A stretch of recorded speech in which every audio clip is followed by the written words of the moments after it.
I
think the 70 and up is where it is.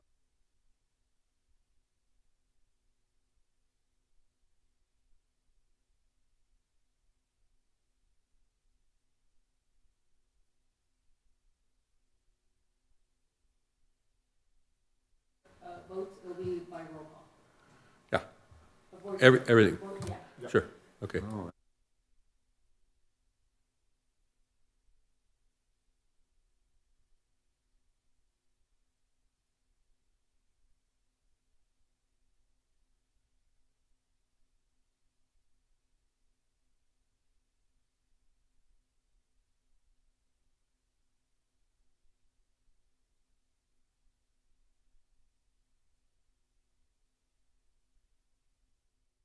I call to order the January 27th, 2026 closed session meeting of the City Council at 5:04 PM. Madam City Clerk, the roll call, please. Yes, I have a brief announcement to make. On Tuesday, January 27th, 2026, at 9:56 a.m., Mayor Pro Tem DeToy requested to join this evening's City Council meeting virtually in accordance with AB 2449 under the Just Cause Clause due to contagious illness. Staff notified City Council of this request at 10:57 a.m. this morning. Thank you. Councilmember Francois. Here. Councilmember Keegan. Here. Councilmember Jackson. Mayor Pro Tem DeToy. Here. Mayor Saman. Here. You have a quorum. Thank you, Madam City Clerk. Madam City Clerk, do we have anyone for public comment in person or on Zoom? No, I did not receive any speaker cards for this item. And there are no virtual hands raised. Very well then, I will close the public comment and recess to the closed session. Thank you.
Ladies and gentlemen, can everyone please take their seats? All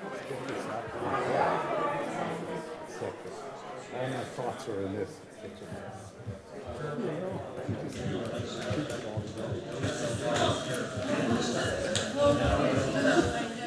Thank you all. Please take your seats.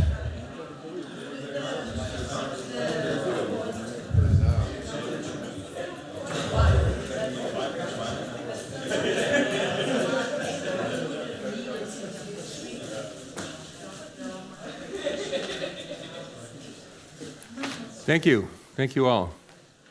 Good evening, everyone. I call to order this January 27th, 2026 regular meeting of the City Council at 6:09 p.m. Now the Pledge of Allegiance. Greg Newman, would you lead us in the pledge, please?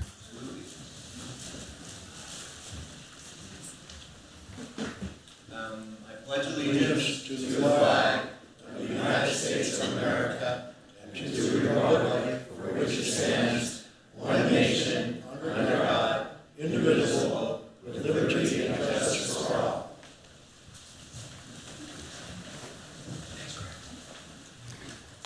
Thank you. Madam City Clerk, the roll call, please. Yes, I have a brief announcement to make.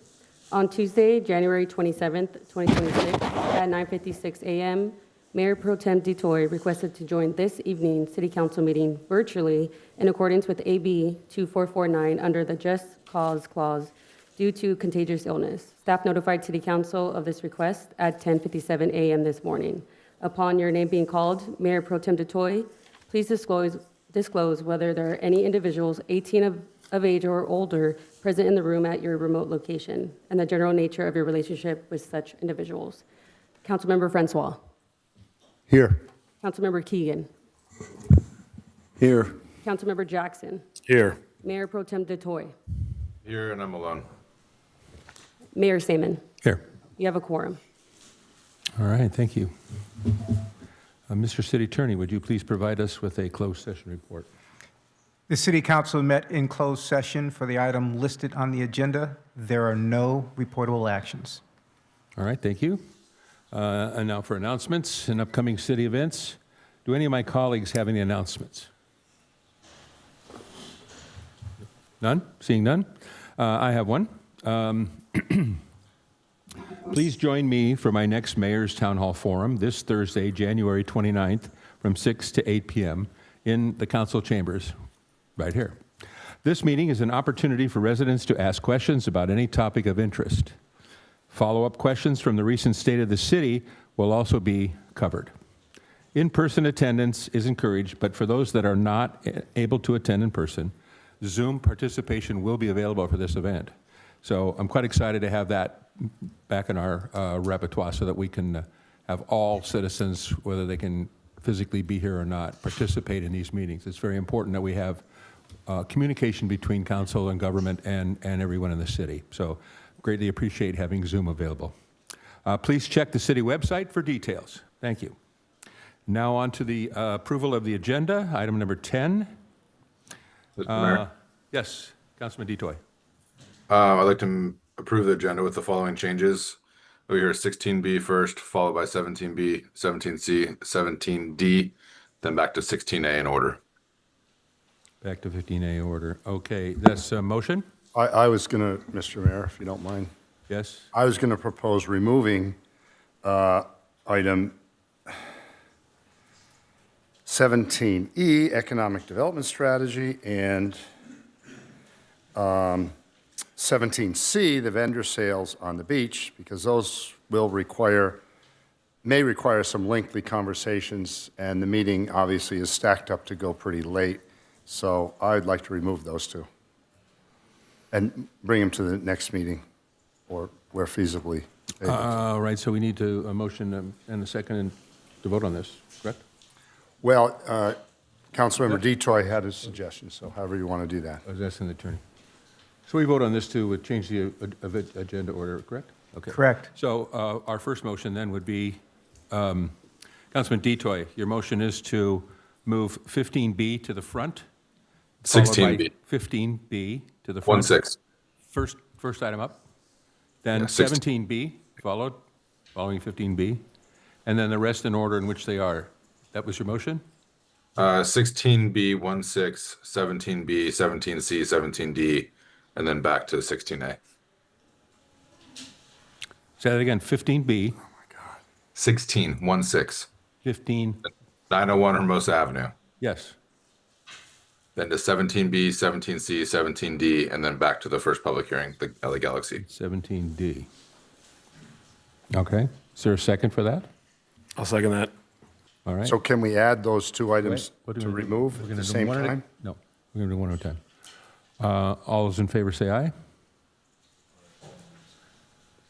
I'm in favor of moving 15B to the front. I'm sorry. Well, let me just finish this. All right, second motion. Your motion, please, to do. Yeah, Go ahead, I restate. move, keep the order as it is and remove 17C, vendor sales on the beach, 17E, economic development strategy. Move them out of this agenda for a future date. That's my motion. I'll second it. All right, is there, let's vote on that. All those in favor say aye. Aye. Aye. All right, that motion fails also. I'm in favor of moving 17B, 901 Hermosa Avenue, to the front, then 17B, and then following back to our regular order. Is there a second for that motion? Second. Could you Second it. repeat that again, Mr. Mayor? Yes, 15B goes first. Which item is that? B? 16B. Better to call them what they 901 are so Hermosa the Avenue. public knows. 901 Okay. Hermosa Avenue. That's 16? I'm sorry, I thought it was 15B. 16B. 16B, 901 Hermosa Avenue, then 17B, followed by that, and then back to our regular order. So we have a motion and a second. All those in favor say aye. Aye. Aye. Aye. Aye. All right, motion carries. All right, thank you. So with that, do we approve the agenda? All those in favor say aye. Aye. Aye. Aye. Aye. Aye. Excuse me, Mayor, are you, to approve the order of the agenda, we'll do a roll call vote. Oh, yes, I'm sorry. So the motion is to approve the order of the agenda with a motion by Mayor Seaman and seconded by Mayor Pro Tem Dutoy to go here, item 16B, followed by 17B, and then back through the public hearing and through the rest of the agenda. Okay, Okay. Councilmember Francois, Yes. Councilmember Keegan, Yes. Councilmember Jackson, Aye. Mayor Pro Tem Dutoy, Aye. Mayor Seaman. Aye. Motion carries. All right, thank you for your agenda. Proclamations and presentations. Madam City Clerk, can you announce the presentations, please? Yes, first presentation is 11A Culture Club and Hermosa Beach. Thank you. Would Lisa Nichols and Allison Hales please come to the podium? Good evening, Mayor Pro Tem, and City Council members. I first would like to hand it over to Allison to give a little bit more information on Culture Club and their mission and the wonderful work they do. And then we have an exciting announcement to share about a partnership. Excellent. Good evening. It's really lovely to meet you all, and some of you I already know. I'm really excited. I'm really proud to bring this amazing program that we've had over in Manhattan Beach for the last 5 years to this city. It's a program that brings inner city kids from over 5 different county districts, kids that don't have access to the beach activities that we do over in the South Bay. And we teach the kids for free surfing, volleyball, ocean ecology, natural habitat. We bring out partners like Heal the Bay, Surf Rider, and the kids get to experience all the magic that we ordinarily get to do every day. So we are really excited to partner up with Parks and Recs that we never had in Manhattan. Manhattan, we're a grassroots platform, and it's volunteer-led and youth-led by locals. So it's going to be really fun to bring it here, and I hope you all join me in getting involved, volunteering, donating. And so, we're here to officially announce that we will be here in the spring The dates are going to be Sunday, April 26th, and then 3 consecutive Sundays following that. And it will be from 9 to 2 on the south side of the pier at the 11th Street Lifeguard Tower. And we're so grateful for, to add this to our array of Parks and Rec activities and to be doing this with the Culture Club. Absolutely, and I do want to acknowledge my partners that I have here today, and they're both from Hermosa Beach. So I'd like to introduce Fallon and David, who have been, they're pro volleyballers, and most of you, I'm sure, do know them. And that just, shows what partnerships that we've built and kept, and the legacy that we're trying to continue and grow. So thank you for your time, and I look forward to seeing you all at the beach in spring. And we'll be pushing this out on social media immediately following this announcement and getting a press release to share it as well. Oh, and then lastly, we do also have an event, our very first Hermosa Beach fundraiser event at the museum, and that's going to be February 26th between 5 and 7 p.m. And we encourage, it's going to be a free event, come on down and get to know us as a team. It's definitely not just me and the people that I have today. It's a full team effort, and so you'll get to meet us and have some, refreshments and get to learn some more. Great, thank you so very much for your presentation. I appreciate that. You're welcome. Council, is there any questions you have of these folks? No? Seeing none? No questions? They Okay. did a great job. See? Excellent. We found out everything we needed to know. Excellent. Thank you for your All time. right, thank you so much. I appreciate it. Thank you. Thank you. Thank you, Lisa. Next is 11B, recognizing local artists for their art on 24 wrapped utility boxes.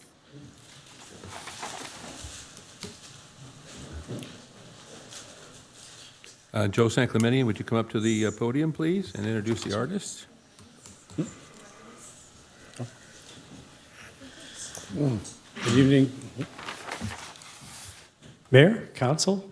Pleased to be here tonight to recognize all the local artists that contributed to the completion of Capital Improvement Project CIP 109 utility box wrappings. This project was made possible through a really wonderful partnership with Raphael McMasters, who's here on my left, from Indivisible Arts, and his team that helped curate all these local artists. There were actually 18 artists that he helped bring in to make this project possible. And I'm also joined here with Carla Vargas, our engineering project manager, helped coordinate it on the city side. We are very pleased to say this project is now complete. It's helped further beautify our downtown by adding local art to 24 utility boxes in the city. That included 12 that were wrapped and another 12 that had hand-painted art. And so the first slide I'm going to show here is actually some, if I can advance it.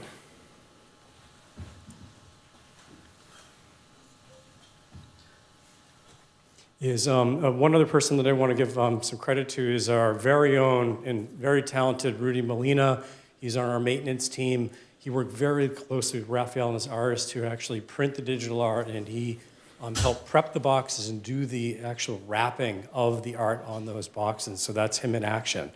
And with that, we're going to move on to the presentation of certifications to the individual artists. And the next slides, first one that comes up, we'll have some boxes. I'd like to invite up Kevin Smeagol and Will Ford. And this is the art that they completed that's now installed.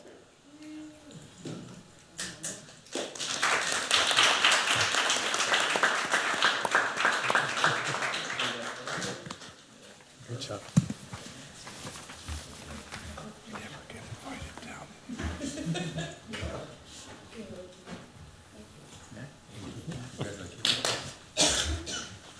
And next up, I'd like to invite up Cole Ficklin, Wendy Nix, and Kevin Caldwell, and I apologize if I said your names incorrectly.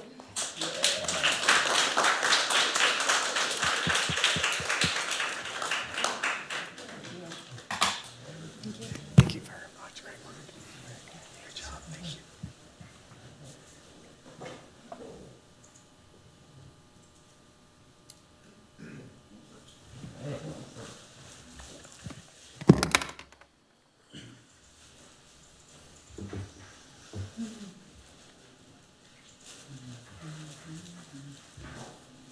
Next, if we can invite up Amy Keller, Armel Nyo, and Beth Bowen.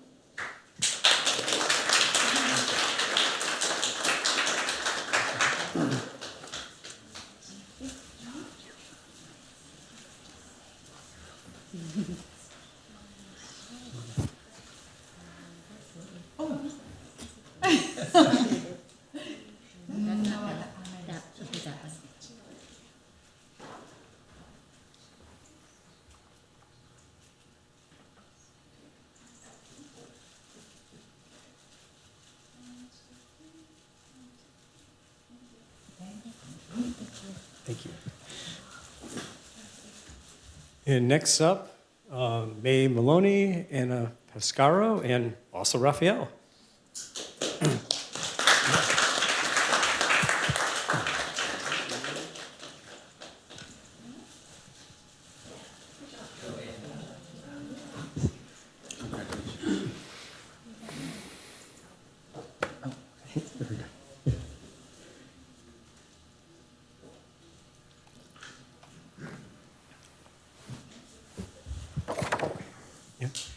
And we have many artists. So I don't believe the next set are here, but I'd also like to recognize Emily Tanaka, Curtis Maddox, and Fiona Dowdy. And these are the art that they created. If you are here, please run up. But I think they weren't able to attend tonight. And then moving on to, which I believe is the second to last slide. Kid X and David Peters, also not able to be here tonight. Sure, I appreciate that.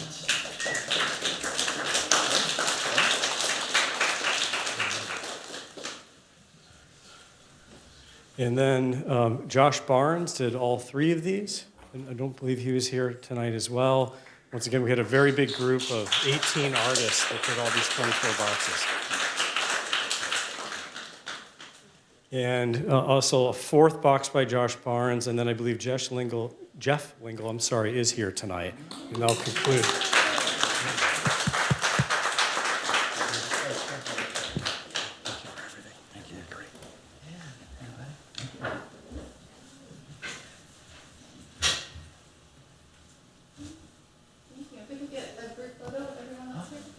All the artists come on up. All right, thank you so much. Fantastic.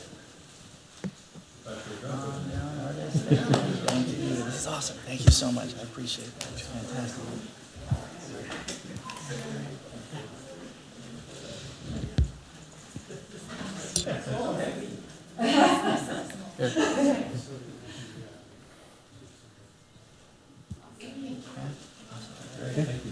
Good, sir. Thank you. Okay. Thanks, Sam. Thank you.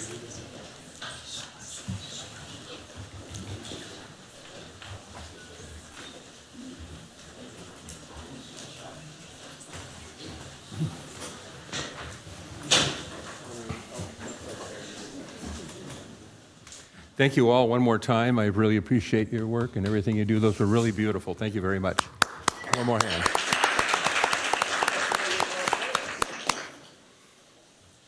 Next is 11C, Hermosa Beach Sister City Association presentation.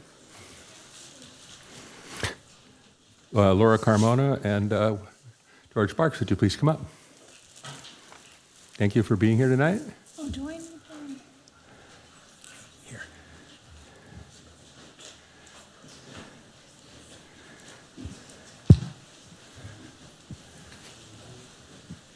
Good evening, Mayor and City Council people. So happy to be here representing Hermosa Beach Sister City Association. I know that many of you are already very acquainted with our organization, but would like to reacquaint you and others, and hopefully we can promote new members by being present in the community and announcing what we do and who we are. We promote peace and cultural understanding, and we've been doing that since 1967. So we're a not-for-profit 501(c)(3). We have bylaws, we have fundraising events. We are entirely composed of volunteers. We're community-minded. We believe in delivering our services at the local level and being involved in this community and being involved in the community of Loretto, our sister city. Our new board members for 2026, I'm President Laura Carmona. I have George Barks, our Vice President. Brenda Garland, who can't be here today, is our Secretary. We have a new Treasurer, Sylvia Zhang. And Liz Ramirez is our past President. She's very involved and lives down in Loretto.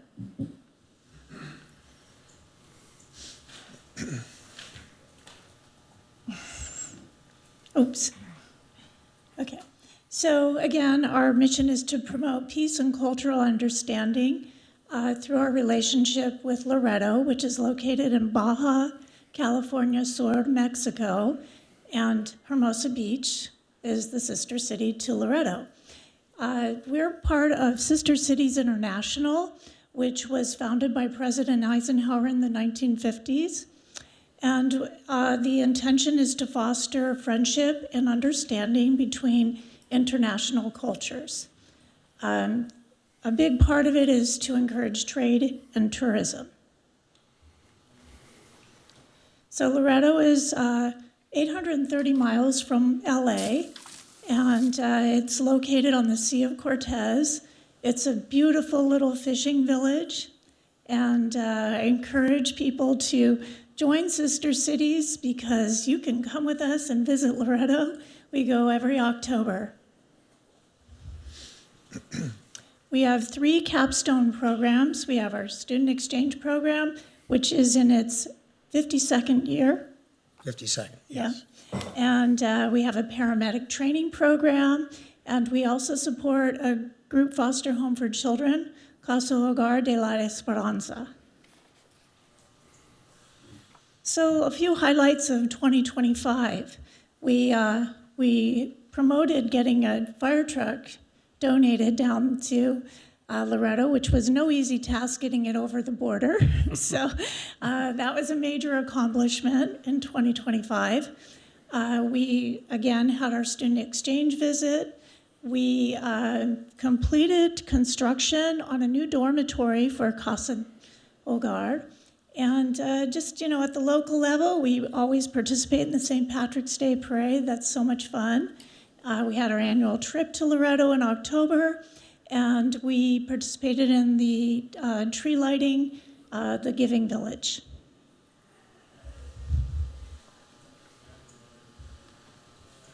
Okay. So to wrap it up, we're all about bridging cultures and building friendships, and there's so many long-standing friendships that were formed through our student exchange program, through our annual visits, and the long-standing relationship with Loretto. And if you are interested in our organization, you can find us on Facebook or through our website at hb-sistercity.org. And we also have something to present to the City Council, and a plaque that we received during the founding ceremony, 328 years anniversary of the city of Loretto, and presented to us to bring here today. And then we have a little gift basket. Great, thank you. Okay. Could we get a photo? Sure. Oh, also, before I forget, you probably saw me holding this basket. The mayor of Loretto presented this gift basket to me on our adult trip that we had in October, and I would like to give this basket to Mayor Seaman, and please share it with your city council colleagues. And we just can't thank the city of Hermosa enough. It's 59 years now, our relationship with Loretto, the city of Hermosa, and Loretto turns 329 years this year. Yeah.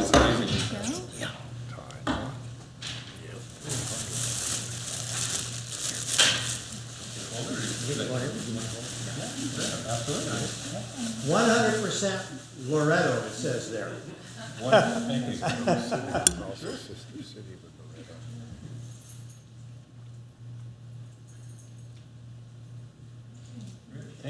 this wonderful gift. Laura, did you want to give it to him, or you want to hold on? That's yours?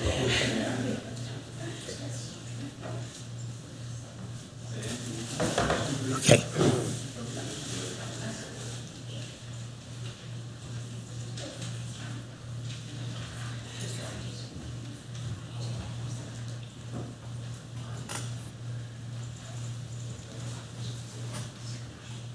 Well, I want to say thank you very much for those gifts, that plaque and the basket.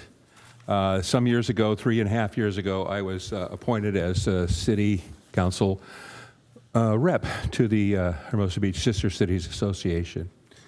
And I have to say, in the last 3.5 years, my relationship with them has become much more than just the representative for that group. They're an amazing group. They do wonderful work. The people of Loretto can really be happy and grateful to have this group. I can't say enough good work. Can't say enough about your good work. So thank you very, very much for everything you do. To you. Any of my fellow councilmen have any comments or anything to say? No? All right, great. Thank you. Thank you very much. So let's move on then to public comment. Madam City Clerk, do we have anyone for public comment in person or on Zoom?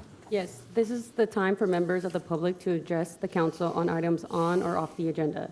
Each speaker is limited to 3 minutes. We will begin with Randy B.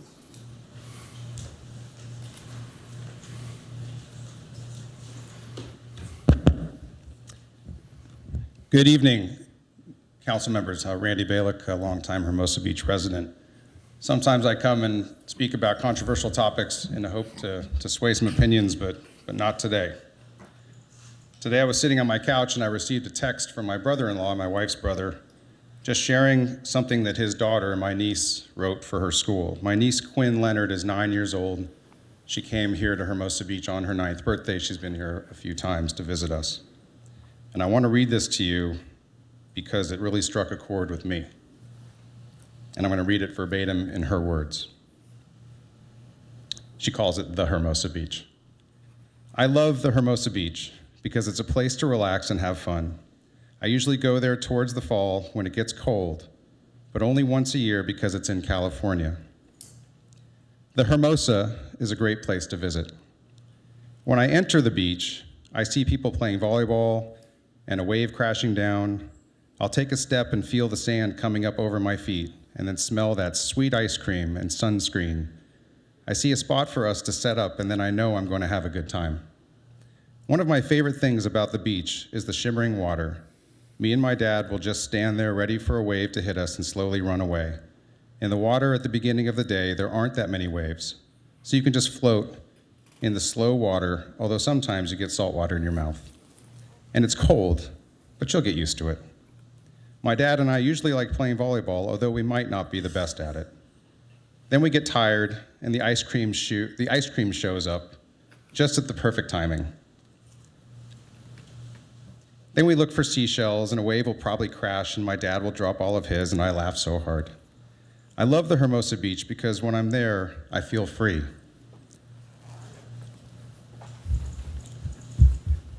Makes me emotional. All the memories of us laughing loudly and hearing other people laugh. Even when the dusty sand gets in your shoes, when you're there, it doesn't matter. And that is why I love the Hermosa Beach. This struck me because there's a lot of bad stuff happening out there, and we live here. And it was a reminder of how much we love to live here, why we're here, and it should be a reminder to you all why we elected you. We didn't elect you to fight with each other. We didn't elect you to not be friends. That's not the point. We elected you guys to take care of the Hermosa Beach. And we expect the Hermosa Beach to be taken care of. So please do a good job doing that. Thank you. Thank you, Randy.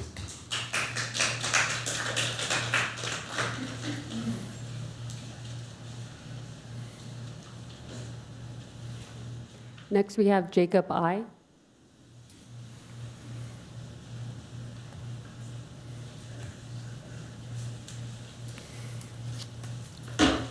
Mayor, council members, city staff, Hermosa Beach residents, good evening. My name is Jacob Iveland, and I'm a part of the leadership Hermosa Beach class of 2026. Tonight, I am joined by some members of my classmates here in person and online. I'm here to just introduce myself, share a quick update about our class project, and let you know how we hope to partner with the city as we move forward. Our class has officially selected our project, and we have already begun work. We chose to focus on the Cypress District, and a lot of our inspiration comes from the Plan Hermosa document adopted in 2017. In that plan, the Cypress District is described as the city's creative, production, and light industry center, a place for flexible workspaces, co-working, maker industries, surfboard shapers, and green economy production uses. The vision is to transform building design and orientation and the public realm and streetscape in that area, while supporting new uses and high-quality jobs for people with a variety of skill levels. What we've heard talking to stakeholders along Cypress is that when people finally discover this part of Hermosa, they often say, "I had no idea this area existed." There's a lot of creativity and industry happening here, but it's still kind of hidden. So our class project is designed to help advance the Plan Hermosa vision and to bring more awareness and identity to that district.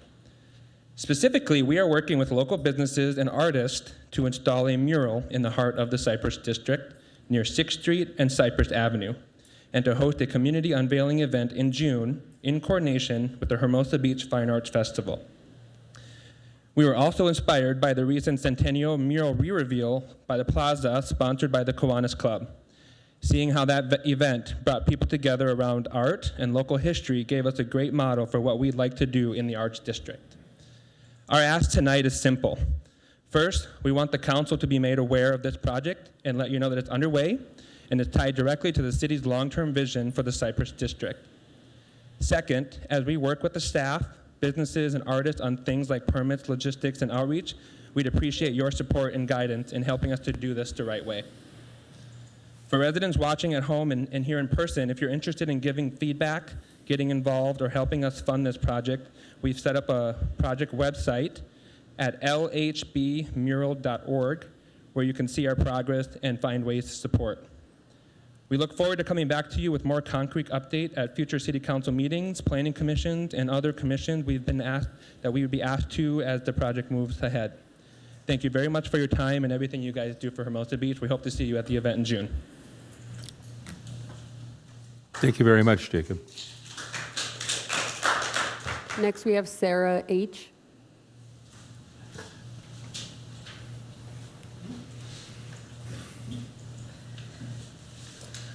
Good evening, Mayor, City Council, residents of Hermosa Beach. I'm Sarah Harper, Library Manager at Hermosa Beach Library, and I'm here tonight to announce that we will be reopening the library next Tuesday at 12 p.m. We are happy for the library building to be open again. Restroom repairs are still continuing. The remodeling is still going on, but we will be open for service. We look forward to seeing everyone at our first story time coming back on Friday, February 6th. We also, on Saturday, February 7th, have Iwalani Music for a family music concert at 10:30 a.m. And we will also be having our adult book club on February 5th at 10:30. We will be discussing The Lovely One by Ketanji Brown Jackson. And I look forward to seeing everyone back at the library. Thank you. Thank you. Appreciate it. I'm sorry. That's great news, by the way. Just recently at the State of the City address, someone asked me, when's the library going to open up? How long has it been? When are they going to finish? And fortunately, I had no answer. So now I have an answer for everyone. Next Tuesday. It's a great day for us all. Thank you so much for that. Next, we have Colleen V.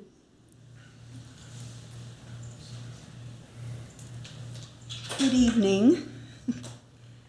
Colleen Villegas. With great gratitude, I would like to thank Mayor Saman, Council members Keegan, Francois, and Jackson for your letter supporting the Sea Line Extension Hawthorne Boulevard alignment, and your support made a difference, so thank you. You're welcome. Next, we have Nikki N.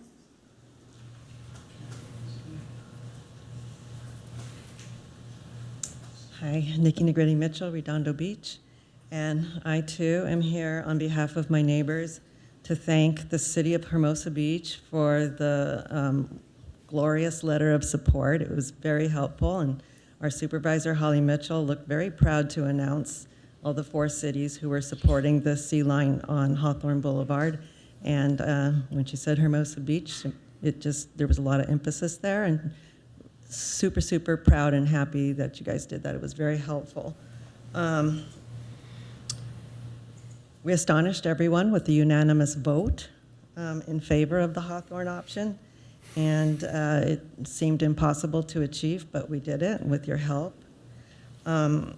It is the safer and better alternative for the sea line extension to the South Bay, and it's really only 9 months longer to build, according to their timeline. And on another note, you know, for the doubters, and I know there was a dissenting vote here on the panel to support us, what I really encourage everyone to think long and hard about is, you know, I like to believe everybody here cares about the environment, and what was lost in kind of an odd way, and there was some hostility, a lot of hostility about it, but the very severe environmental risks that are on that right-of-way with all of the oil pipes, the gas pipes, and that fuel train. Also the refinery with lots of big objections to what Metro has been planning. So, you know, and 13 votes on the Metro Board of all of these LA County leaders, you know, stretching from Pomona to Lancaster, they all voted in favor of the Hawthorne option because it just made more sense. So once again, thank you all. Really, really appreciate it. Thank you. Thank you very much.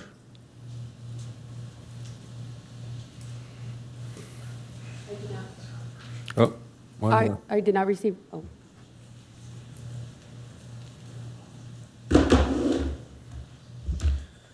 Good evening, Mr. Mayor, Council, City staff. You guys are doing well.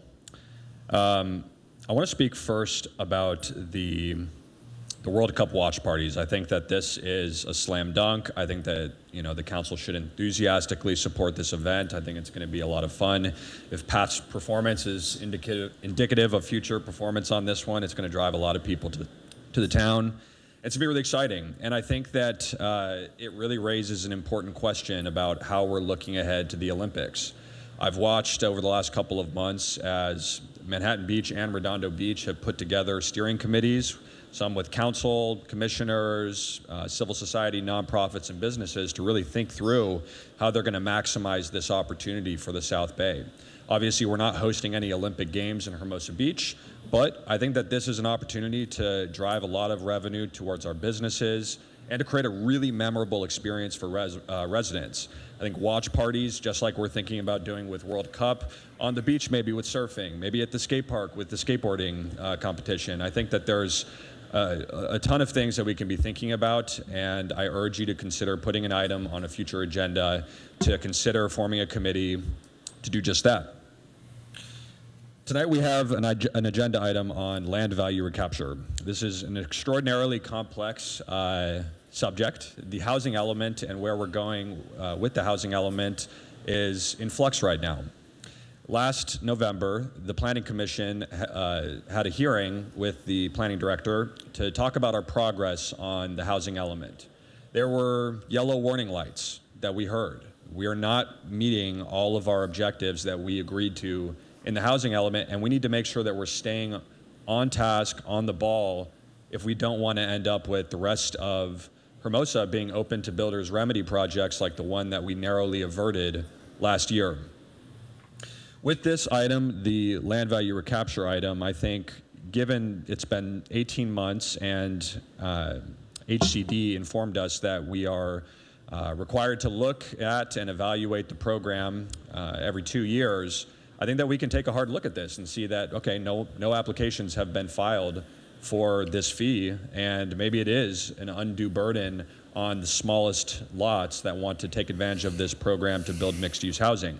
But there is one cautionary note that I hope the city manager and city attorney will explore and explain to the public, which is that some of the very small lots, the 1 and 2 unit lots, it appears are counted under our RENA for very low, and moderate income housing. It's only a couple of units, but we don't have a huge buffer in terms of the number of units that we have a zoning overlay for in our housing element. And some of these units, if we remove land value recapture from covering them, I'd be really curious if HCD would essentially look at that as reclassifying these units as above moderate parcels. If they do, that might necessitate us looking for additional low-income parcels, and I think that we need to think holistically about this. So please bring an agenda item forward to receive the same update that the Planning Commission received, and let's think about how to stay on task with the housing element. Thank you.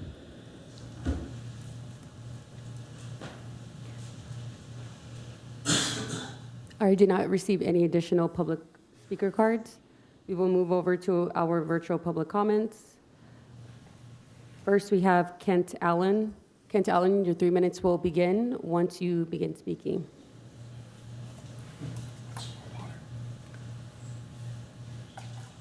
Thank you. Kent Allen, I'm a resident since 1978. I was a 12-year planning commissioner. I live in my current house for 28 years. I'm a moderator on advocates for Hermosa Beach, which is, obviously the #1 political page of Hermosa Beach. And I also am a moderator on I Love Hermosa, which is another very nice page. It's just a pleasant page. I Love Hermosa.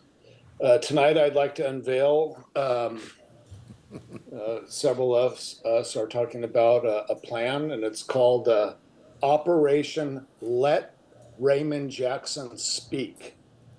Okay, now this is a plan that we think the more he speaks, the more he has the microphone, the more he spews his BS, the better for Hermosa, okay?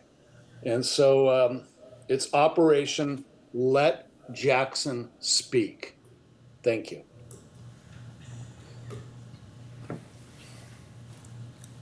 There are no virtual hands raised.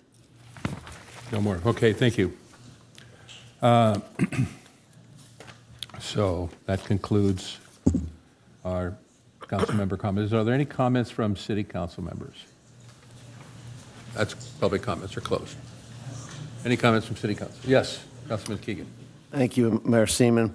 I just wanted to say at the end of our last city council meeting on January 13th after the adjournment, I was leaving the chambers, walking down this aisleway here, and I was confronted by Councilman Jackson in front of City Manager Napolitano, and he yelled to me that there's that racist prick. And I just wanted to also say that he followed up that conversation and a few seconds later, calling myself and the city manager butt buddies. I won't tolerate this kind of bullying by my colleagues, and I'd like him to recant those and apologize for that kind of conduct. And it's unbecoming of a council member. And I am not a racist, and I'm not a prick. Thank you. Thank you for that. Any other comments? Yes, Councilman Just a Francois. quick comment. One of the speakers mentioned the Olympics, and as I understand it, correct me if I'm wrong, the mayor is on the Olympic committee regionally, because I served on it when I was mayor. I assume that Mayor Seaman has as well. And we're actively working with that committee to ensure that we promote our city and specifically our volleyball courts, which have been certified by the Olympic Committee to be utilized by all the participating nations in the Olympics to use our courts for practice purposes. So if you have anything to add to that. Thank you, Councilor.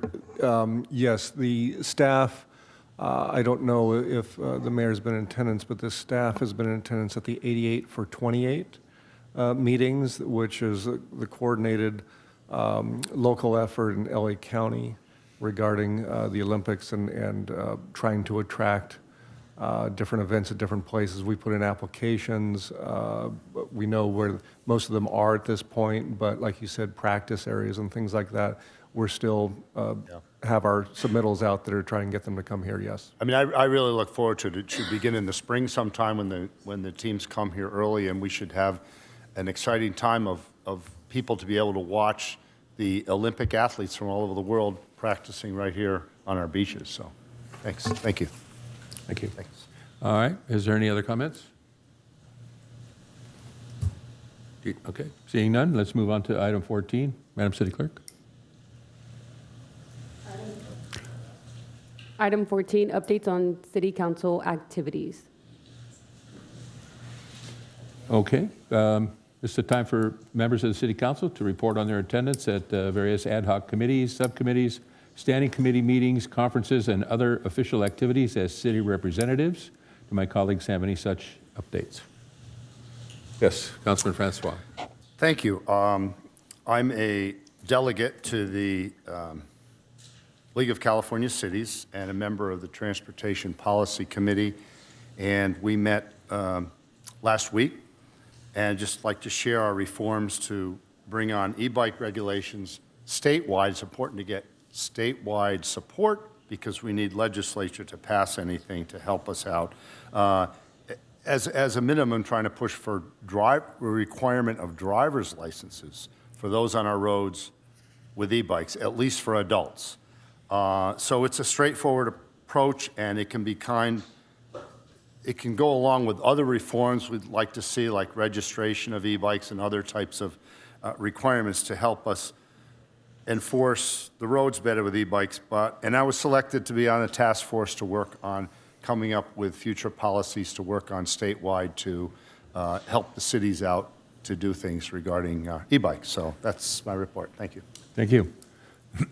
I have a report also for the January 22nd meeting of the South Bay Cities Council of Governments.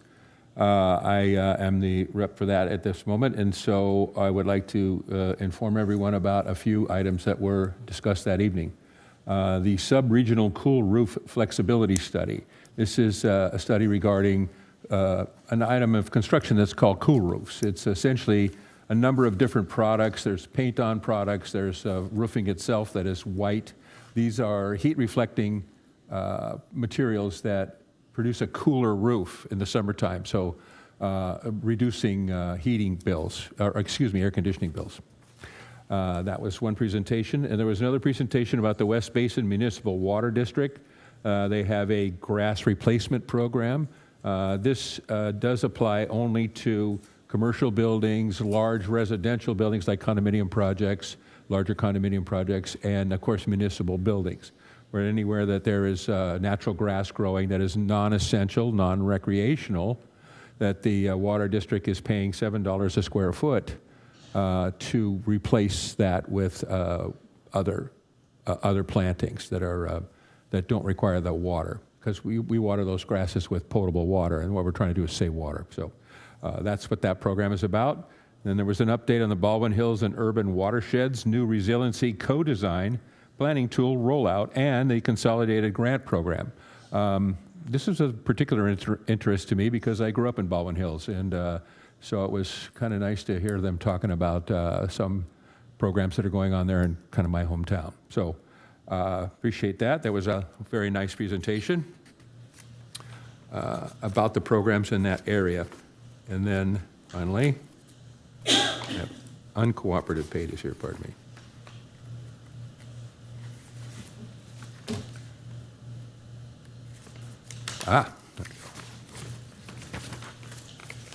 There was a time-limited subsidy program recap. This is COG Homeless Services. They provided an update on it's called the TLS, which is the time-limited subsidy. This is money that comes to the COG that's being distributed it's designed to quickly move people experiencing homelessness into permanent housing, providing short-term rental subsidies. Now, don't be confused with the term short-term rental. It's not the same thing at all. This provides a quick facility for a homeless person to get into a subsidized house right away. This is very similar to a program that Holly Mitchell's office is working on called Housing First, where the thought here is that sometimes it's impossible, or at least at the very best, very difficult for a person experiencing homelessness to make a reasonable decision. So when our groups go out and they talk to the homeless and they say, would you like some help? Would you like some housing? What can we do to help you? And they say, no, get away from me. That is sometimes partially because they are addicted or they're alcoholics or they have other mental problems.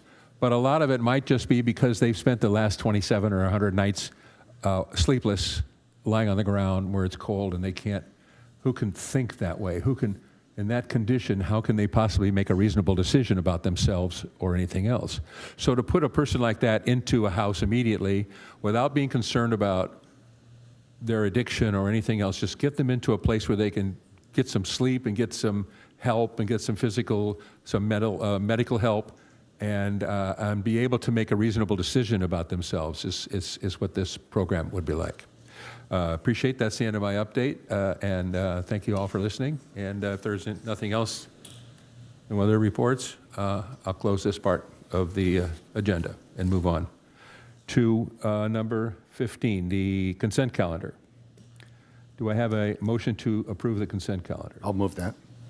And a second? Seconded. Motion and seconded. Any conversation? Any deliberation? Very well then, Madam City Clerk. Councilmember Francois, Yes. Councilmember Keegan, Yes. Councilmember Jackson, Aye. Mayor Pro Tem DeToy, Aye. Mayor Saman. Aye. Motion carries. Thank you. Okay, ordinarily we'd move on to number 16. However, we've put number 16B as first up on our agenda this evening as a public hearing. And Madam City Clerk, would you read 16B, please? Yes, adopt a resolution approving a precise development plan and lot line adjustment to remodel and add a third story to an existing commercial building at 901 Hermosa Avenue in the downtown commercial zone and coastal zone. Thank you. Presentation tonight is by Development Director Allison Becker. Hi, Allison. Yes, good evening, council members. I'm going to defer this presentation to contract planner Kanika Pompey.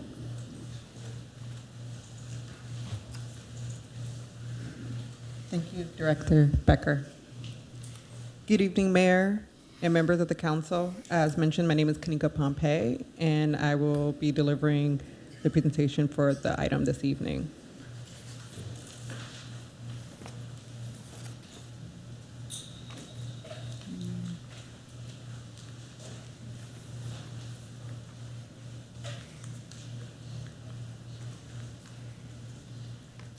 Mr. Mayor, could I make a quick point of order? Yes, I know what you're going to say. Well, I was wondering if this is the time for us to divulge any ex parte communications? Or do we do that when the... I think that would be later, wouldn't it? Why don't we let the staff do the presentation, and then we can do that after? Okay, all right, thank you. I thought you were going to mention the fact that I should have opened the public hearing, which I did not do. So officially, City Clerk read the item, so that's into the record, and then I'm officially open the public hearing. And now, please begin. Thank you. Yeah. The request before you, as stated in the agenda, is for a precise development plan and lot line adjustment to allow the remodel and third-story addition to an existing commercial building at 901 Hermosa Avenue and determine the project is categorically exempt from the California Environmental Quality Act. Next slide. Thank you. The item was first brought to the Planning Commission at its October 21st, 2025 public hearing, where the Planning Commission continued the item to a date uncertain to allow the applicant and staff time to prepare to address project-specific questions that remained unanswered at the time. On December 16, 2025, the Planning Commission held a public hearing to discuss the continuing item and approve the project. The City Council subsequently called up the item for review, requiring a de novo hearing. Next slide, please. The project site is an existing 8,177 square foot corner lot located in the southwestern portion of the city between 9th Street and 10th Court and is adjacent to a walk street. The site has a general plan land use designation of community commercial and is zoned downtown commercial. And it's also located in the coastal zone. Next slide, please. The site is currently developed with a 12,012 square foot, two-story multi-tenant commercial building across 3 parcels, and the current development has no surface parking. It was developed in 1928. Next slide. The project would renovate the existing 12,012 square foot, two-story multi-tenant commercial building. The project would include decommissioning approximately 1,340 square feet on the second floor and adding an additional 4,058 square foot third story. The project would result in the usable square footage of the building increasing by 793 square feet. The project also includes a lot line adjustment to merge the 3 parcels the existing building is developed over into 1 parcel. Next slide. So here you can see a couple of views of the building as it is now. Next slide. And these are other imaging of the existing site. Next slide, please. Here is the rendering of the proposed finished product. Next slide. The building is currently non-conforming as it does not meet required parking setbacks, and the northwest and east sides of the building sit over property lines. Pursuant to Hermosa Beach Municipal Code, Section 1752-030B1B, an existing non-conforming portions of the structure may be partially modified or altered only to the extent necessary to satisfy the building code as recommended by a certified structural engineer, but should not be completely removed and replaced, and if completely removed, must be brought into compliance with current requirements. So a licensed structural engineer prepared a memo to clarify that the north wall of the property does not meet basic performance objectives, and so this wall will be modified but not entirely removed. Next slide. So this is the proposed site plan for the project. The first floor will remain with this non-conforming setback, but the second and third floor will comply with setback requirements and will provide a 5-foot and 10-inch setback. Roll-up doors will be installed off of 10th Court to access a loading zone and utility rooms. Next slide, please. The existing floor area of the building is 12,012 square feet. The areas in white indicate areas not counted towards floor area, and these areas include movable landings, stairways, and areas that are open to below. Next slide, please. So pursuant to Hermosa Beach Municipal Code, Section 17.44.10, the definition of gross floor area means the total area occupied by a building or structure, excepting therefrom only the area of any inner courts, exterior corridors, open balconies, open stairways, and designated garages. So staff find that certain utilitarian spaces, such as mechanical or utility rooms, elevator stairways, etc., should be excluded, as these spaces do not contribute to the functional intensity of the building. The proposed first floor will decrease in size from 7,653 square feet to 5,980 square feet, and the areas not counted towards floor areas include the trash room, transformer room, stairways, elevators, and the loading zone area. And the first floor will provide a trash room and loading zone, both of which the building current design doesn't have, and these areas will be accessible off of 10th Court. Next slide, please. The second floor will decrease from 4,359 square feet to 2,767 square feet.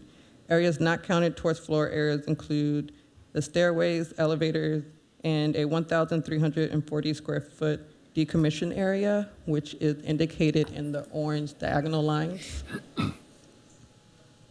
The applicant has provided a letter from their structure engineer justifying the need to keep this decommissioned area as it's structurally critical for seismic force resistance. Next slide, please.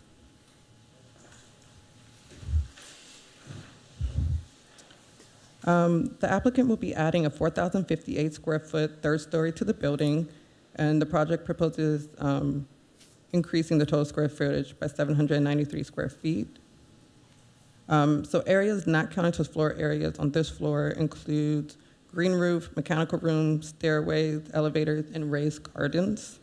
And then the outdoor room, which is towards the middle of the design, will be counted towards floor area as it has a glass roof and is not open to above.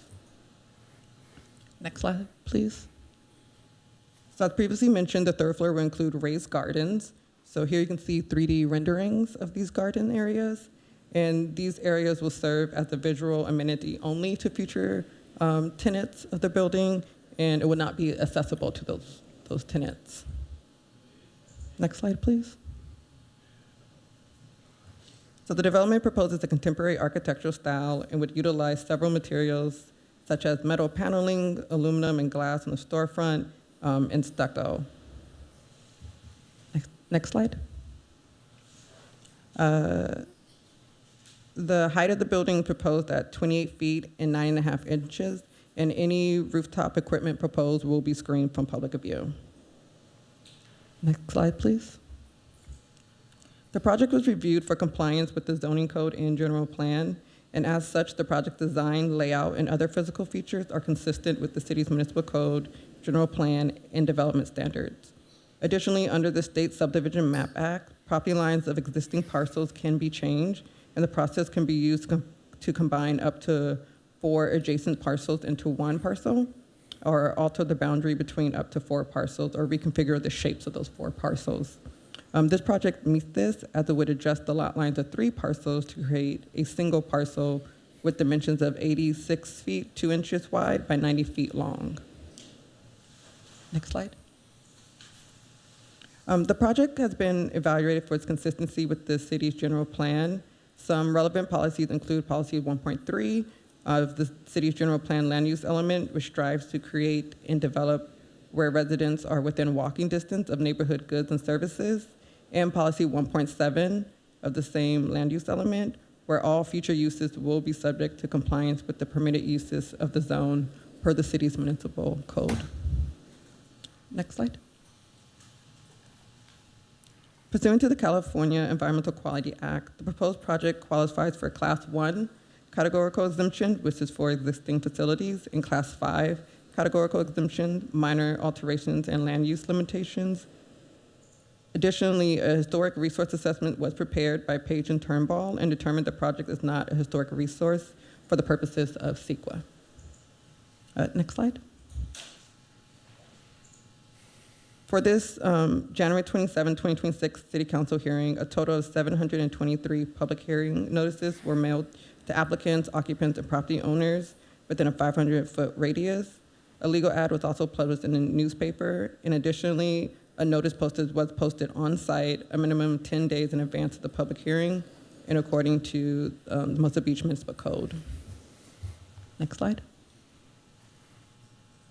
So lastly, this brings us to staff recommendation that City Council review the application and consider adopting a draft resolution for precise development plan 23-04 and lot line adjustment 23-03 to allow the remodel and third-story addition to an existing 2-story commercial building at 901 Hermosa Avenue, subject to conditions, and determine the project is categorically exempt from CEQA. Next slide. So thank you. This concludes staff's presentation. We're available for any questions you may have. The applicant is also here in the chambers to answer any questions. Thank you very much for your presentation. I appreciate that. Are there any questions of staff? Councilman Jackson, yes. Thank you, Mr. Mayor. Thank you for the staff presentation. I'm a little confused on the square footage. My understanding is the October Planning Commission meeting was rescheduled to allow staff to gather the square footage information. I think it was on your first slide. I'm not sure what the actual square footage is, and is there a square footage for tax purposes? So staff used permit history to determine. Okay, can we go back to that first slide, please, if you don't mind? I think it's the one that had the 793, the 12012.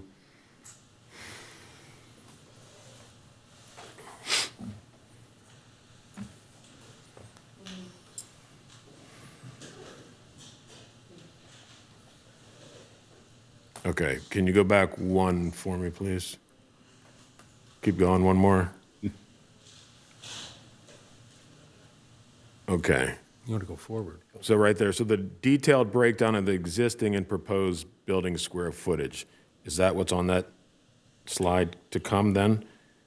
I'm missing that. Am I just missing it, or is it? So I did provide the existing square footage, that's the 12,012 square feet. And so that's based off of building records as well as per the city's municipal code, what is defined as usable square footage.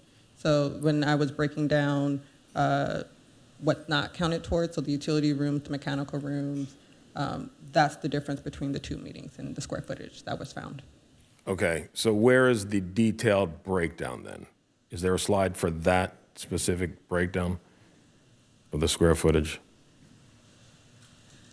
If I might add, if we can switch to the floor plan, if we can advance to the floor plan, there's a color exhibit.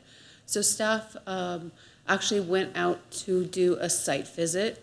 The earlier set of plans showed some of the area. So on the right-hand side, you see the existing second floor.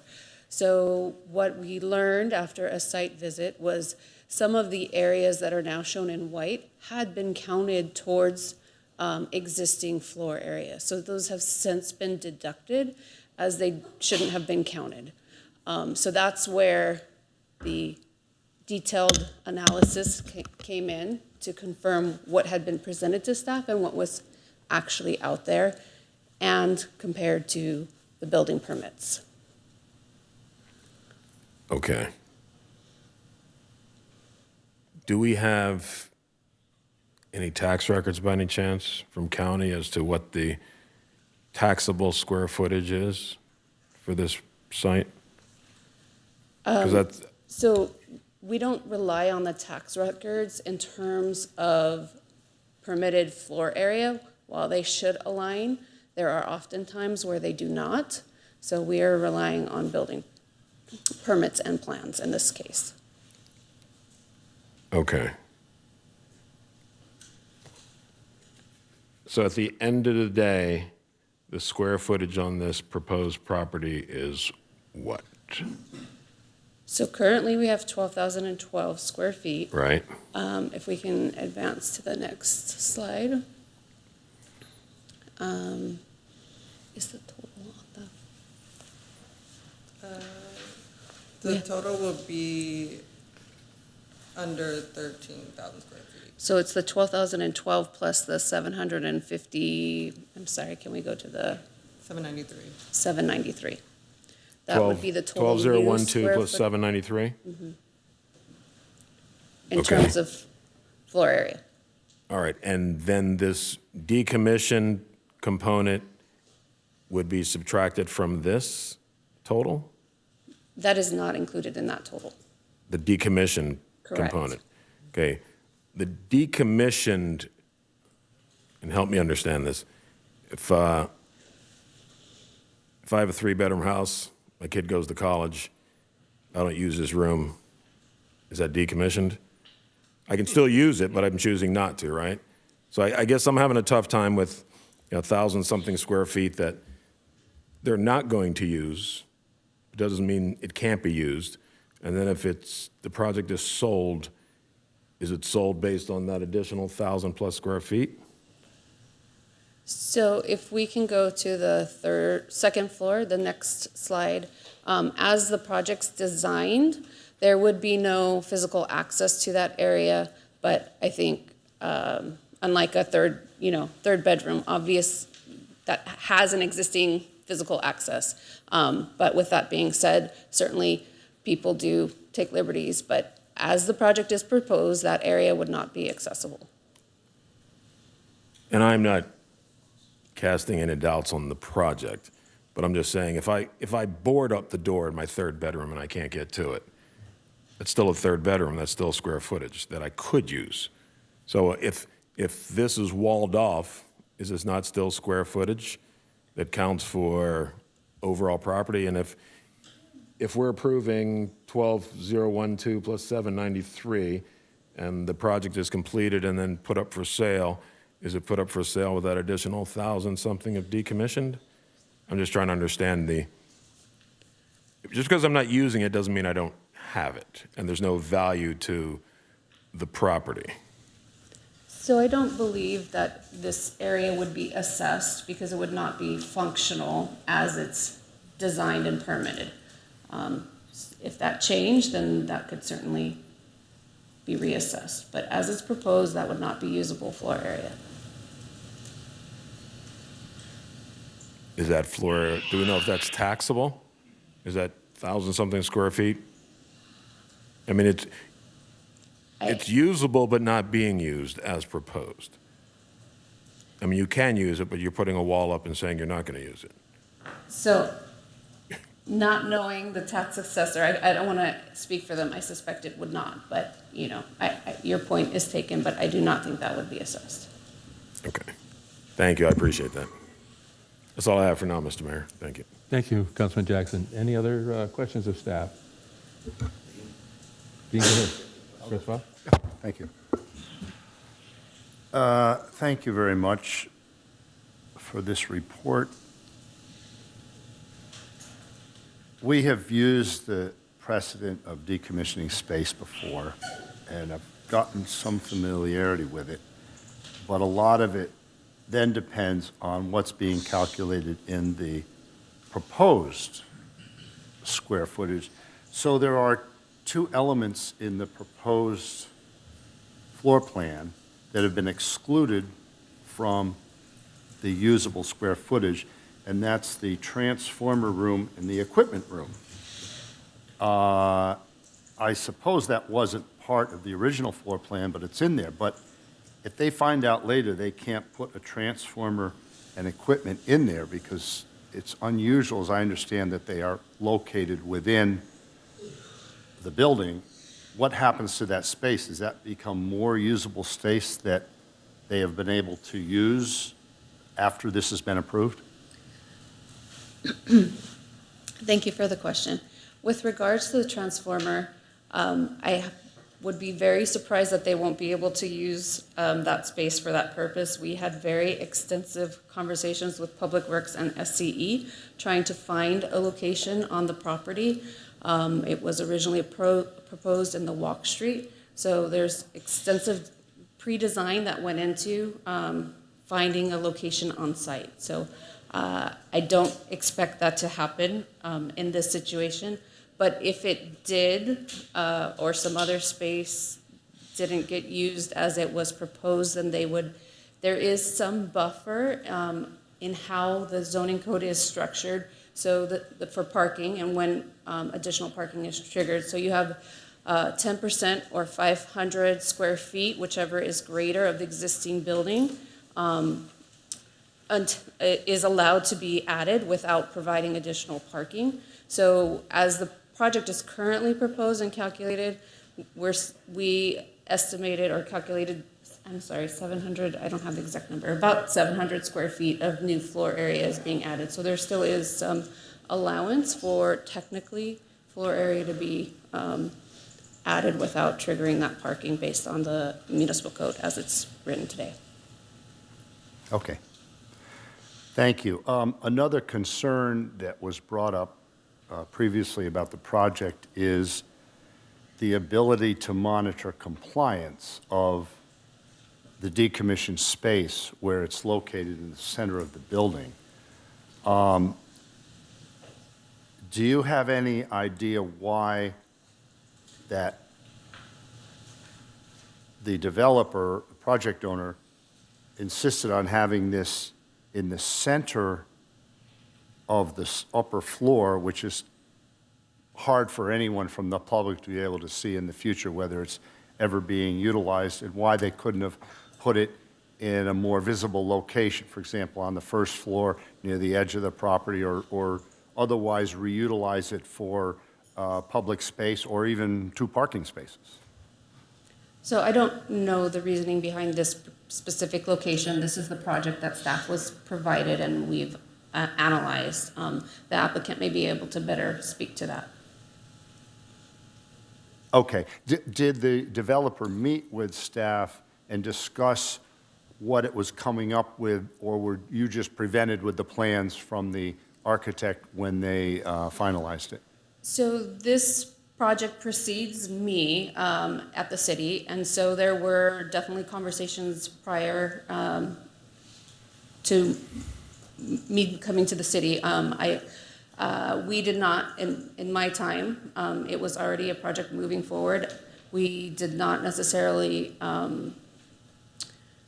discuss the motivation for the location at the middle of the building. However, following the Planning Commission meeting, we did discuss with the applicant options of possibly moving that area around.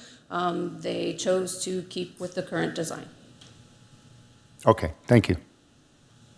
Thank you, Mr. Mayor. Any other questions of staff?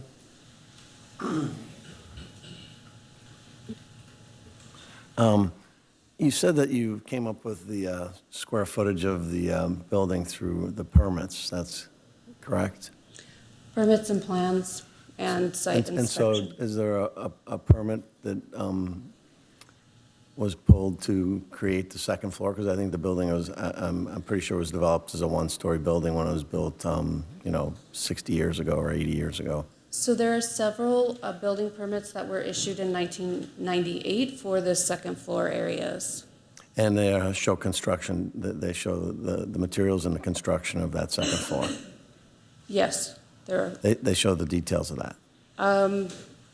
There are floor plans. There's an as-built drawing. I reviewed the plans also. Okay. I've reviewed the digital record, and there are no drawings that establish the second floor. There's an as-built drawing in 1987, before when a yogurt shop was going to be put in the ground floor, and it shows these walls on the plan, and it says as-built, but they're actually not as-built drawings. An as-built drawing would give us an elevation. It would give us a lot more detail. Basically, it's just lines on a piece of paper that says that these walls in this area was built. So there is no construction drawings for the second floor. Is that correct? There are building permits issued in 1998 related to the storage areas on the second floor. And they're located on the second floor, but no construction drawings. So they were built without drawings. Based on the information I have, there is a set of plans, there is a permit number, there are details as to these walkways. I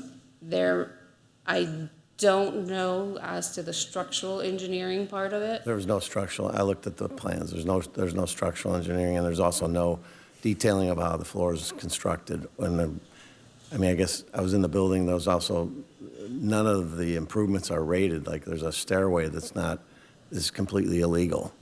It doesn't meet any codes. It couldn't have been drawn or built with any approvals.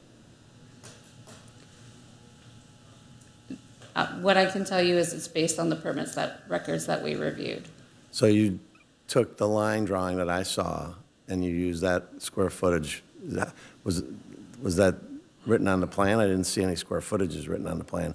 So who gave you the number of how many square feet that space was? So it was done through calculations using Bluebeam as well as the architect's calculations. So the architect gave us the numbers. The final number is correct, and we did estimates using Bluebeam to... And explain to me what Bluebeam is. Sorry, Bluebeam is the software we use for digital plan checking, and we can look at scan files that we have in our records and obtain the scale and scale them off and get a general sense of square footage. Because what I see in the building is illegal construction, and so it wouldn't have a permit, because there's no way that building has a permit. I mean, I think it's a fire hazard. I think if a fire inspector walked in the building, he'd shut the building down.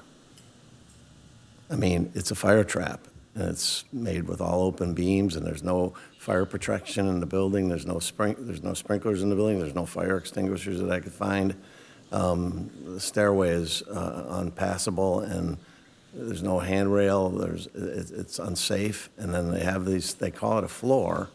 And I guess I'll ask you this question. I see these drawings in the new building. Are they going to use those existing timbers to make the second floor? Are they just going to remodel that, or are they going to tear that junk out and throw it away? I will let the applicant speak to that, but I believe there'll be substantial rebuilding of that second floor to Because there support isn't the any third floor. hallways. Right now, there's no hallways in the second floor, That- if you want to call it a second floor. I think it's more like, we have a storage building over here. Have you ever been in that storage building? I have not been in that storage building. They have two-story lockers too there, and they're essentially furniture strapped to the floor. I think the same people built these. I mean, this is basically furniture that was strapped to the floor. It doesn't have any cross bracings. It has no shear value. The floor is unsafe. There's no engineering in the columns. I mean, it's a very dangerous place to be in. I mean, it's a liability that I'm shocked the owner puts any bodies in that area of the building. So I don't think that there was ever a square footage developed by a permit. I think the square footage was placed in there by shoddy construction methods, and it shouldn't be counted towards the building's square footage at all. No second floor. It's all illegal, never permitted. If they want to get an after-the-fact permit, maybe we could look at it, but again, they'd have to bring everything up to code. All right. Thank you. All right, thank you. Councilman Detoy, do you have any questions of staff? Not of staff, just is the applicant getting a chance to respond to any of this? All right. I have some questions, thank you. Is decommissioning, decommissioned floor space in the code? Is the word decommissioned anywhere in our code? That is not in the code.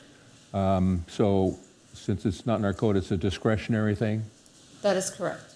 And even though there may be precedent or may not be precedent, may have been used once or twice or 100 times, doesn't make any difference. It's not necessarily a granted right that anyone has to decommission floor space. That's correct. With an entitlement, you have the ability to review the circumstances on a case-by-case basis and make a determination as to the applicability. Okay. On the slide that you have up right now, proposed floor plan, second floor deactivates 1,340 square feet. That's decommissioned. Areas not counted toward floor area include stairways and elevators. Why is that not included? Stairways and elevators were excluded because they don't generate the intensity or the demand for the use necessarily. They are a function of the building, so that is why they were excluded. Okay, pardon me, but the intensity and the use of the building, if you can't get up to the second floor, either through a stairway or an elevator, that's pretty intense use of a stairway and an elevator is to get to the second floor in the first place. As Councilman Keegan pointed out, I didn't see any elevator, but I did see the stairs, walk through those stairs. They're completely illegal and dangerous and should not be discounted as far as counting the floor area. I think it's as useful to have a stairway or an elevator access to the second floor as it is to have a hallway on the second floor or floor space in general. So I question why the stairways and elevators were not counted. I think they should be. They're as useful to the second floor as any other space, which we can talk about later. Do you know what the square footage of the stairways and elevators is? How much would it add up to, by any chance? The areas of the elevators and the stairways. Do we have that on hand? We don't have that off the top. We might be able to. Okay. take a minute and find it. All right, well, that's fine. I appreciate that. If you could, that would be great. I'd like to know that by the time we're done with our conversation tonight.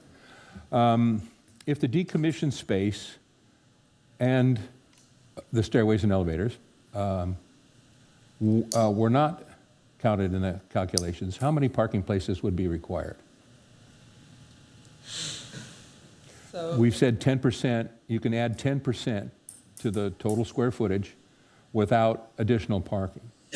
So at 10% of, if you add the 1,340 square feet of decommissioned space, which is in question at this point, if you add that back into the accepted square footage and leave the elevators and stairways out for the moment, you just add the 1,340 square feet back into the equation, take 10% of that, deduct that, and then what's the requirement for parking per square foot? I think it's 3 per 1,000, 3 piece. I believe it's 1 to 250. 2 spaces. We added 7. 2 spaces for 1,000 square feet? I did the math ahead of time, and I thought it It's was 3 about- spaces. Should they be required to provide- Excuse me. Does anybody know 3 spaces for 2 spaces? Three spaces per 1,000 square 1,000 feet of square building. feet. Well, let's hold on for staff to find that out. Thanks for asking that. I meant to ask that same question. That's for office. Oh, that's for office. Okay, thank you. How much would they be required to provide if we didn't deactivate it? That's important. What's that? Minus 318.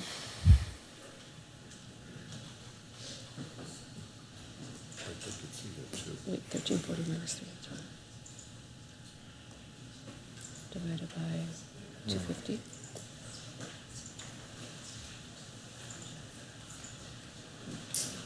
So we believe it would be 4 additional spaces for just that area. I mean, altogether.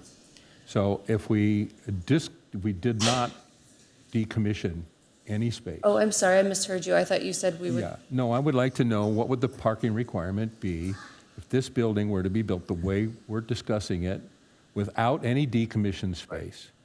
How many parking places would be required? And so the areas that we have currently discounted, like the stairways, you want those added back in? I want that area added back in, and then a new calculation meant for how many total spaces would be for the building required. Understood. I will need additional time to get the square footage of Okay. the stairways and the elevators. All right, I misheard you, and I thought you were asking with just, as we calculated it, adding the 1340 back in. So we will need just a little more time to No, get I you that. appreciate that, thank you. And I'm sorry, I don't mean to pressure you or rush you upon this. It's just that in this particular instance, with this particular building, and they're all different, it's important to find out exactly what would happen if the decommissioned space was not decommissioned at all, if it was added in and counted as it should have been in the first place, and then what would the calculation be? Because that you can add 10% without any additional parking. That process goes out the window because you're adding far more than 10% if you count the decommissioned space. And then you add that all together, recalculate to how many spaces would be required, and that's the number I'm looking for. So please take some time on that, if you can, but come back to us when you can figure out what that is. Appreciate that. And then I have one more or 2 more questions. As far as the existing second floor, I have to concur with Councilman Keegan about the condition of it. I walked through the building last week. There's an area that's called a moving floor. Is that correct? Is there some part of this that's referred to as a moving floor? Correct. And that means that an entire floor can move from one space to another within the building? If we can go back to one slide. Oh, sorry, one more. So on the right-hand side, you see the area that's shaded in green, and then you have white area that represents what would be a hallway. There are sliding floors in that area that provide access to the upper sections. Areas in white not counted toward On the floor right. area. Includes stairways and movable floors. So are the green parts the movable floors, or are the white parts the movable floors? The white area in between the green Is not counted. is not counted. and it Because has, it's a movable floor. Exactly, And it's the hallway between a bunch of little doors for storage units. correct. So how do you get to the storage units if there's no floor there? Well, there is a movable floor with a stair. It's Okay. Is this the common way we count floor space for a construction project of any kind? Movable floors? I've been a building contractor and developer for 52 years. I have never heard of a movable floor. So if there is such a thing, I'm very interested in it. And I'm very interested in why aren't we counting it as floor space? It's the only way to access the storage rooms, movable or not. And by the way, I agree with you, it moves. When you walk on it, the whole thing moves. That entire second floor is wobbly, very wobbly. And I, again, concur with Councilman Keegan about its condition. So now this brings me to my question. Are they going to be removing and replacing all of that movable floor business? Because I do believe that it is substandard and it is not built to code. And I can't imagine how it possibly lends itself to any sort of sheer transfer according to the engineer's letter. I appreciate he's a licensed engineer. He's not going to put his license and reputation on the line on something that's questionable. But as I read that, I understand that they're going to leave that there because it has to stay there. And that's why they want to decommission it, because it lends itself for the sheer transfer.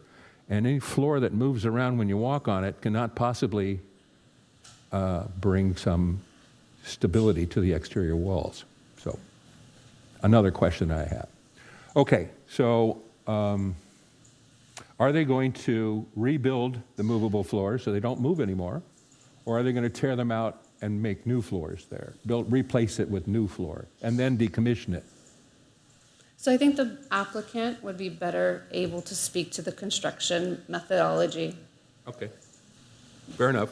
Then we'll move on from this unless there's any other questions, and then we'll come, after we speak to the applicant, then perhaps you'll have an answer as far as the parking. Sounds good. I have an additional question. Yes, sir. go ahead. Thank you. Two questions. One is the question of stairways and elevators and how it counts. If it counted in the original square footage, then it's being counted in the proposed, but I'm assuming it's not counted in the proposed square footage, so was it not counted in the original square footage? The mayor had a question about the use of stairways and elevators in counting square footage. Correct. So for the existing floor areas, any stairways or elevators would not be counted, so it can be consistent with the proposed. So they weren't counted in the existing and they weren't counted in the proposed. Correct. So it's probably a wash in there, right, whether it's counted or not? Because if you count it in one, you count it in the other, and if you don't, it just changes the ratio, so. Well, in theory, yes, but I think there is probably more area devoted to stairways in the new building than in the current. So how do we get that resolved? Are we supposed to count the stairways or are we not? What's the rule on that? So I'm going to double check the definition, as the definition of floor area does have some exclusions. I believe it's open stairways, and there's a couple other items. So let me grab that, and then we will do the calculation for you. And my other question was, and I don't want to put staff on the spot, but I believe I asked on the phone yesterday, if we didn't decommission the space, how much parking spaces would require, and I thought it was at least, yeah, right, but we didn't have an answer yet, and I'm just trying to refresh your memory. Maybe we do have an answer, we don't realize it. It was for sure one, more likely two. Is that about what it's at, or do we have to do some calculations tonight so that we know that? So if you want us to include additional areas, as the mayor asked, we'll need additional time. I believe just if you looked at just adding parking the area that is decommissioned, that would be 4 spaces by my quick calculation. So 4 spaces if we did not decommission that space, Correct, that they would be required to provide? correct. Okay. Thank you. That's all. Okay, well, the reason I think that may be incorrect is because if you just go, okay, 1,340 square feet of decommissioned space times some formula, you come up with 4. If the fact is that when you go over 10%, you can go up to 10% without any additional parking. You go over 10%, then the new rule is how many spaces per square foot or per 1,000 square feet, and that is a different calculation for the entire building, because now we have 7,000, 8,000, whatever it is, that comes up when you add all the square footage together times the formula that is required for that. So I'll be happy to wait for you to do your calculations, and we can move on then on this item and go on to the questions for the applicant. Thank you so much for your time. I appreciate it. Apologize if this seemed to be too pointed or pressured for you. I appreciate the work the staff does, and I know I rarely ask you to, can you just go over in the corner and figure this out and come back? So, but if you could, go over in the corner and figure it out and come back, that would be great. No problem. Thank you so much. Thank you. Thank you. Is the applicant here tonight? Excuse me, Mr. Mayor, if we're opening the public hearing, when are we divulging? Public hearing is already ex parte? open. I'm a little confused about the ex parte communications. It's my understanding we divulged it at the beginning and we haven't done it yet. So what is the status of Please carry on. council members You're welcome. divulging ex parte communications? You're welcome to go right ahead. Because I think it's important for the public to know, for full transparency. I had a conversation with a former council member who is in the building industry, and he expressed concerns about the faulty calculations of the original square footage. And I went through a walkthrough of the space by myself, and there were questions that council members submitted to the city manager, and the city manager provided answers to those questions. And Mr. City Attorney, is that considered ex parte if any of those answers influenced my decision-making, because those answers weren't provided to the public? So do I need to divulge those answers now? No. Well, this is a question for you. Are you swayed by the information that you have? Yes. Then- Okay. Generally, the questions that swayed me was the second floor ever permitted? And the response from staff was permits number so-and-so and so-and-so were issued in 98. Is the taxable square footage on the county rolls be considered, and how does that number differ? And the response to several questions from staff was the city is utilizing the permit records to determine floor area. And that's the gist of the questions and answers that may sway my decision-making. Thank you. Thank you. While we're on ex parte, I also visited the building, which I mentioned a few minutes ago. I've had several conversations with a number of people in the city who've called me and given me their opinions and so on and so forth, but that happens on every issue, so I have no problem with it. So those communications, are you swayed in any way, biased by any of the information? None whatsoever. I have my own questions and my own concerns here. Like I stated earlier, I've been in this business for 52 years, so I appreciate someone else's opinion, but that does not sway me at all. Thank you. I also looked in the building. I toured the building myself also. All right, so let's move on then. Can we have the applicant, please, sir? Thank you so much for waiting. I apologize for the delay. That's okay. So. Maybe you can give me a little feedback on how you guys would like to approach this, because I had some prepared remarks that want to get into the history of what's gone on here and how we've gotten here. But I most importantly hear and feel all the concerns that you have, and it seems that that's the meat of items to address. So, how much time do we have here? May I suggest we do it like this? You have some prepared remarks, I think perhaps just very similar to a staff report. Why don't you give us your prepared remarks first? Perhaps you will answer some or all of our questions, and maybe not. And then when you're done, we can ask questions of you in return. I think that's a good way to do this. Excellent. And while there is no set time limit, I think it's important that you have every opportunity to say your piece. Yeah, no, thank you. Well, again, thank you for having us. I want to start by saying we share many of the concerns that you've brought forward.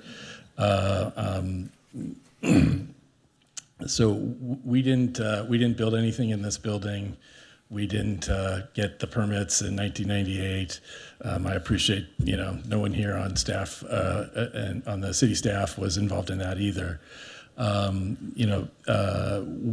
So, sorry, I'm getting a little off where I might go. So there's three ways. Let me run through. Sorry, I'm going to run through my prepared remarks, and I'm going to try to get back to your concerns. But your concerns are heavy on my mind. So there's sort of three ways to look at buildings like this in today's world to try to redevelop them and change situations like this that we all recognize are substandard. There's the builder's remedy route. There's the inexpensive stucco box route. And then there's trying to do something that's thoughtful, that's creating, interesting and unique architecture. I'm squarely in the third. I'm not interested in builder's remedy. I'm not interested in inexpensive stucco boxes. There's a few going up on the street that we see where you get a big 3-story condition, no articulation because our code doesn't require articulation, that our code should require articulation, and you get not very interesting things. We're interested in taking a building that's been there for 100 years and provided some feel and flavor and culture to the community, saving what we can of it, and doing something completely and entirely new within the four walls and the base piece. So to get back to answering some of your other questions, everything that is completely substandard is to go, and so we're here working to clean up this situation. We've worked extensively over the past 4 years with staff. I want to commend you on the new city manager who's been excellent to help at the end of this process. We've submitted this building no fewer than 8 times to various employees at the, up and down the ladder of the former city manager. Every, building official, every department looked at each of the 8 submittals that contain these pieces. Building, the first piece that I forgot to get to that I skipped because I got going. Prior to purchasing it, we had the same concerns that you have. What is this? This is a mess. This needs to be cleaned up. What are we supposed to do to figure out what is here and how do we move forward? We called the city. We spoke to the city manager. We had the building official, the previous building official who signed the permit. We all walked the building, all 4 of us, Bob Rollins. He looked at the permit, said, that's my signature, that's an official permit, that is permitted space, to which I kindly asked, how could that be permitted space for all the reasons that you're saying? What is a movable floor? The previous owner said, no, it's permitted, and if you look at the drawing on the permit, that's what it is. We said, where are there additional records from the city? We got back from the city, this is what we have. We don't have any records to this. There's a permit number. It's drawn. It exists as it's drawn there, as badly as it is. It never should have been permitted, in my opinion. It is completely substandard, and somebody needs your approval to change it, because all the things that are suggested are true. So, prior to purchasing it, we've had a partnership with the city. Here's what it is. I think this needs to get fixed. You're saying that this is, permitted space. Even the movable walkway, that's the craziest thing I've ever seen, why that would be that way, that is actually floor area.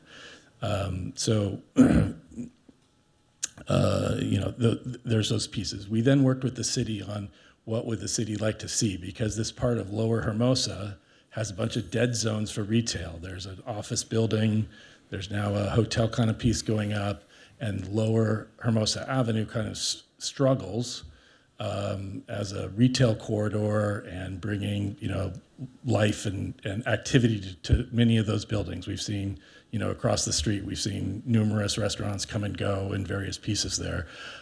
So we work very closely with what is the best situation for this building once it's done, given the uses, given the opportunity. That comes back to a few desires that we worked with staff on. Retail on the Hermosa Avenue side. So you'll see in the design that there's 3 smaller retail locations that have excellent ceiling heights in them. So that ceiling height doesn't go up above. So you have high quality retail pieces there. One of it opening up to the corner of the walk street. Then down the walk street, you start to get into a residential area. So we purposely designed office, but small office, so that you have little small offices that are going to be attractive to local residences that can likely come on bikes and walk and so forth. You're not going to travel 20 miles to end up in an office for one person, right? So smaller independent office, so those will be used by likely local citizens. Then obviously there's the issue of parking, right? And the code, lots have been said here that, I think the review of the code suggests otherwise and not maybe the way it should. And I know you guys have a process going on to look at some of those pieces. But without parking requirements, in order to move something forward and do something, we looked at, well, what are the uses that are going to limit the activity, limit the impact of parking, travel, et cetera. So working with staff, we said, well, keeping the storage piece is a benefit to the local residents. It's all used by local residences, a few by local businesses, but primarily it's all local residents that are looking for extra storage in their 5-bedroom house that's down the street, et cetera. So, and that's a very low impact. However, currently there's no place for loading. So the loading gets done in the alley illegally. It gets done, in front of the building in parking spaces that maybe somebody can get a parking spaces or can't or double park, et cetera. So we designed something to bring the loading inside the building. Currently the trash is in the walk street, and it looks terrible and the neighbors hate it. And so we designed it to bring trash inside the building. Then comes, we looked at the electric situation because the city doesn't have 3-phase improvements down there. There's a requirement to do a transformer. We got told by the city staff that the transformer needed to be in the walkway and actually needed to be right up front. We were hopeful that somebody at a senior level would say, let's not put that right on the corner where everyone sees it. As we move down the path, SCE says, no, can't put that that way. You have to bury it in the building. Super expensive. 2 floors, big box area that you can't, that you've got to, build around it using materials that aren't flammable, and et cetera, right? So significant cost of the building. We then continued to look at it and said, well, how can we do something that's interesting and iconic here and want to save the existing building? And so we came up with this concept of doing something that has a little bit of old and a little bit of new, and then creating on the 3rd floor what we think is a signature kind of space. However, it was very important to us to not create a 3-story unarticulated facade wall. None of the beach cities have setbacks at the second and 3rd floors in their code. They should. It's the number one thing that's going to lead to bad building and going forward, in my opinion. So like the other buildings we've built, we set back that entire piece on the 3rd floor so that the sky plane, as you walk, you won't see that. You will see some of the landscaping and some of the pieces, and obviously the further you get away from it, you'll get a glimpse of it, but it breaks up the building so it's not a big one tall monolithic structure. Then the storage is 2 floors with lower height ceilings, because you can do that in lower height ceilings with the 3rd floor above it. But the office, we didn't want to build office with small ceiling heights on the side. As I mentioned, the retail in front has gigantic ceiling heights. That creates a building in which the floors of it's basically two buildings. So you have, here you have 2 floors, here you have too many floors and a third floor. In order to do that and have those next to each other, that's why there's the voided area in between, and why it's not chosen in between, but that's the area that's kind of left to do that. And then it is all brand new engineering. And then there's structural, because it's a big square, you need the load pieces. And so that's for that reason why that's there. Again, the architects provided a letter for that piece. Let me just take a second to make sure I've, so, these buildings end up being, the other, piece just to make note of is, there's lots of different, the code is pretty clear when you read it, and it says certain things count as floor area ratio, but it's floor area ratio. It's not just total floor is the way that things get calculated. And so in some cases that means more, in some cases that means less. It means a few different things of what gets counted in various places. The point was made from a tax record standpoint. Our experiences from a tax record standpoint, they're not as thoughtful, and they move forward in various races. But that's why you have some discrepancies in things like floor area ratio, that is permitted area by locality. And mind you, this calculation is different in every city. And in most cities, the fire side is different than the building side of cities in some of the codes, et cetera. So it is a complex issue to get to that piece. As we've gone through the piece and developed it and gone back and remeasured and figured out what the existing current staff sees as the right ways to count this building, which is slightly different than what the other one was, but not by much. You can improve this to 10%, at 10% over. We're not trying to, but we understand there's already a concern about the size of the building. So we didn't propose to go to the full 10%. We're 700 square feet over, not 1,200 square feet over. Of course, that means that the void area potentially gets bigger. We are open, my goal is to build nice buildings and play by the rules in all the cities. We are not somebody that builds a second floor and then comes back and asks for forgiveness. That's not our approach. We came forward at the beginning and asked what that is. The voided area is meant to be a voided area. It is completely concrete, blocked off for structural reasons and other reasons. There is not a door that you can open later. It is not our intent. We are willing to do anything. We can put a camera in it. In today's world, you can have a camera in it for pennies. There's lots of processes to make sure that that void isn't used. And in fact, part of the reason that came to be was our 8 submittals and working with the city and the staff that was there that gave the suggestion to treat that in that manner, because that had been done before in the city.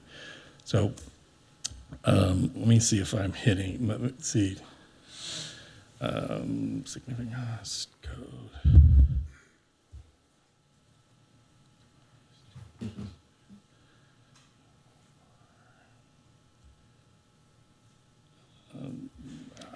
I believe I've hit some of the notes from the questions that you had, but of course I want to address all of it. Again, in closing, we're really trying to bring forward interesting, special, unique building. We are trying to save something of the historic nature of the building.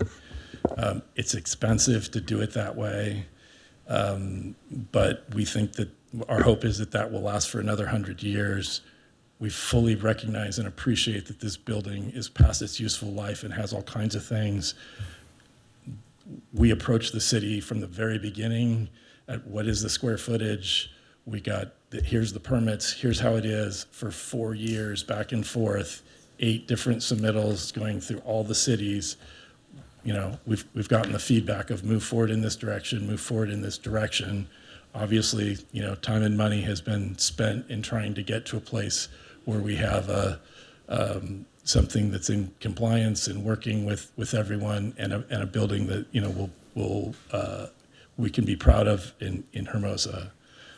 So again, I want to make sure that I answer all your questions and concerns and thoughts. But again, so I'll turn it back to you for questions. Great. Thank you, sir. I appreciate it. Something I should have asked you at the beginning.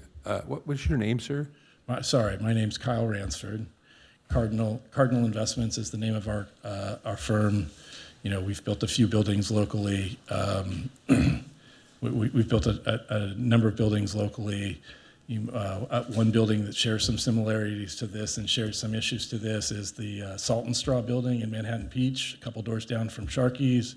Also another building where, per the code, you could have put the whole the office right up on the front corner. It would have made for an extraordinary, amazing office in a 40-foot wall condition. We stuck the office in the back. It still has a very nice view, but so our goal is to build nice, lasting buildings. We also have a building that we redeveloped on Morningside, right next to where there was Twin Tower buildings. If you remember, if you happen to think of those, where the parking structure used to be. Again, trying to do something beach-oriented in a higher quality manner, that is our approach to what we're doing. So you're the developer here, the owner in this case, or architect? My role is probably consider the developer and the significant shareholder. There are a couple other outside local Hermosa Beach investors. So both, yeah. Yeah, so both, but Okay. in the end, I'm in charge. Great. I appreciate that. And I apologize, I should have said right off the top. No, I should have introduced myself. You have a better understanding. Yeah. Thank you so much, Carl. I appreciate it. Any questions of the applicant? Yes, Councilman Francois. Thank you, and I appreciate all you've done on this design. I would like to see something happen, and it looks like a great improvement on the building. So, as you know, one of the concerns is the ability to ensure compliance of the decommissioned space. So if we've agreed on the square footage calculations, all that, and assuming that that's the amount of space that's going to be decommissioned,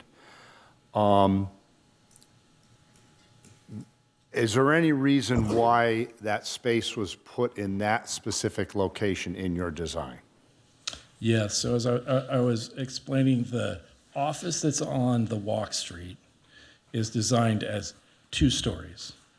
Okay, so that's a 2-story with about 12-foot ceiling heights. So you have nice heights there, but 2 stories. Where the other side of the building behind the retail is storage. That has 8-foot ceilings and 2 stories of storage, and then 10-foot ceilings on the 3rd floor office space.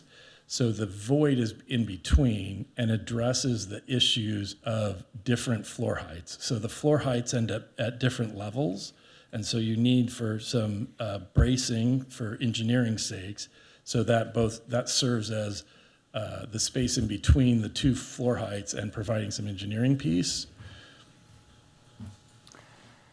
So assuming that the square footage is calculated, we've agreed on that. Yeah. If the council made a determination that the space wasn't going to be decommissioned, and you'd be required to pay an in lieu fee or provide parking, would you end up utilizing that space, or how would that design look? I mean, there could be a storage use for it. I don't know that it would be an office use or retail use. I mean, if that could be an acceptable solution. That could be an acceptable solution, I suppose. So then, on a sidetrack to that question, getting back to the compliance issue. Yeah. Is there any reason that it could be redesigned so that the decommissioned space is on the 1st floor, creating an atrium on the corner of the building, or as a minimum, creating some space that the public would be able to see to ensure it complies years down the line, or possibly using the space for parking or bike parking or some public use which would be considered the same thing as decommissioned.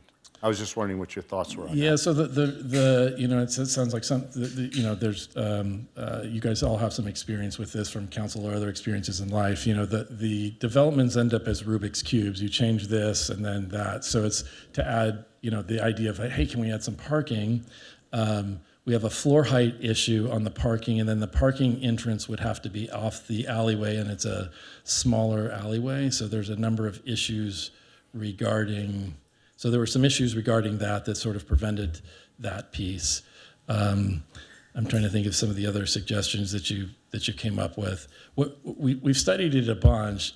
It's really hard to meet the structural needs and the building needs in the other spaces without affecting the office on the Walk Street, the retail on the front. It just kind of came down to like, that's the better solution. You know, again, we've done hours. This is 4 years. We've had 4 years of back and forth on all this. How many years? 4. Okay, well, Thank you. Thank you. Yeah. Appreciate I wish I had a better answer, but. Sure. Okay. Thank you. Thank you, Mr. Mayor. Not a problem. Any other questions? I don't know The like, applicant? if you have any interest in hearing, but Brandon Strauss has been involved in the project since the beginning, and obviously is more thoughtful than I on code and those types of issues. And I know he had some remarks. If you were open to hearing them, I think there is some value in the perspective and the sort of third-party nature of it. I appreciate that, and let me say, as long as I have the floor at the moment here, I appreciate your offer for that. I also appreciate the fact that you, very much so appreciate the fact that you're trying to save the outside facade of the building and keep that historic look to it.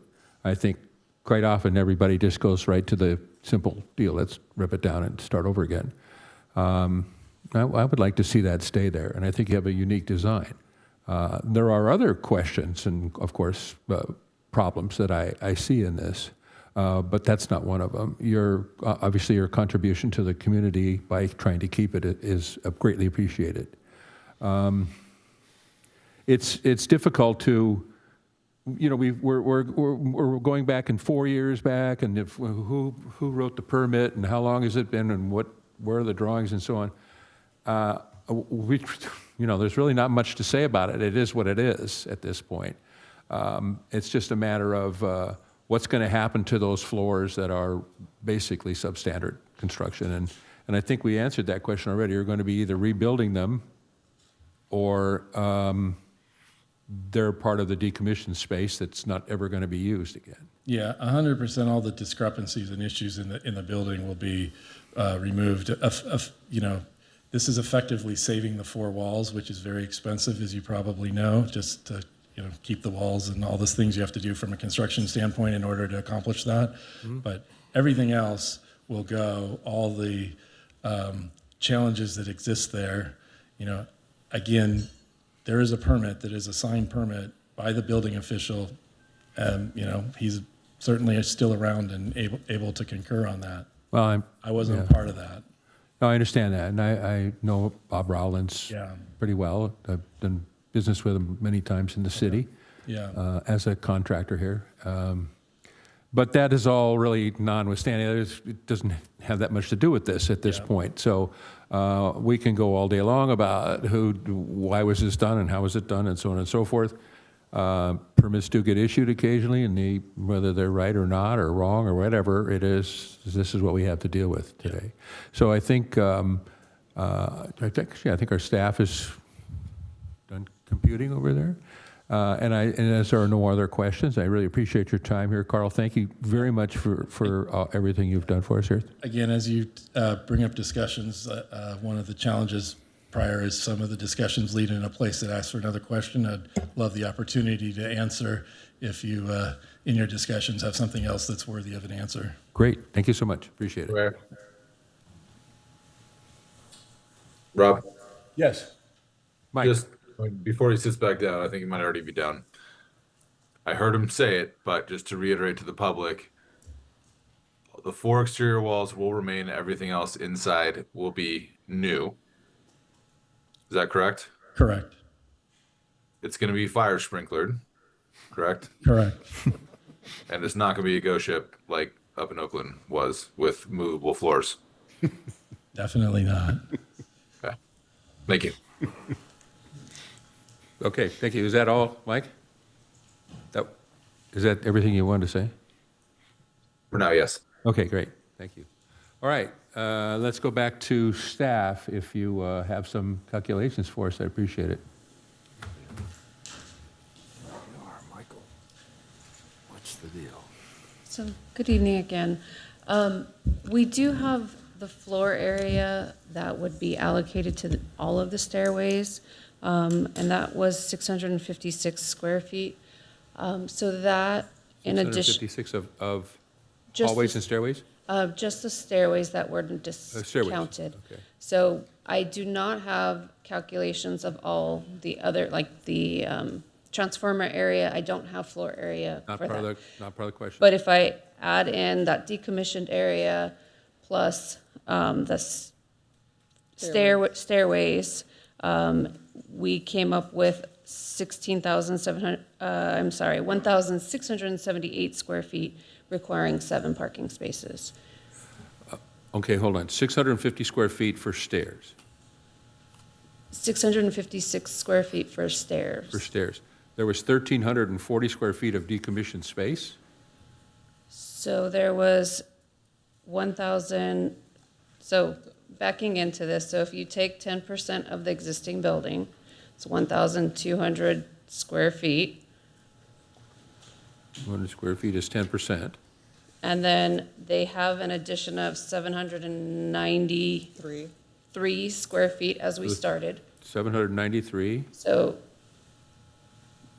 for third floor. for added floor area, Mm-hmm.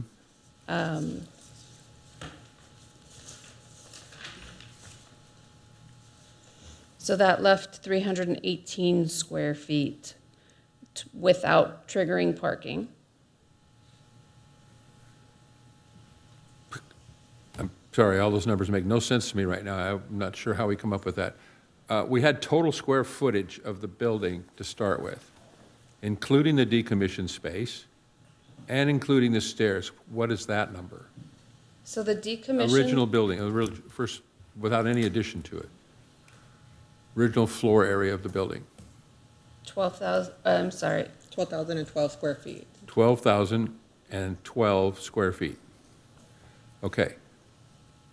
And that includes the area that was decommissioned, whether or not it's decommissioned or not, but that includes that area. you asked for the existing square footage Okay. of the building, so that does not include the decommissioned. As it is today, the building today, Yes. 12. 12,200. Okay. And you're going to add how many square feet on the new area? So the new area, or the decommissioned area, was 13. Not the decommissioned area, because that's included in this original 12,000 square feet, right? It is not. The decommissioned areas in the proposed floor plan. So the existing floor plan is the 12,012 square feet. It's existing. Existing floor. Correct. In the building, which includes the decommissioned spot, because it's been decommissioned or otherwise, it's already in there. Correct? Existing. Please. The decommissioning doesn't happen until you have the new proposed building form. So 12,012 square feet is existing floor space, period. Wobbly floors and et cetera. Then you're going to add so many square feet of floor space to that. How much is the added space, new space added? So the added third floor is 4,058 square feet. 4,058 square feet. Okay. So, you're going to have 16,070 square feet of floor space in the building. I think there's a Not mistake. counting I think there's a decommissioning or hallways, stairways, et cetera. Can we pull up the presentation again? I don't think 4,000 is correct. So For that third floor. 4,000 square feet, 4,058 square feet is way more than 10% of 12,000 square feet. So it's 30, almost 33%. Yeah, I think, So the 10% business doesn't apply. If we just go, how many square feet did you have and how many square feet are you adding? We come up with 16,070 square feet. My math is correct? 10,057, carry the one. Yep. Mr. Mayor, if I could just interject for 1 second. We're really simply trying to find out how many parking spaces they would be required to Thank you. provide. Thank you. Right? If we approve the plan and didn't use Thank the you. decommissioned space. Sir, That's, excuse me. I have the floor at the moment, please, and I'm trying to determine that number. Okay. And by you interjecting here, you're just confusing things a little bit more. So Well, let I me asked- just finish, and then if you don't understand it, you can ask some more questions. Thank you. Am I correct in that addition that I just gave you? so it doesn't include the other areas of the building that are decommissioned, and I think if we can go to the first floor and just, Okay, so let's can not walk talk back about the decommissioned part, but the part that doesn't, I'm that sorry, we're not counting. not decommissioned, but areas of the That are not building that counted. have Okay, been so let's subtract that. How discounted much from is that? floor area. For the transformer and so on. So those are the numbers that I don't have an exact square footage for you. Okay. So we're back to another calculation. I'm unable to, without having access to a computer, and I would need more time than we have at the moment to get you that number. Okay, But- so, go ahead. Oh, sorry. So if I could just walk you through the calculation that we did do to come up Okay, with the 7. let's do that. So we have an existing building of 12,012 square feet. So 10% of that is approximately 1,200, right? So they, of the floor area that was being added, they had 793 square feet. So if you subtract that from the 10%, the 1,201, that left them with 318 additional square feet, potentially without needing parking, correct? That's not how I see this. I'm sorry, maybe Okay. that's not how I'm getting this. The 10%, really, if we go over 10%, which 4,000 is well more than 10% of the 12,000, then the 10% business doesn't apply here anymore. So, understood, but they still get to count, the first 10% is discounted. They only are required to park after that 10%. And that's the calculation I was trying to provide. But again, this number is missing a few other areas that you may want considered in, like the transformer and the parking area. But based on past that 10%, the floor area that we're able to count at the moment, which was the stairways and the decommissioned area, that came up to approximately 1,600 square feet and required 7 parking spaces. So what you're saying is, if we allow the decommissioned space, then they need 7 parking spaces? If we don't allow the decommissioned space, they require 7 parking places? If you do not allow the decommissioned space or allow them to exclude the stairways, that would be triggering a requirement for a minimum of 7 spaces, 7 parking spaces. A minimum of 7? Right. And a maximum of what? Well, I said a minimum because I'm aware that there's other areas that I haven't been able to add back in because I don't have that floor area. So it could be somewhat more than 7? Okay. All right. Well, that isn't exactly the answer I wanted, but we're getting there. We're getting pretty close. Okay. All right. Now that you are back, I have one more thing I want to ask you about. In the slide, let's see, this is slide 20, general plan consistency. Policy 1.3, access to daily activities. General plan provides access to services in the community and contribute to more options for residents to have access to daily activities. It is considerable that in all areas of Hermosa Beach, parking is lacking throughout the city. And so by not having these seven parking places, maybe more, are we not contributing to the options of residents to have access to daily activities? I think that's a policy decision for you as the city council to make. If the project has merits or doesn't meet all of the objectives of the general plan, then that would be within your purview to make the, weigh those. All right, thank you very much. Is there any other questions of staff? Yes. I just want to be clear about this. If this project, if we don't decommission that space and we include that in the square footage, that increase in square footage would mean they would have to be required to provide 7 parking spaces? Is that right? If you, the calculation that we provided was the decommissioned space plus the stairways. That together triggered a requirement for 7 parking spaces. Minimum. Correct. Maybe more. Just that additional square footage is going to require 7 spaces. Of the decommissioned space and the stairways, yes. Okay. The stairways, though, weren't calculated in the original. So were they? No, they I were don't know, not. the stairways gets in the middle of it because if you're either going to count the stairways or you're not from the original and proposed.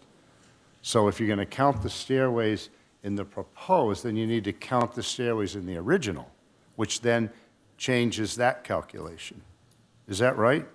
There would be a modest. Yeah, okay, somewhat of a change. But getting back to the basics, that additional decommissioned space is going to require 7 parking spaces, or they're going to pay an in lieu fee of equivalent to that.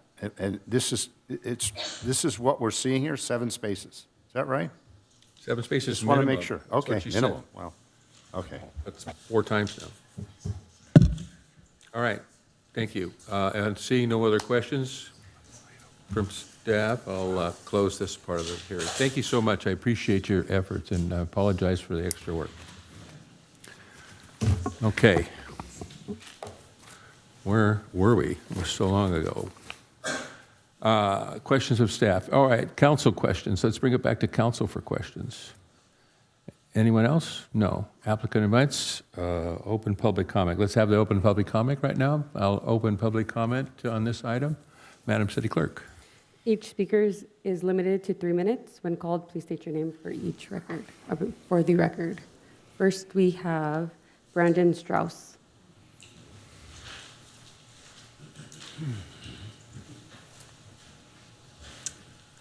Thank you, Mayor Seaman and members of the council. So these are all great questions. Obviously, the applicant has answered a lot of them, but a couple of them I just want to hit again. In terms of decommissioning space, so this is not a new thing.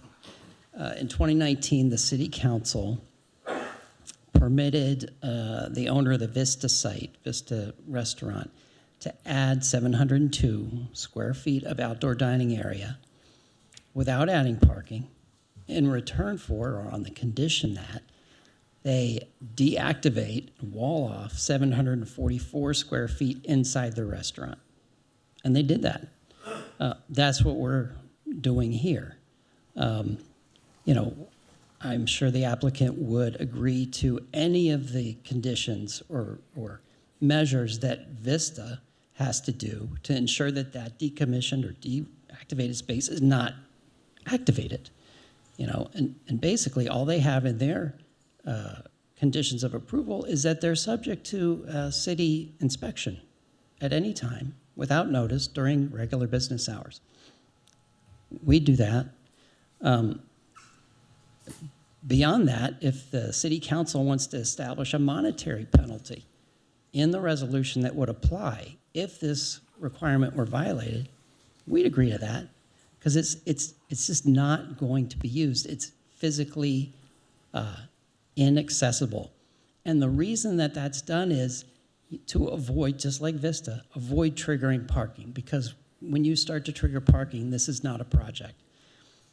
it's not a project if you don't put the transformer in. These are all requirements for this project to go forward. And all the developer can do when they design a project, let alone decide to buy a project, is look at what the rules are at that time and what the city council has done so far. And that's what they have to rely on. So, it's been 4 years of trying to hit that moving target. And, I haven't seen anyone who is put as much effort into trying to revitalize and preserve a building like this than Kyle. And I think they're few and far between. And more likely is that, a developer would use state law to demolish what's there, build residential or mixed use, and they'll use whatever state law is available for parking, which may be none. Some people tell me this city's one lawsuit away from the builder's remedy coming back into effect. And, that's why we're asking you to approve this project, and we hope you do. Next speaker is Dan R. Hello, my name is Dan Riley, Hermosa Beach resident, and thank you for having me up here. I'm very much in support of it. I love the design of bringing in, as we all mentioned, and you as well, being kind of the old and new and the mesh. I do also come from a development background, and I have to say some of the stuff that's been pondered here, and I have not read the code entirely, so please excuse me on that, but counting walkways, stairways, areas that are not typically where you're going to have extra people residing, and typically often may not even be on a lease, calculated in a parking square footage ratio doesn't typically come up, and is often for city of LA or wherever may not be there. But I'm not here to go maybe against what might be written in the code, but it does seem a lot of, in my opinion, in many ways could be common sense, because you do need a stairway to get up to the second floor, then I can access an office space that I lease that says 410 square feet. It doesn't say 410 square feet plus the 15 stairs that I took to get up to it. I'm very much in support of this. I hope that they can figure out a way, especially with the space that is being kind of questioned. I did have a question for the developers. What is the ceiling height of that space that's going to be decommissioned? Sir, I'm sorry, you can't. Oh, I'm sorry. Okay. Do you by chance know the ceiling height? Just trying to figure out if the space is so minimally usable where it's located, and maybe it has less desirable inner space that it might be more logically unlikely. I don't know that. So that's my question. Okay. Thank you for your time. Thank you. I appreciate it. I do not have any additional speaker cards for in-person public comment. So we will move over to our virtual public speaker. First, we have Tony Higgins. Tony Higgins, your 3 minutes will start once you begin speaking. Yeah, I'll keep it short. There's nothing that or just because in the past we allowed the parking regulations and requirements to be bypassed doesn't mean that we're required to allow that this time. Frankly, it seems like it's a Pandora's box. It was opened once or twice. And just because it was opened once or twice doesn't mean that it should be by right to hide space or close off space to avoid parking requirements that we all need in this city. So that's just for your consideration. Thank you.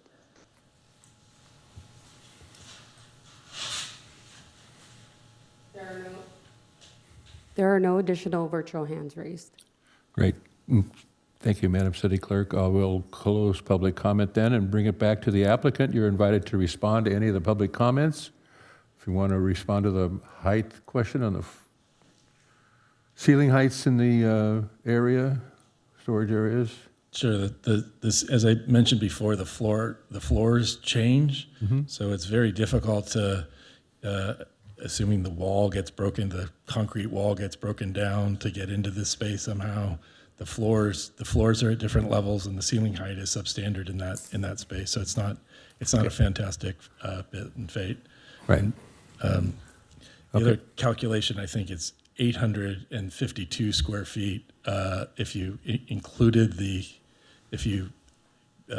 that space in there, it'd be 852 square feet of difference in the building. If we included what space? The stairways? Along the lines of questioning you were going down, my interpretation of the way that we're asking those questions, I'm pretty sure it's 800. If you used the walled off space, it'd be 852 square feet over the allowable. Okay, all right. Well, thank you. Appreciate that. Okay, so let's close the public hearing completely. Then applicant has had an opportunity to respond and bring it back to council for deliberation or a motion. Would someone like to start? Yes, Councilman Jackson. Thank you, Mr. Mayor. Thank you, staff. Thank you, Mr. Ransford. Thank you, first of all, for your willingness to invest in our community, your time, your patience with a change in personnel over the last 4 years. So thank you for sticking with it and for getting to the point where we are today. I also want to thank our staff. This is not a typical project that we're accustomed to dealing with. I watched the meetings with the Planning Commission, and I also want to tip my hat to the Planning Commission for their deep dive and thorough understanding and dismantling of this project so that we could make an informed decision. So, I think what you're proposing is exactly what this city is in desperate need of. We need ground floor retail. We don't need any more service industries. I know they mentioned that at the Planning Commission the other day. We don't need another nail salon or massage. Obviously we have those here and they're great businesses, but what we need is tax producing retail, tax generating, sales tax. So I'm in support of this project. I'm excited to move it forward. I'm happy to make a motion when it's time. My only concerns are with an accurate calculation of the square footage, because obviously that's important for our tax revenue, and the parking. Now, I don't want parking to be the reason that we don't move forward with this project, but obviously it is a concern. And I would support, I don't know where my colleagues are, but I would throw out that from my watching the Planning Commission meetings, there is no expectation that there's going to be anybody there on a regular basis with regard to the storage unit. That's going to be a kind of a self-service thing. And I would support a condition that 901 Hermosa Avenue would not be eligible for any off-site parking, sort of as if you make a decision, and I think that's great, you're saying, hey, I'd rather not do the parking, okay, that's great, but I don't think the city and the taxpayers should then supplement or augment any parking that you're choosing not to put in. So to me, that sort of makes sense. You don't want parking, that's fine, but I don't think you should count on the city to provide parking for the facility. So that's sort of where I am right now. But I think this is great. I love your ideas, I love your thoughts, I love the passion, and I think this is exactly what we need for a part of the town that's pretty dead right now, that could use a boost. So thank you, Mr. Mayor. Thank you, Councilman Jackson. Could I ask you a quick question? In your proposal, you're suggesting that if we move on with this project and that we do not consider the parking places that probably should be provided by these calculations, that we do not allow them any parking permits, on-street parking permits. Thank you for the question. Yeah, I mean, this is one of several projects that we can expect to hear in the future. And I don't think parking should be the reason that we don't approve it. But with that being said, if a developer chooses not to have off-site parking, I don't think the default should then be at the expense of the city and the taxpayers in the city to augment, supplement said parking. So that would include employee parking, That's correct. which also includes everyone there that works there, management, employees, that they all could have a That's parking permit. that's my initial thought right now. Okay, I appreciate that. I just wonder then, where will they park? Go park in the parking lot and pay the fee? Feed the meter? Again, it's. And can we do that? It's not our, again, if the developer decides to build a building Right. and not provide on-site parking, and we are going to accept that, then that's okay. That's the choice that he, as the developer, makes. And it's not our job, in my opinion, to figure out where folks who may or may not be frequenting that park. I mean, there's public parking next door, parking lot A, there's street parking. I just don't think the taxpayers should supplement. I happen to agree with you, to be honest with you, and this is something I brought up regarding ADUs. There's been a couple of projects around town where we had a commercial building with residential, and then there's an ADU, and there was a question about, well, should we give parking permits to those people that live in the ADU? They didn't provide any parking when they built that unit, so why would we give our public parking to them in the form of a parking permit? So I'm on the same page with you on that particular item. I'm just wondering how that affects everything. And one other question I have is, can we actually do that? Can we deny a parking permit with our program in the zone to a building just simply because they did not provide the appropriate parking? Is that legal for us to do? Well, you can't ban parking based upon a dwelling type or a type of building. That's not something you can do under law. I'd have to do a little bit more research, but the initial research that I've done is if you're trying to ban based upon the type of building, whatever, you can't do that. You can't ban because they build a certain type of building, you don't want to provide parking because it's that type of building. You can't do that. Yeah, and again, the point I'm trying to make is it's not necessarily the type of building, which is a factor to be considered. But with our parking permit program that's involved with the Coastal Commission and our coastal plan and so on, can we carve out a building or a home, ADU, or be it commercial, whatever it is, can we say that you did not provide the associated parking that should have been provided, and so therefore you're not allowed to get parking permits under our parking permit program? Is that legal? My gut is telling me no, because that is discrimination, right? You're singling out a certain group and you're not providing parking, and Well, that. we're not signaling, that's a choice a developer makes. If I choose to build a building and not put in parking, which I have an option to do, then, again, it's a choice. Right. Well, once Choose again, it. there's many layers. But if you are, if they are, if they are entitled to parking, if employees are in a facility and they're entitled to parking, and you don't give them parking because the developer didn't do it, that's a city action, and that's discriminatory, and that's a problem. So under the code, if that particular building and those employees in that building are entitled to parking, and the developer does whatever and infringes on that right, that doesn't mean that you can do that as the city. Okay. What about a parking in lieu of fee then? Well, if they pay the in lieu fees, So then there could be they've an met their in parking. lieu. It could be. Once again, I'd have to do some Okay. additional research on that. But, you have to be careful if you're restricting someone's entitlement. No, but we do that now. There are developers who choose to pay into this parking in lieu of fee. Correct. And Rather than providing off-street parking. Yes, and that is acceptable, and that is something that's in the code. Okay. Yes. And then they could get parking permits because they did Right. meet the code. Yeah. Exactly. Okay. Good, thank you. Thank you. I'm glad we straightened that out. Any other comments? Yes, Councilmember Francois. To follow up on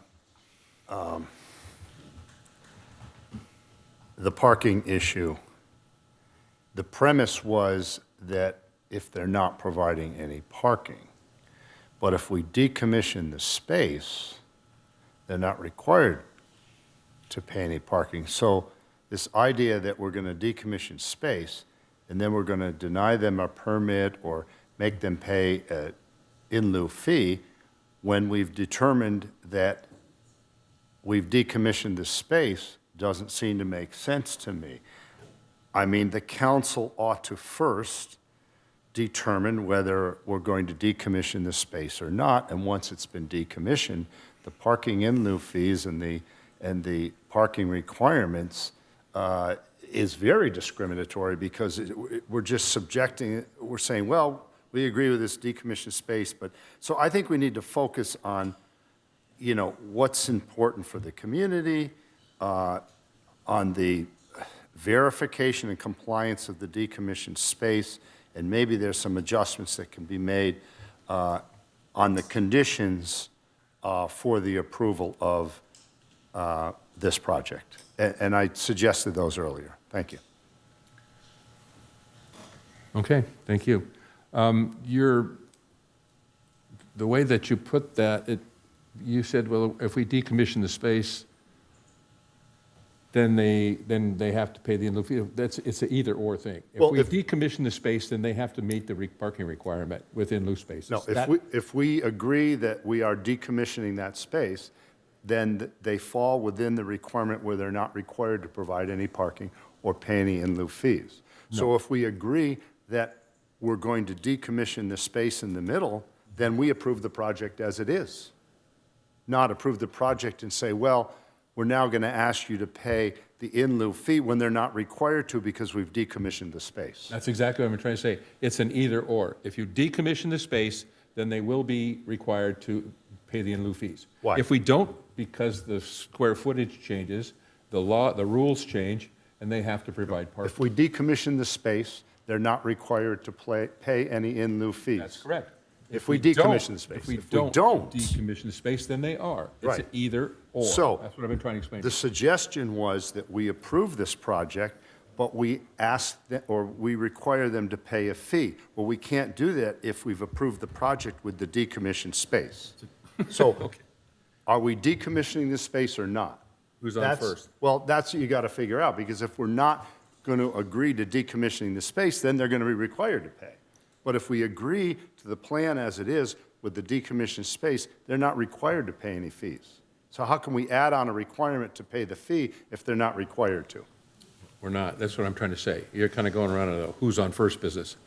If we decommission the space, they're not required to park. Right. If we don't decommission the space, they do have to pay the required parking. So that is the question here. That is the question. The Councilmember Jackson's motion, he suggested that. He didn't make a motion. His indication was that he wanted to approve the project as it is and then require them to pay the in lieu fee or provide parking or, the whole parking thing. Well, if we've decommissioned the space, then the project isn't required to provide any parking. All true. Okay. So are there any other comments or questions? Councilman Keegan.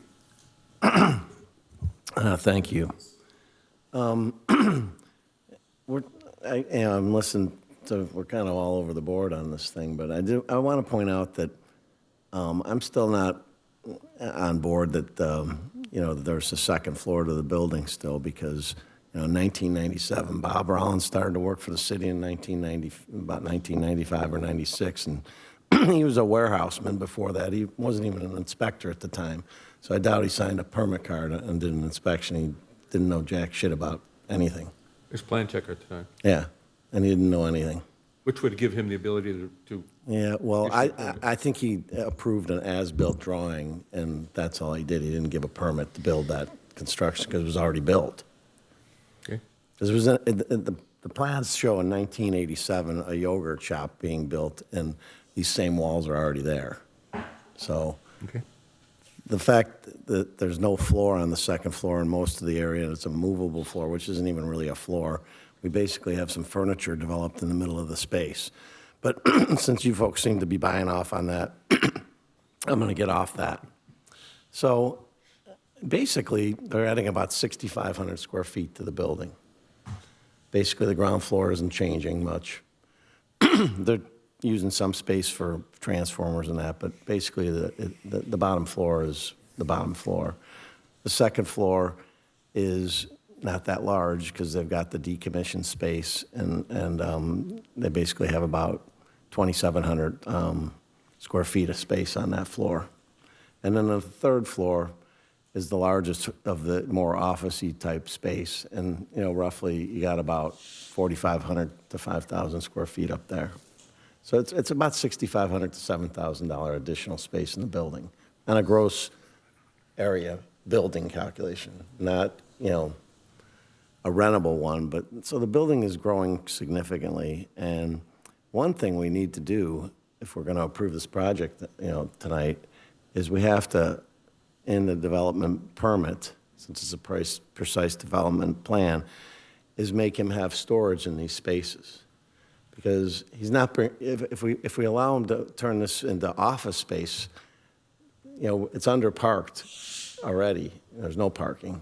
And now we're going to allow it into a higher and more dense use. The one thing about the storage, which is nice, is that storage facilities don't see much traffic.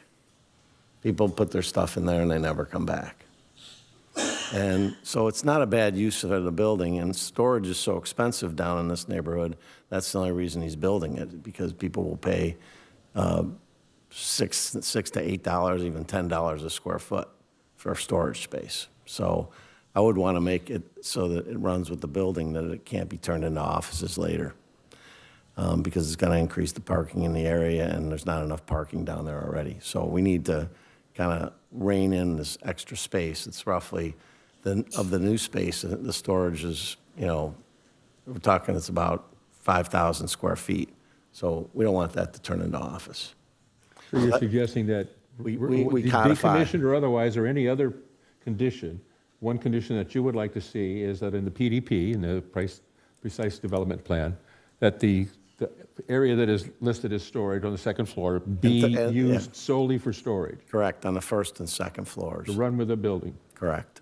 Okay. That's just, I think it's prudent, and later he can apply to change that, and he can get that changed. But yeah, that'll be up to someone else then. That'll be up to someone else. So I just think we should do that if we want to move this project forward, and you're in agreement that you're allowing him to have a second floor with this space that has no rated doors. I mean, if it had a permit, all the doors in the space are not 1 hour doors, and so no one would give this a permit. But I guess that ship sailed. All right, but the applicant has already stated, it's been, I think, pretty clear that they are either going to remove and replace or rebuild that entire area to where it is up to code. Well, right, and they're putting in a floor. Fire doors and proper stairways and so on and so forth. It's going to be a proper floor. So, yeah, and a proper floor that doesn't move. It doesn't move, correct. Right. And so then we come to the question of how, we're going to calculate how much the building's grown and whether or not we're going to give them credit for what was there and how much we want to get for in lieu fees, because, I mean, the building should have probably been developed as a 7,780 square foot building, one story. I mean, that's what it should have been. But obviously he relied on the city, and he's got 4 years of emails and documents, and I suppose that's not a fair thing to do, to tell him one day he's got more square footage than he does. But again, when those permits, if it was a real permit, and I'm just telling you this, it's sent to the county, and it would add that square footage. And the reason that it's not correct in the county is because no one ever thought that second floor was really square footage. I mean, these permits were pulled in '87. We were sending stuff to the county then, and so the county would have better records. And if you don't think the county wants those permit files to increase taxes, you are crazy. They are dying for all our permits. No, I get they that. come out and do, they want that money. I understand what you're saying. So I think, I don't know that if we're ready to make a decision tonight. I would like to have staff come back and give some direction on figuring out what we really want to give them as credit for the current size of the building, and then we got to decide, if we want to collect any in lieu fees for that shortfall. So as far as the parking issue is concerned, you'd like to see staff come back with proper calculations that include? That basically tell us, Yeah. we're going to give them credit for this size building. I don't agree with it, so, but I don't see anyone else agreeing with me. Right. So, Yeah. But we need to know how big a building was applied for. We want to Okay. give them, and how big is the current building. Right. And I think you do gross leasable area, including all of it. You don't get a discount for, you usually don't count shafts and stairwells in a building because you can't rent that. All right. Well, I kind of disagree with the stairwell business. The shafts, of course, and the elevator, yeah, I get it. Yeah, the elevator shaft. And where the electrical business is, I understand what that is. Right, perfectly, yeah. so anyway. All right, so, okay.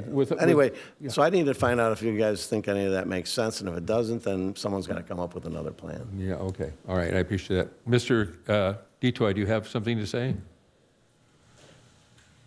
I do. I do think that on page 7 of the PDP, number 11, it says use of the second floor decommissioned space shall be strictly prohibited from use. And I do think we added, what the applicant mentioned,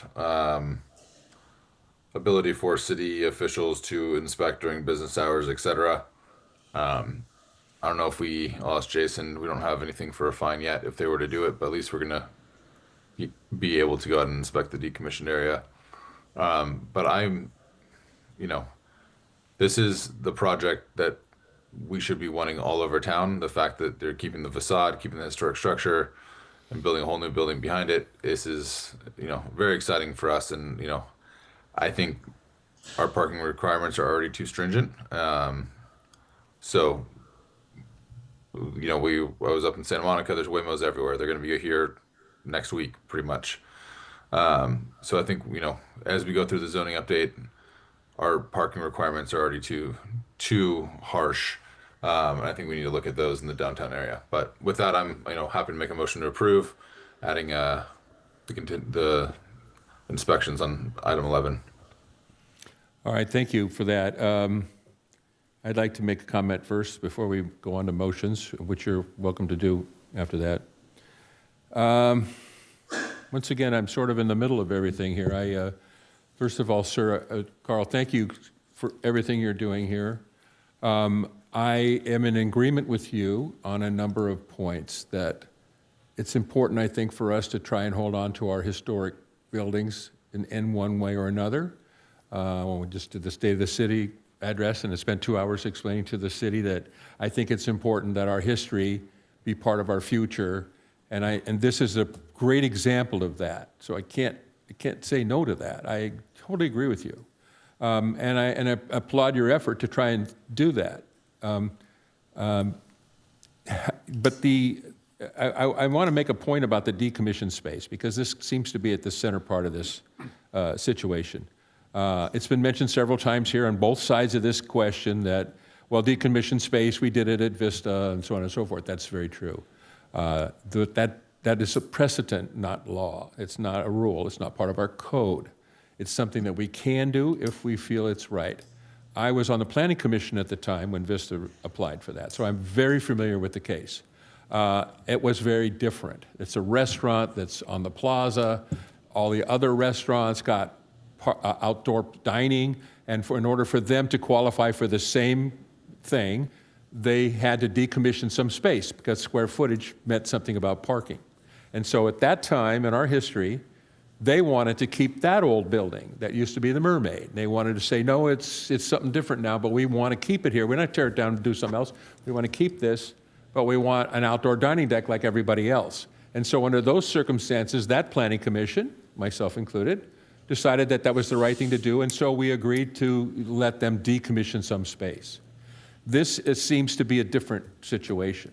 Although it will help you keep an older building, I appreciate that, but it allows this development to not provide parking that it should. And that's another problem that we have in this city is parking. There's not enough parking. We have in lieu spaces. I'm sure you're well aware of it. As a developer, you know what we're talking about. So I would like to see, actually, I wanted to, when I came here tonight, I was still kind of on the fence, but I was leaning toward no decommissioned space, first of all. Let's not decommission any space. We have that ability to do that. And even though there might be some one-time precedents, it's not something that must be followed. So it's up to our discretion to do that. And it's my opinion that we probably shouldn't do it in this case. The reason because if you're going to have employees there and people that work there and so on and so forth, there's going to be a lot of people that want to park there. They should get permits. I don't think we even legally can deny them permits if we wanted to. So I don't think that's the right thing to do. I think that should happen the way it should, but I think this building should provide the appropriate parking. What the question then is next, in my mind, is how much parking? How much should we do? And there seems to be still some question about, do we allow this and we don't allow that, and so on and so forth. But perhaps Councilman Keegan's idea of bringing it back with that information might be our best and fairest, most reasonable request. That hold on, please, that we ask them to bring it back to us without the decommissioned space and come up with some figures and find out exactly how many spaces are we talking about, what would that fee be, and so on and so forth, and then make a decision based on all the correct facts. I understand that you have been working on this for 4 years. I can't, actually none of us can, take responsibility for or try and make it up to you what happened over the last 4 years, or what did Bob Rollins do or not do or whatever. I really, it's futile for us to even go there. It is what it is, and the last 4 years has nothing to do with what we're doing here tonight. To your point of view, perhaps it does, because you've spent 4 years trying to get this thing done, and I appreciate that too, sir. I wish I could fix that, but I don't have a time machine. I can't go back and go, wait, stop, because this is going to mess up in 4 years. Let's fix this now. We can't do that. So I think the right thing for us to do would be to ask staff to make the correct calculations without the decommission thing. Not necessarily mean that we won't decommission it or not, but bring it back to us and let us find out, well, if we do decommission it, and you do count this but not that, refigure those figures and come up with some more information for us so that we can make an honest and fair decision. I know that extends time, and I know in the construction business time is money, and I apologize for that. But again, I can't do anything about the last 4 years. I can only think about now. Yes, sir. Might I approach to make one quick comment? Yeah, it's a little out of order, but yeah. So just to give clarity to kind of the discussion that's going on, the reason that we ended up down the decommissioned space route was so that it didn't require parking, as it was advised to us from staff that would be that would be an issue that the various bodies would not want to look at. If it was decided that you would prefer to count the decommissioned space and have us pay in lieu for any square footage that it goes in excess of the 110% allowed in the code, calculated with the spaces that the code defines as spaces, we would be open to that. And so we're open to decommissioning it.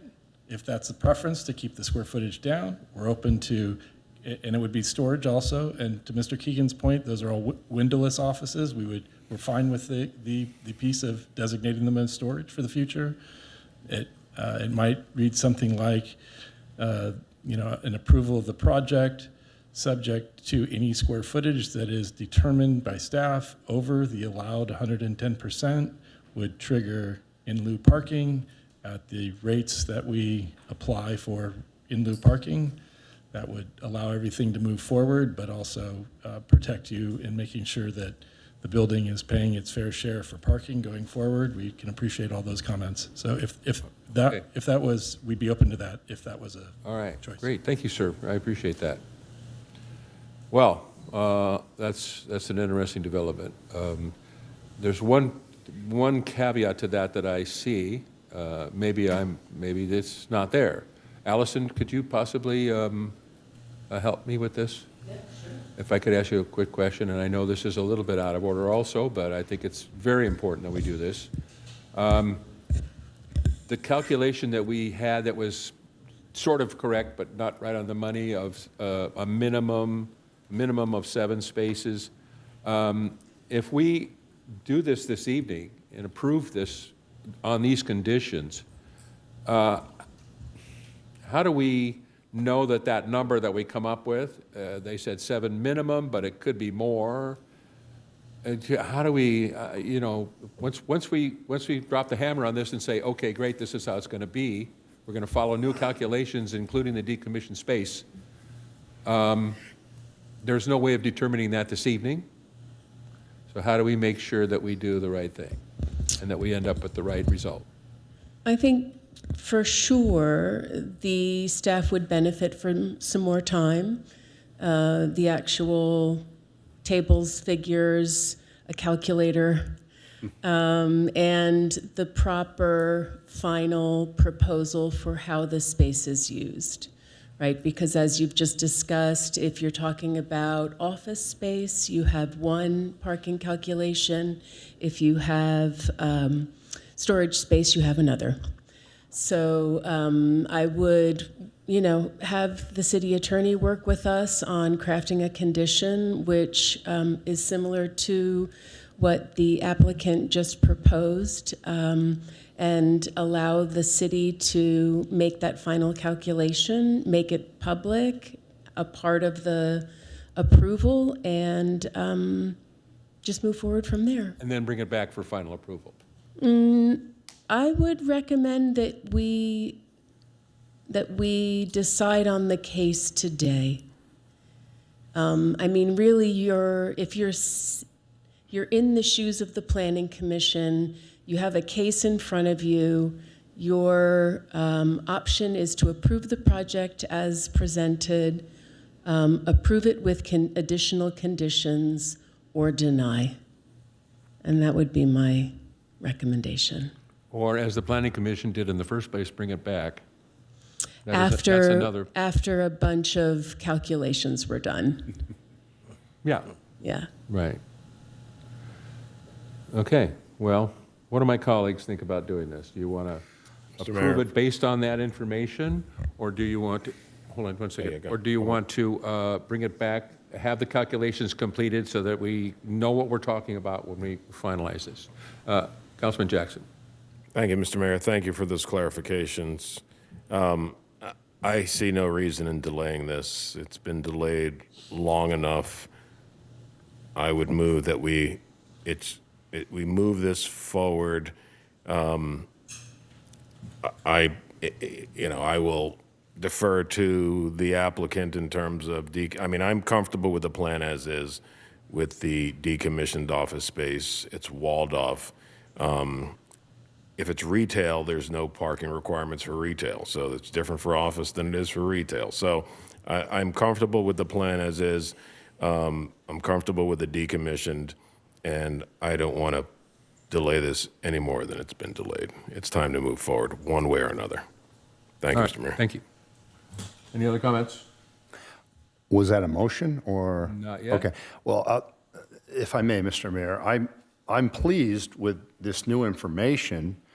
I'm very happy and excited to be able to support approval of this project and eliminate the decommissioned space. And we can approve it here tonight and allow staff to work up with the developer on the details of what the in lieu fees would be, assuming that we will not decommission this space. So as our Community Development Director suggested, I'm happy to support something like that. But I would not support the motion including the decommissioned space from this new information. I think it's a great breakthrough we've obtained here, so. Great. Thank you. Councilman Keegan, have any response? I'll let you craft the motion. Councilman Detoy, any last words? I think we need to move to our approval tonight with some criteria in place, and let's get the ship going. All right, great. All right, then. With that in mind, I would like to make the motion that we approve this project with the following conditions: that staff recalculate the floor area and the required parking with the intention of charging in lieu spaces for any ones that they can't provide on site, and that we do not bring it back so we can expedite the matter, and that the PDP have the second floor must be used for storage, that square footage that's there. And then, as you mentioned, Allison, that the calculation for storage is different than office and retail and so on. So all of those numbers will all go together, calculate it all, come up, and then when, at the final gun, then we'll have a number of how many spaces will be in lieu. So that is my motion, I second that. I gladly support that. with no decommissioned space. Absolutely. Okay, that's my motion, and seconded. Any further comments? No, I think we've reached consensus here in only 2 hours and a half. Madam City Clerk? Councilmember Francois? Yes. Councilmember Keegan? Yes. Councilmember Jackson? Aye. Mayor Pro Tem Dutoy? Aye. Mayor Saman? Aye. Motion carries. All right, thank you. Thank you very much. And Carl? Carl? Yes. Thank you so much for your patience with this. I'm sorry. Kyle? I'm sorry, I thought you said Carl. It's Kyle, but that's fine. I'm sorry, Kyle. No worries. Forgive me. Bad ears. Thank you so much for your patience. I hope you're pleased with the result. I think it's the best way to go, and I do apologize for 4 years of waiting, and that should never happen, ever, but it does, and so, thank you. Thank you all very much. Especially excited about the new city manager and his efforts and all your efforts to make a great city. Thank you, and We're welcome to gonna work Hermosa. create a great building. Thank you very much. Thank you, and welcome to Hermosa.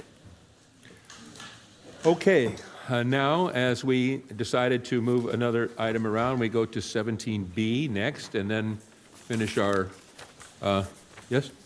Quick break? Yes, let's take a 10-minute break and come back. Thank you.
Hello? Ladies and gentlemen, Damen und Herren, Madame et Monsieur, please sit down. Come back. How many more languages should I say that in? Señores y señoritas, siéntense, por favor. Hey, that one worked. Thanks, Ray. How come we're not on the screen? Oh, well, it's frozen. We're frozen in time. All right, we have everyone back. Councilman Detoy is not with us, but we still have a quorum, so we're going to continue with 17B. Madam City Clerk, would you read the item, please? Yes, I'm going to be conducting a roll call. Oh, yes, I'm sorry. Roll call. Councilmember Francois, Here. Councilmember Keegan, Here. Councilmember Jackson, Here. Mayor Pro Tem Detoy, Mayor Saman. Here. You have a quorum. Thank you. Now, Madam City Clerk, if you would please read the item 17B. Approval of an agreement with the Hermosa Beach Chamber of Commerce and Visitors Bureau and Hermosa Beach Chamber Foundation for its special events in 2026 through 2028. Thank you. This is presented by Community Resources Director Lisa Nichols. Over to our right here. Hi, Lisa. How are you? Doing good. Good evening, Mayor, Mayor Good Pro evening. Tem, and council members. We're going to go ahead and queue up the presentation.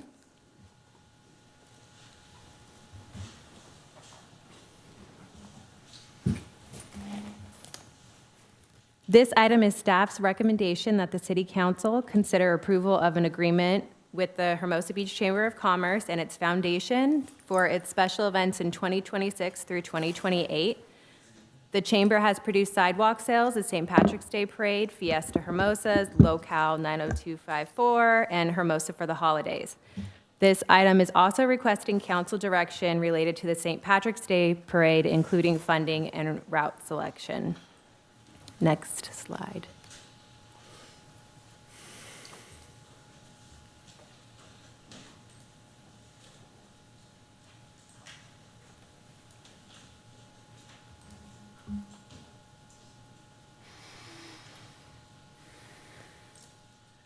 There are a few new items being proposed in the new agreement. First, under the prior agreement, the Chamber was required to collect and submit a per-vendor fee for those vendors without a business license that participated in the Fiesta Hermosa.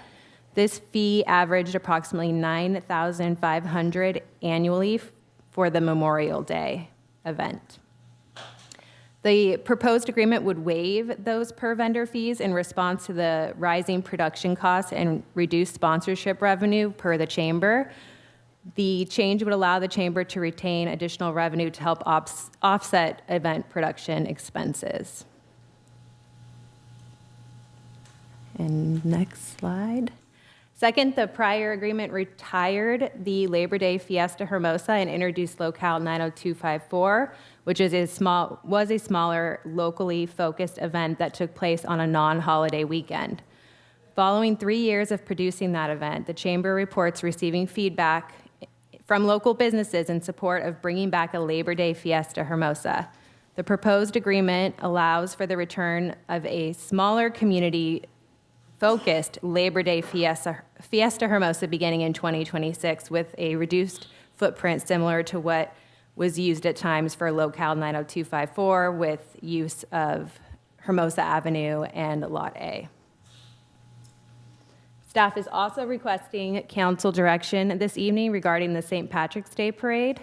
The parade has been organized by the Chamber since 2010.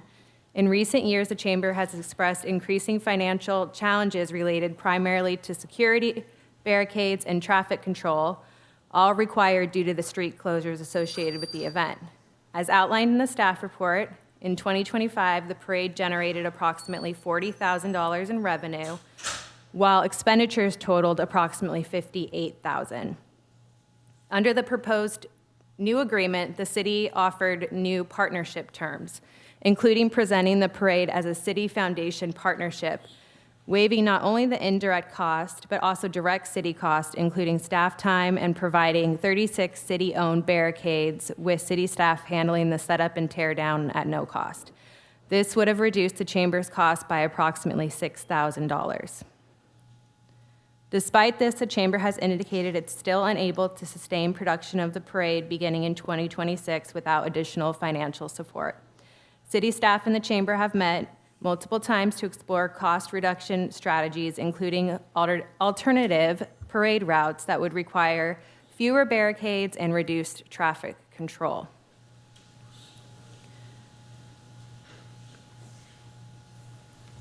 And next slide.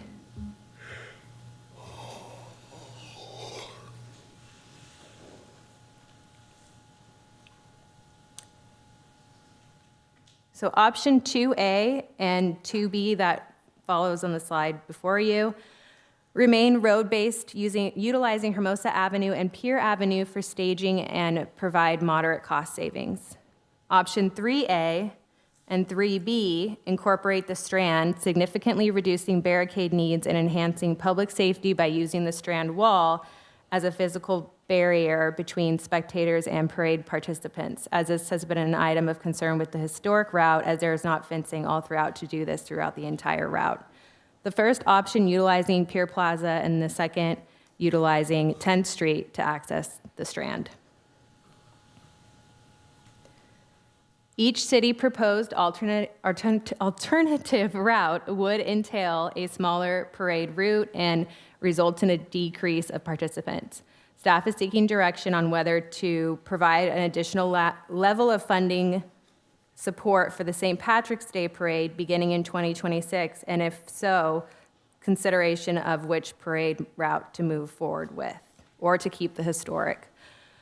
If council chooses to provide additional support, staff presents two options for consideration. The first being reimburse the foundation for security, barricades, insurance, and fire services as they have formally requested assistance with all of those items.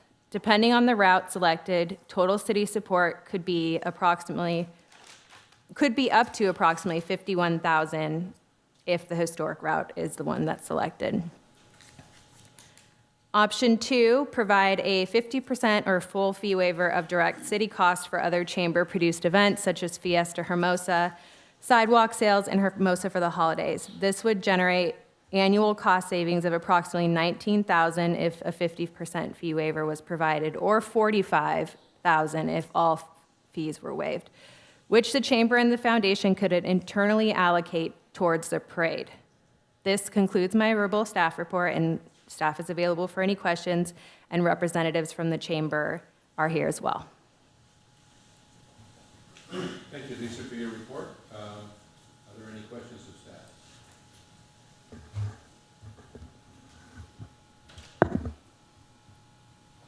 No? Yes, Councilman Francois. Thank you.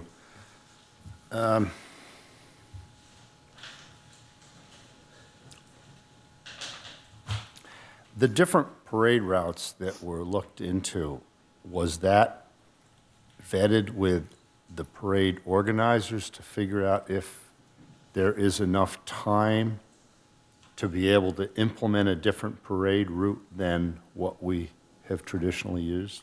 We have shared the alternate routes with the chamber. We put them together with a certified traffic engineer as well, and they're aware that we were presenting these routes for consideration this evening. We're presenting it, but did we get feedback from them as to whether it logistically can be done? Because it's hard for me to imagine, for example, redirecting a parade onto the Strand and figuring out all the logistics that quickly between now and St. Patrick's Day to be able to make that happen. So did you get feedback from them on whether it is feasible? There were some concerns raised that we still needed to work through, but we can certainly ask the chamber what their thoughts are about the amount of time with the options and it being a new layout. If we didn't use the chamber to put the parade on, is it too tight now to be able to go out and figure out if we can find another producer, or do we pretty much have to figure out how to make this work this year because, again, it's so close to St. Patrick's Day? Because it's so close to St. Patrick's Day and the process to find a vendor and present that vendor to council for approval and create the contract with the vendor would be very difficult. Yeah. So with the different routes, the one along the Strand, for example, states that it could cost us between $22,000 and $28,000. That would be our contribution because it's estimated that's what the loss would be if the parade went that route. Is that correct? The chamber is also requesting for assistance with security cost, insurance cost, and actually, I'm going to need to pull up my staff report because I can give the full list here. Security cost, which is about $8,000, insurance, which is about $1,400, and the LA County Fire Department staff and services, which is about $900. So those would be in addition to the barricade costs that are outlined in the staff report. So that would be in addition to the $22,000 you're referencing that they'd be asking the city to support. In addition to the 20, I thought 22 included all that. So what's the total The figure? total is only for the barricades. We got all the quotes for the barricades. So the totals presented next to the options are talking about traffic control and not the security and insurance and LA County Fire Department cost. So what's the estimated total that we would be paying when we receive invoices from the chamber and reimbursing them for their expenses? So it's about an additional approximately $10,000 that needs to be considered for security, insurance, and fire department. So on top of the 22, it would be 32. Correct. And what would that same number be if we held on to our original route? It would be a total of $51,125. So it's a difference of 32,000 or 51,000. That's what we're talking about. Correct, yeah, because the barricades for the historic route are at a cost of, sorry, I have to pull up my options here with all the cost. Could be up to about approximately 40,000 40 for what? for the historic routes traffic control needs. Not 51. But that the difference is for the security, insurance, and fire. That makes it up to the 51. Yes. So 51, Yes. including, All of the items that the chamber is requesting funding assistance for, using the historic route. right, right. Is there a way to add something to the contract that would separate? I know that we've got the foundation and the chamber and two different organizations that are putting on the parade, but is there a way to construct the contract so that enough profits from the fiestas will be able to pay for the parade the following year? That I'd have to look to the chamber to see if that would be something they were open to and what their revenue is from the fiesta, if any could contribute. Right. Be contributed to the So the way parade. it's written here, then we would be paying for all 3 years of the St. Patrick's Day Parade? That's what we would discuss. That's up for discussion this evening. Excuse me, what? So right now, the way the contract is currently written, we are not talking about giving any funding to the parade. What we have only proposed in the current agreement is more of a partnership and waiving all direct costs for the parade, which saves the chamber only $6,000. But we're coming to council tonight to have a discussion if we need to amend this agreement in front of you to have terms on funding support for the chamber or additional waivers in turn of the funding support. So it's a two-step process. One, we approve the agreement, and then two, we talk about providing additional support. Correct. And that would be for this year. We could Well, talk about the- it for the just one this coming year or all And all then- three. And then we would amend the contract Okay, to and make then sure the that's following year, recognized. We'd be doing it again, we'd be looking at it again the following year? Right now, the way the agreement's proposed is that there's 2 additional one-year terms after the first concludes, and typically it's at the city manager's discretion, and we just are able to approve additional years by staff. But if council would like us to bring the agreement back each year for discussion and approval, we could change how that's written in the agreement too.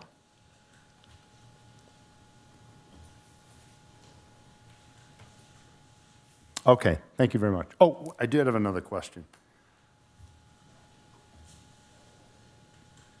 So the parade, the last year's parade, I don't have the number in front of me, but I believe the revenue minus the expense, the loss was 18,000. Is that correct? Yeah, I'm going to just confirm that right now, but I believe that is the difference.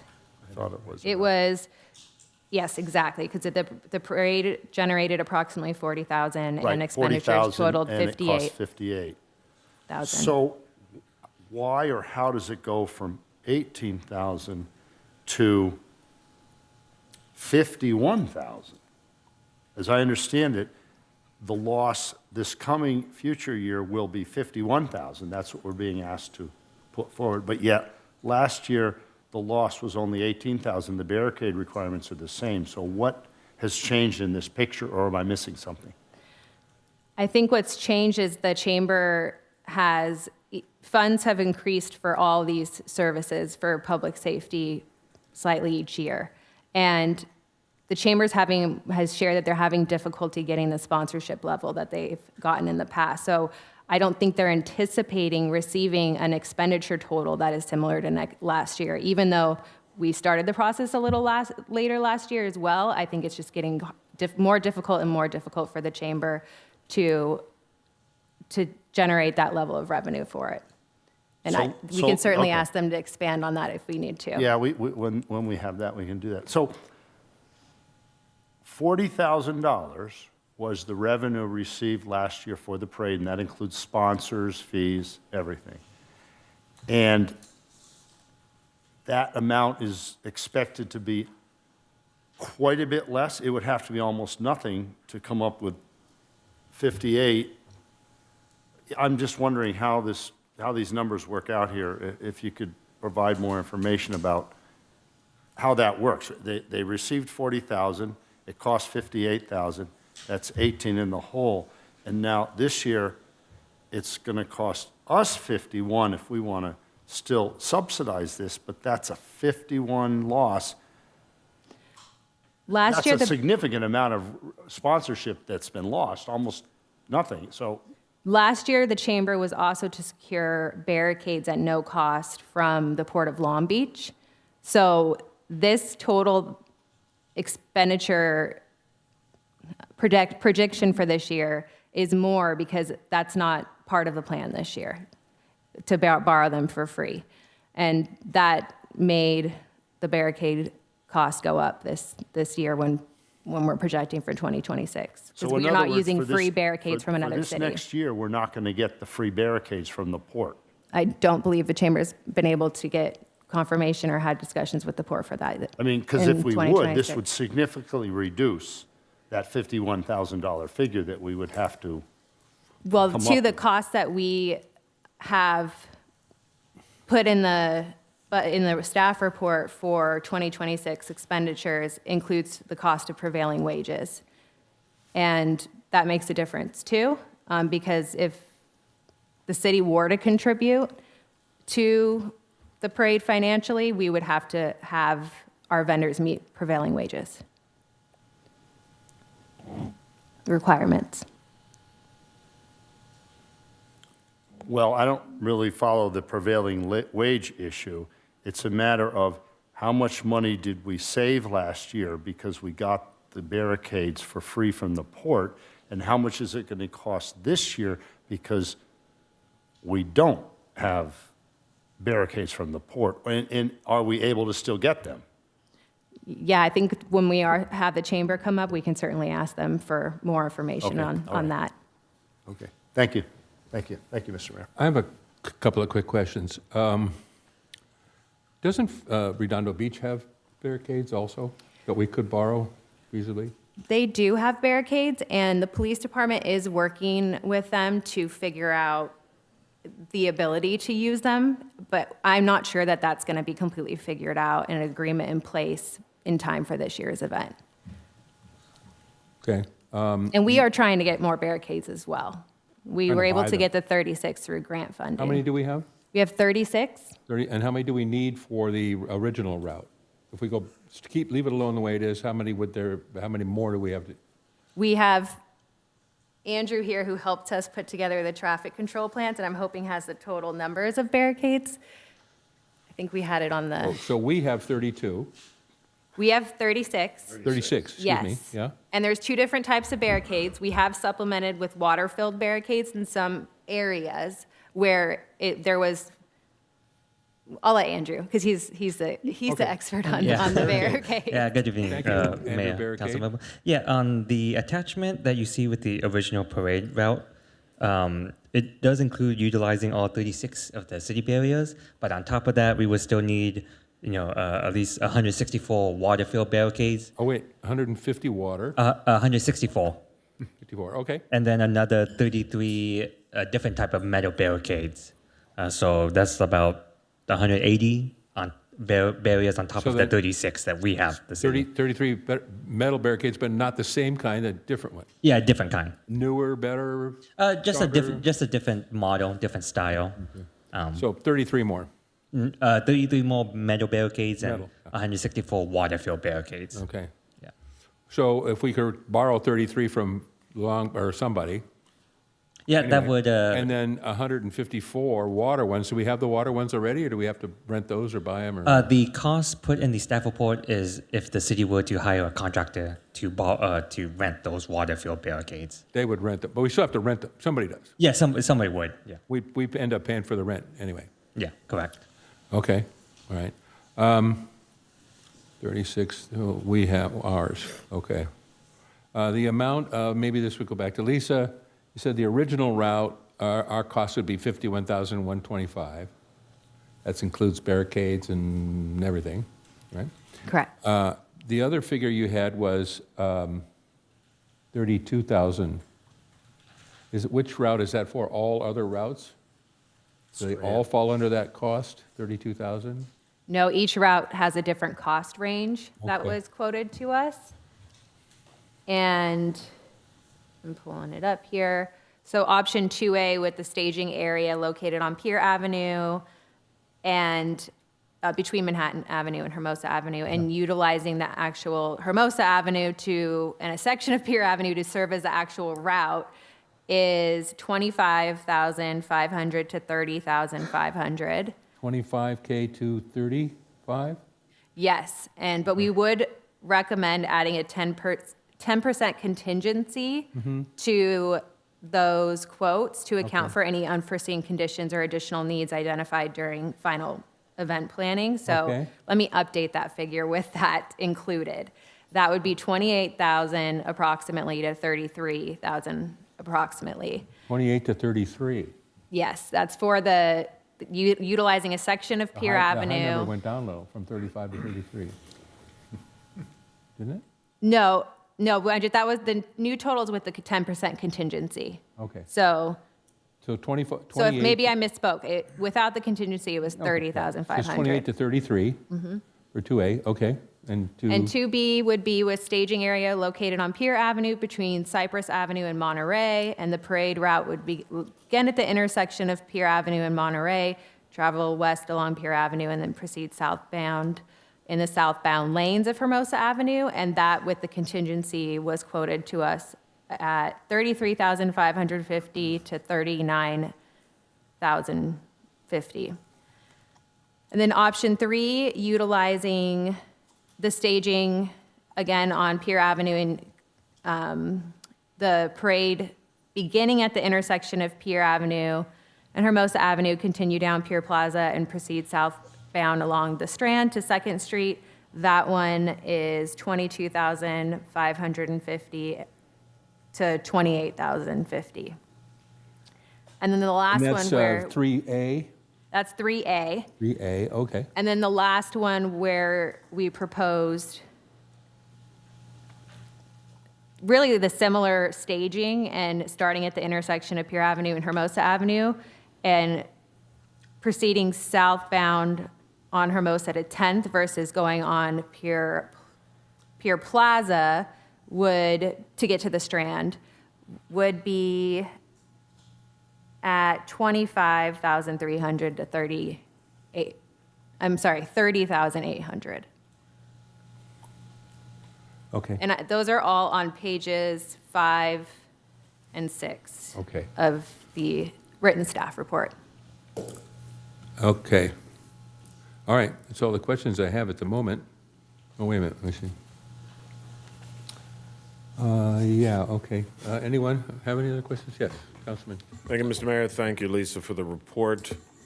Barricades is what the big cost is, right? I'm certainly not a traffic engineer, but I'm trying to understand. In 2 weeks, Redondo Beach is going to host their 10K. I'm going to walk out of my door, walk 100 yards, and I'm going to see a big dump truck on Hermosa Avenue in Redondo.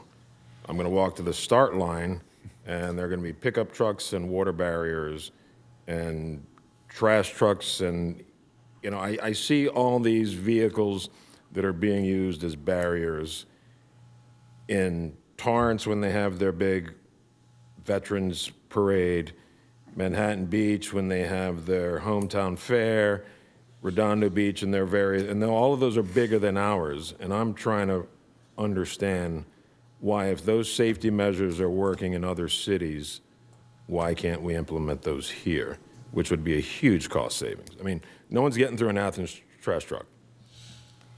Yeah, so I would like to see if maybe the chief would like to speak to that, if that's okay. Just, we look to our public safety team and certified traffic engineer for these routes, and there's a few things that there's concerns with the alternate methods. Thank you, Councilmember Jackson. So, as Director Nichols indicated, we will look at everything with the certified traffic safety engineer on the engineering, the safety plan. We know that there are potential threats and dangers. You mentioned the Armed Forces Day Parade at Torrance. If you recall, about a year and a half ago, they had a vehicle drive through the MIFRAM barriers. Those are the heavy metal barriers that Andrew had mentioned a moment ago, where a vehicle, not intentionally, but drove through those, and it was that particular barricade that stopped the vehicle from getting anywhere close to the spectators of that event. So I don't think the city is opposed to any combination of MIFRAM, Meridian, water-filled, traffic trucks, Athens trucks, but it needs to be reviewed by a traffic safety engineer and approved for the potential threats that we have on any gathering of pedestrians on city streets. Certainly understand that, appreciate it. Safety is always first and foremost. But my only thought is, if all these other cities that are going through the same safety evaluations that we are, I mean, I would take a trash truck over a Meridian barricade any day. I would take a dump truck. I would take a Ford F-150 or 350 or whatever. I mean, and again, it's if all these other cities are doing it, why are we making things more challenging when, at the end of the day, I think we can, and again, I'm not claiming to be a safety traffic expert, but if it seems to be working in all those other cities without issue, then I don't see why we can't use a combination of the 36 barricades that we currently have, the vehicles that we have in the yard, as maybe a couple that we can borrow from our neighboring cities as well, and the water barriers to bring down this cost significantly. We can certainly have the traffic engineer look at that. You made a couple of examples of different size trucks, and I'm not an expert. I would defer again to the traffic engineer experts, but an F-150 is not rated for stopping some potential. I threw out an F-150, but I mean, it's I understand. whatever the deployment of dump trucks, trash trucks, and all the trucks and vehicles that other cities are using. I shouldn't have said the F-150, maybe a And again, 350, but. I'm not an expert, but I also will add that having something such as a vehicle where if there were a collision and there are pieces of metal flying away at, 20, 30, 40 miles per hour versus a vehicle barrier, which is designed to absorb the impact of a vehicle where things aren't flying into crowds. So that's something we'd have to have the engineers take a look at and see if it works. And I understand other cities are doing similar things, but we will defer to our engineer experts on what's rated for certain crash ratings to make sure it's safe for our community.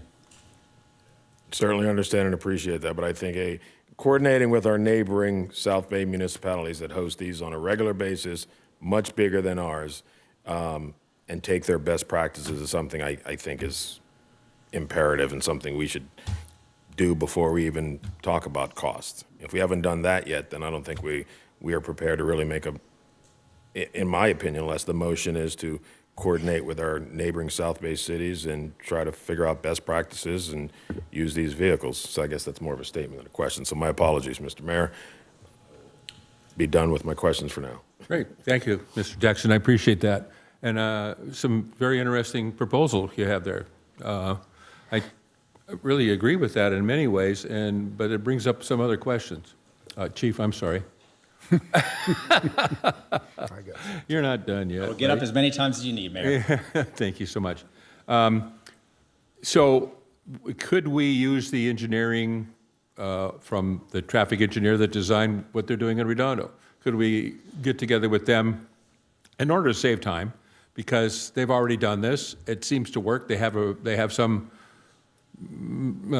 calculations and so on and so forth that says, yes, a trash truck will be more than sufficient in certain areas. Now, I agree that if you have 1,000 people standing there and you put the trash truck right behind them, that's one thing. But if you're using trash trucks to block little side streets and then the people are another block away, then the trash truck might be much more viable and so on and so forth. So I think those calculations could have been made already and maybe applicable to us that would save time. And then if you have any idea how long it would take for our own people to make those calculations about trash trucks and so on, and certainly not F-150s, because I have one and I don't want that to happen. But can you give us an idea of how long it would take for them to do that? Because we're kind of on the gun here. We're trying to figure out, how can we fix this thing? How can we save money and so on and so forth to make it happen? So I'll have to defer to our engineer on, we can certainly have conversations with neighboring cities, traffic engineers, the timeline on that, I would say a couple of weeks. Okay. Couple of weeks. Well, all right, that's reasonable, thanks. And then our own calculations, if necessary, maybe within the same time frame. Is that feasible? Yeah, okay. All right, thank you so much for that, Chief. I do appreciate it. I think the idea of using trucks and maybe trucks and water barriers or something might just do the trick, and that would be a big help. I appreciate it. Thank you. Okay. I think that's all the questions I have. Councilman Keegan, do you have anything to add? No? Okay. Just as a follow-up to that, I understand we need to reduce the chances of a tragedy happening, but, there's a balance there, and I guess we're the city council. We should be able to make that determination in the end, get a report back on how it can happen. I know that Anaheim, that's a big city. Anaheim doesn't use it for their parades. And Palos Verdes Estates, of course, they're a smaller city, they don't either. So maybe we can gather some facts and get it together, and then this city council can determine with some recommendations how to make this happen with less of those expensive barriers. And I was going to ask the chief another question, but I'll hold off on that. Thank you. All right, thank you. So, seeing no other questions, I will move on to public comment. Madam City Clerk. Each speaker is limited to 3 minutes. First public speaker is Michael Bell.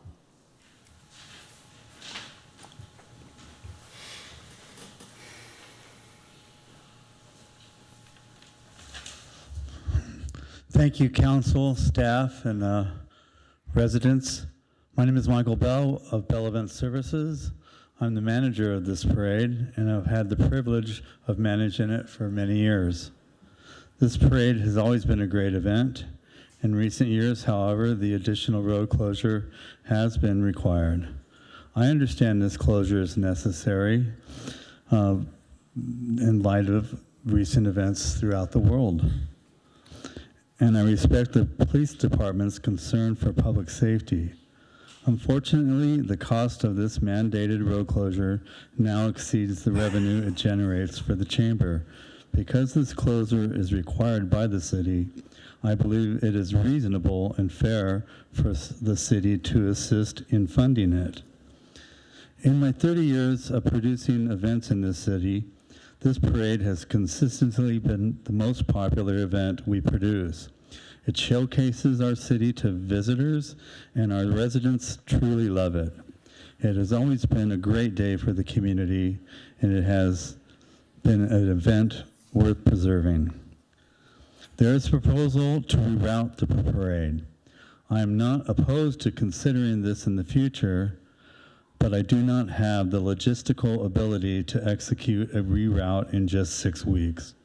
Organizing a parade of this size normally takes months, although I can still produce the parade as planned. Attempting to reroute it at this late stage would create more problems that can reasonably be solved. The current route is tried and true, with a 30-year history of success. It is the best route for this event, and changing it on such short notice would put the parade at risk. I respectfully ask the City Council to help support the Chamber so we can continue this great event for our community. Thank you for your time and consideration. Thank you, Mike. Next, we have Michelle Crispin.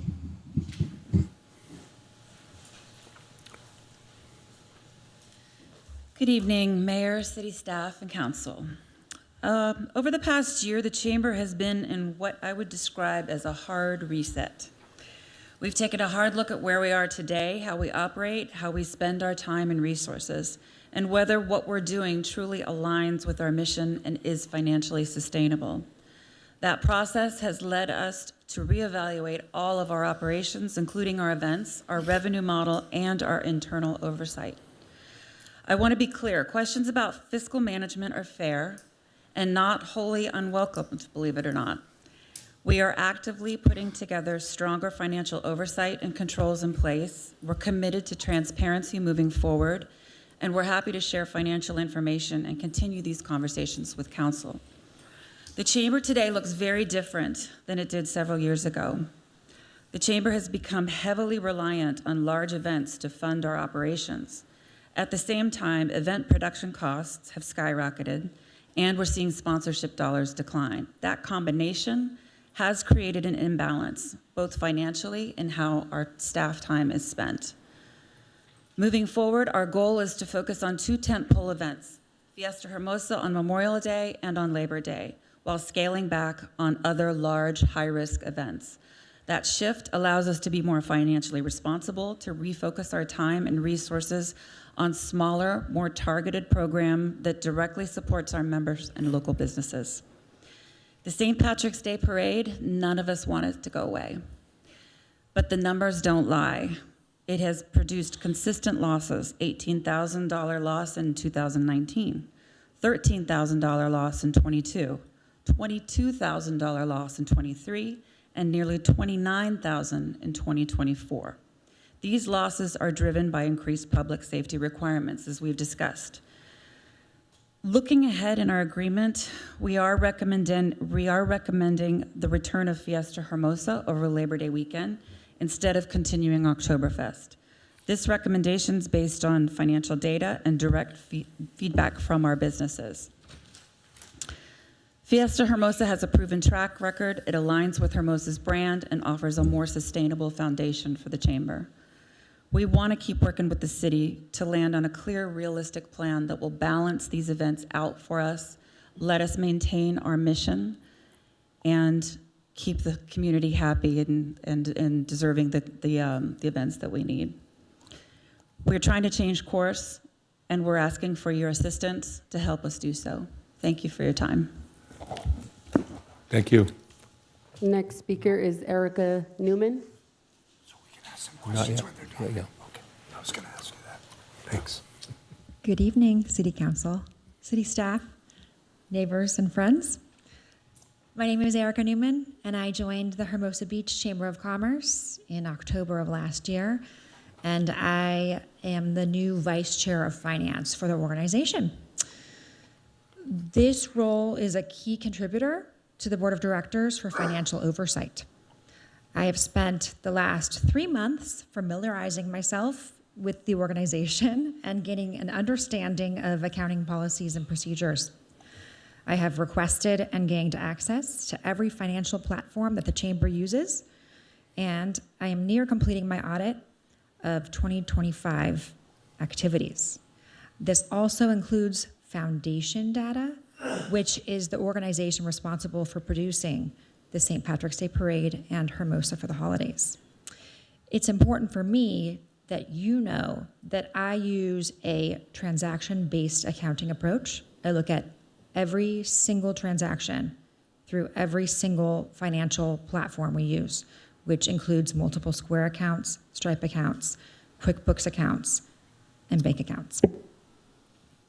My priorities this year are number one, to ensure the completeness and correctness of financial reports.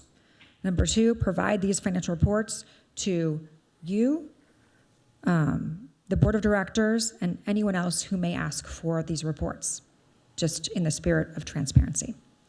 And then number three, update and add accounting controls to reduce operating costs for the Chamber and improve financial stability looking forward. But my overarching goal is to build trust with you on behalf of the Chamber. Like I said, I will provide 100% transparency about the Chamber's financial status, and there is nothing to hide. I do welcome collaboration from anyone from the city, from the community. We sure do need your help. The Chamber really should be a reflection of the strong business community we have in Hermosa Beach. And I can be reached at a new email address, which is finance@hbchamber.net. I am a volunteer, just so you know, but I am willing to spend a considerable amount of time to make things right. So I look forward to a successful relationship between the Chamber of Commerce and the city. Thank you very much. Thank you, Erica. I did not receive any additional speaker cards. We will move over to Zoom. We have one virtual hand raise. Tony Higgins, your 3 minutes will start once you begin speaking.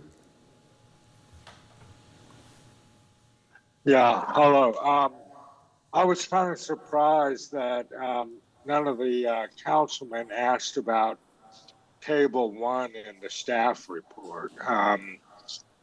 Table 1 basically said that over a 3-year period, 2026 to 2028, 3 events, the parade, the fiesta, the new Labor Day fiesta, and the holiday celebration would result, as currently structured, in $51,000 in direct expenses to the city and $350,000 in indirect expenses. Now, we don't recover indirect expenses. Nonetheless, if only 3 chamber events result in $350,000 in indirect expenses, how much would 24 high-impact events per year result in unrecovered indirect expenses? I think the model that everybody was looking for was the businesses pay the chamber, and the chamber covers the direct and indirect cost of the city, except in the case where we have an event like St. Patty's, where there is just broad community support. So this idea that we automatically give away the indirect expenses as just welfare for lack of a better word, to the chamber or to the event promoters really bothers me. It's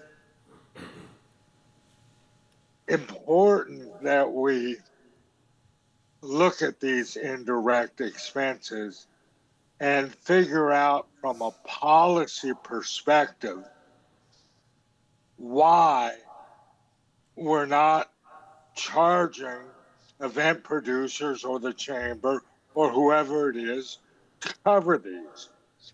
What policy says that we don't recover indirect expenses? And can we really afford that when we're facing our own $14 million operating budget deficit by 2031 and another 150 million in unfunded capital projects? Somebody's got to look at the giveaway here of all this, it's 7 Tony, times more wrap in up. direct expenses than indirect, Wrap up, please. just for these 3 events. Okay, thank you. Thank you. There are no additional virtual hands raised. All right, thank you. So I will close the public comment, bring it back to council for comments and deliberation. Does anyone want to start? No? Interesting. All right, well, then, oh, you want to? Please. Unless you want to, Mr. Mayor, your show, I sir. would prefer to go last, but, right. whatever it takes. No, I am in support of the original route. And as I mentioned before, I'm looking for support to have staff coordinate with our surrounding South Bay friends and partners to share best practices and to determine what works for their parades and if those would work for ours, which would be a significant cost savings, and make this a great event that it should be and that we should continue to support. So that's sort of where I am right now, Mr. Mayor. Thank you. I appreciate that. Can I ask you a quick question? So you are a favor of original route. That's perfect. And you think we should share barricades and security and so on and forth.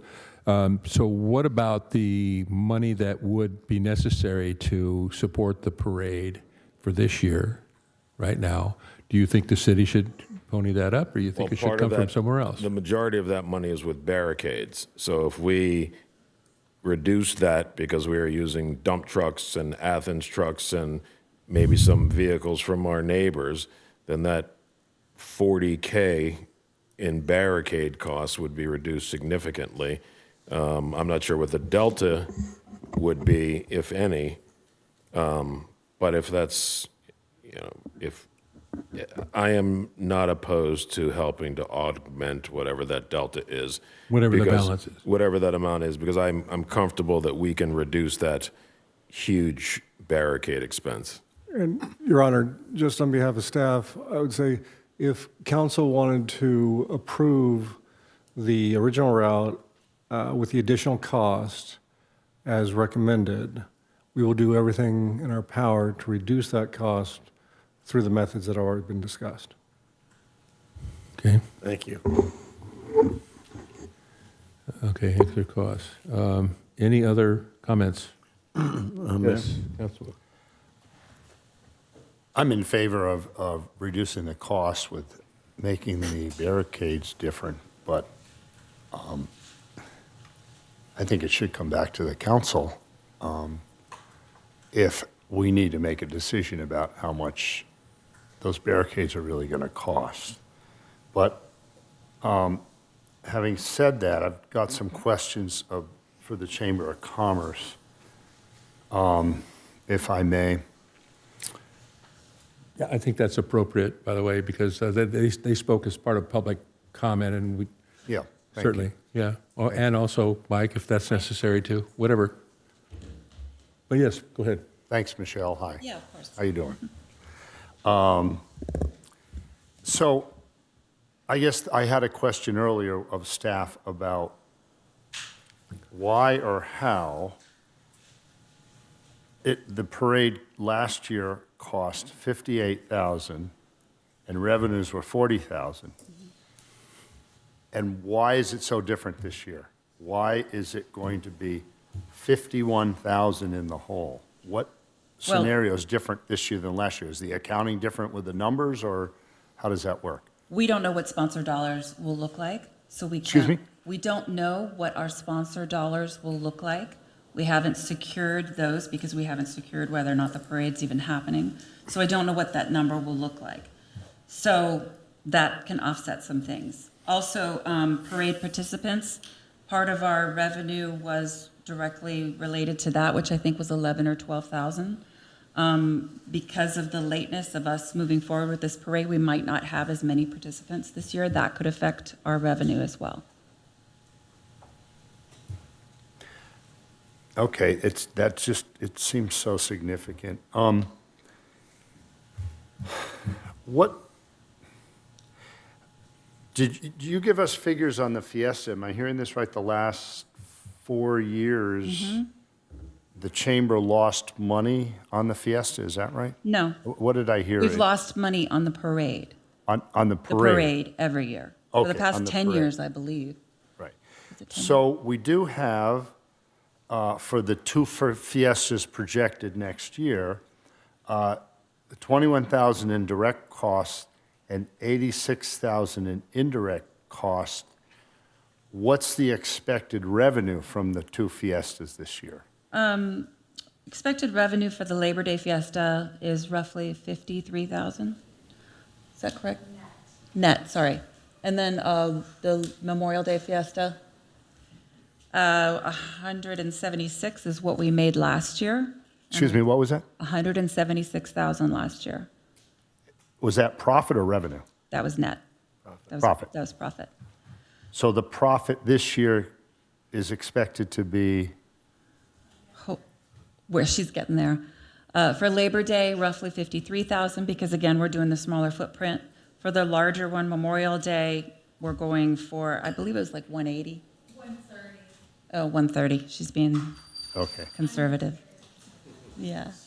We're going to do better than that. Okay.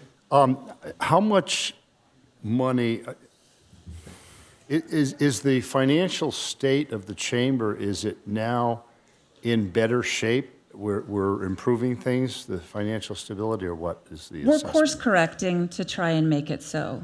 The average Chamber of Commerce sees roughly 40 to 60% of their revenue come in from membership. Right now, the chamber sees about 10%.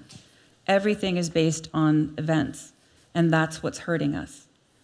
Having so many large-scale events that take up so much staff time and so much money to produce, with the expenses getting higher and higher, sponsorships getting lower and lower, it's setting us up to fail. It is. So that is part of our course correction right now, is we're streamlining operations, we're cutting back staff, we're cutting at everything. It's a hard reset. And part of that is really evaluating every single event that we're working on, every single initiative that we have. Is it supporting our mission, and are we going to lose money?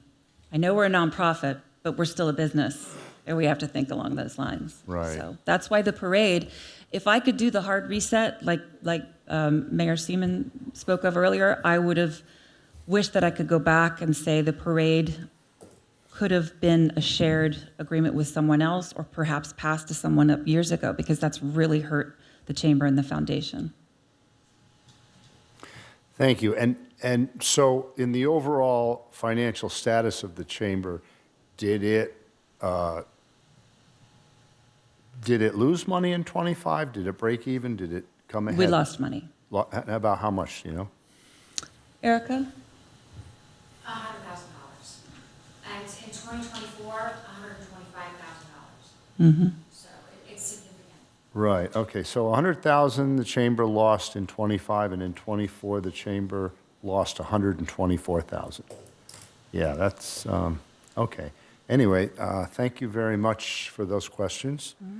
And then, Mr. Mayor, I didn't know whether you wanted to handle 1 and 2 separately. One is to approve the agreement, the other is to figure out the financial support. Did you want to handle one at a time? or did you What want to I handle them what I thought we should do is we vote on the St. Patrick's Day parade first, decide what we're going to do with that, and then second, Okay. talk about the contract. I think that's the easiest, quickest, simplest way to do this. I think the urgency on the St. Patrick's Day parade dictates that. We settle that, first of all, and then move on to the long-term contract. Okay. All right, thank you. Mr. Keegan.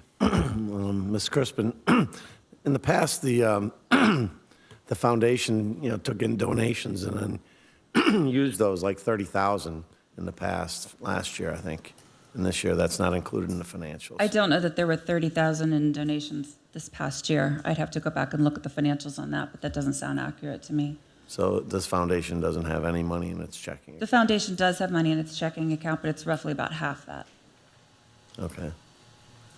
So that's not available to use in this instance? The foundation is in the process of also hitting reset. There's been a change of leadership there and a renewal of energy, hopefully, to try and resuscitate that. Okay. Would the chamber be open to, instead of doing a 3-year term on both the parade and the contract, look at doing a 1-year agreement and coming back 60 days after Labor Day and putting it on the agenda and talking about what happened, what went right, what went wrong, instead of doing a 3-year agreement? Yeah, I would want to talk to our board about that, but I certainly something that we can consider. Because I don't want to keep going down the same road Yeah, I understand that. for 3 years. We definitely don't want to commit to the parade for that long. It's just, it's losing money. We just Okay. can't do it. All right, thank you. Thank you for being here, and while you're here, I have a couple quick questions. So, Sure. if you were to do the parade this year, let's assume that you are, that the chamber's going to do that. Is there startup costs and so on and so forth? In other words, you get to rent the barricades, you have to purchase whatever it is you have to do, and so on and so forth. Is there seed money necessary, or would the chamber have the money to do that? We You just were talking about how much you had available? Right. There are deposits that are required for certain vendors, yes. And we would be prepared to cover, well, depending on what the barricades look like, we would be able to cover a portion of that, yes. A portion, but not everything. Depends on what the barricades look Yeah, like, so the city honestly. would basically have to put some money into this at the beginning, as, If- I call it seed money, but that's the startup costs. Most likely, if we're looking at full barricades, then that could be a possibility. All right, well, Kim- even if we use dump trucks, so there's still going to be some cost for barricades and some cost for security people and so on and so forth. You have all that. So those expenses, which could easily be paid for out of the income that you have, Sure. not necessarily all of it, but nonetheless, there would be some startup costs that the city would have to pay for, put up. Potentially. Yeah, okay. Well, how much of a deposit is it for the Meridian barricades? You can actually pay after the event. Okay. Meridian and with SC. NSC? Okay. There you go. Thank you. Okay.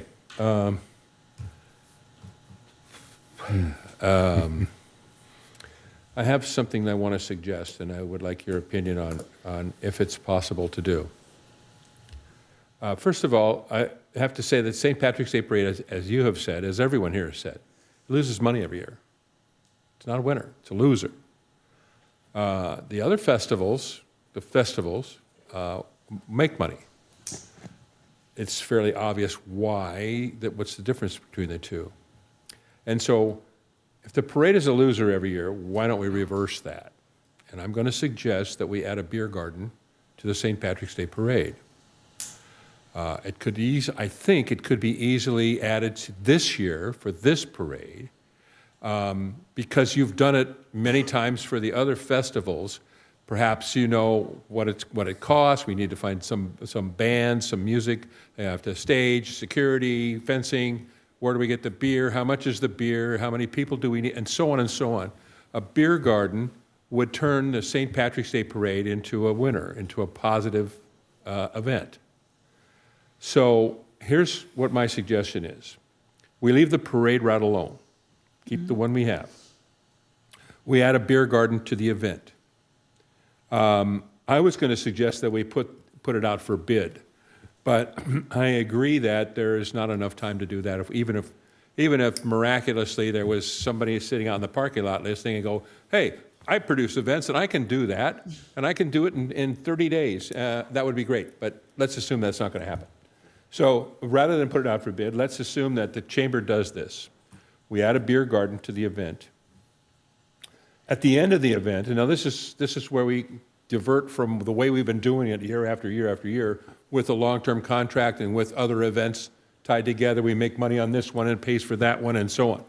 This time, this year, this event, this parade, I would suggest that we do this.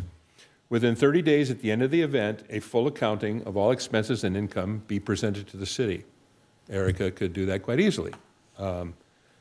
After reimbursing the city for startup funds, would come off the top of that. Any profit that would be left would be split between the city and the chamber.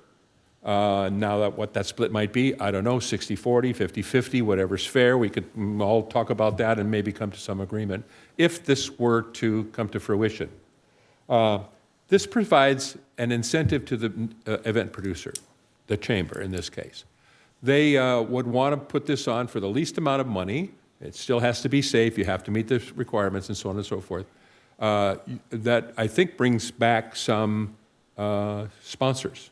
If there's a beer garden there, perhaps there's a beer company who would be more than happy to sponsor a good portion of the costs that help us along, for paying for all the costs, including the barricades. Mm-hmm.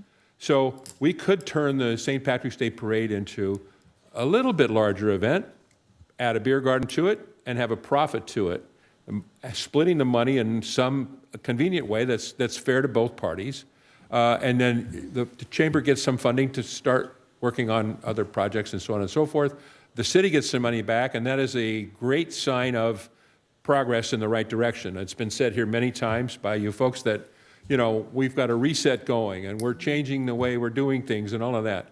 And I don't disagree with that. I certainly hope so. Mm-hmm. And I certainly hope that in our next part of this evening's discussion that a long-term contract is possible for other events and so on and so forth. But they would probably, my suggestion would be that those events probably be done in the same manner.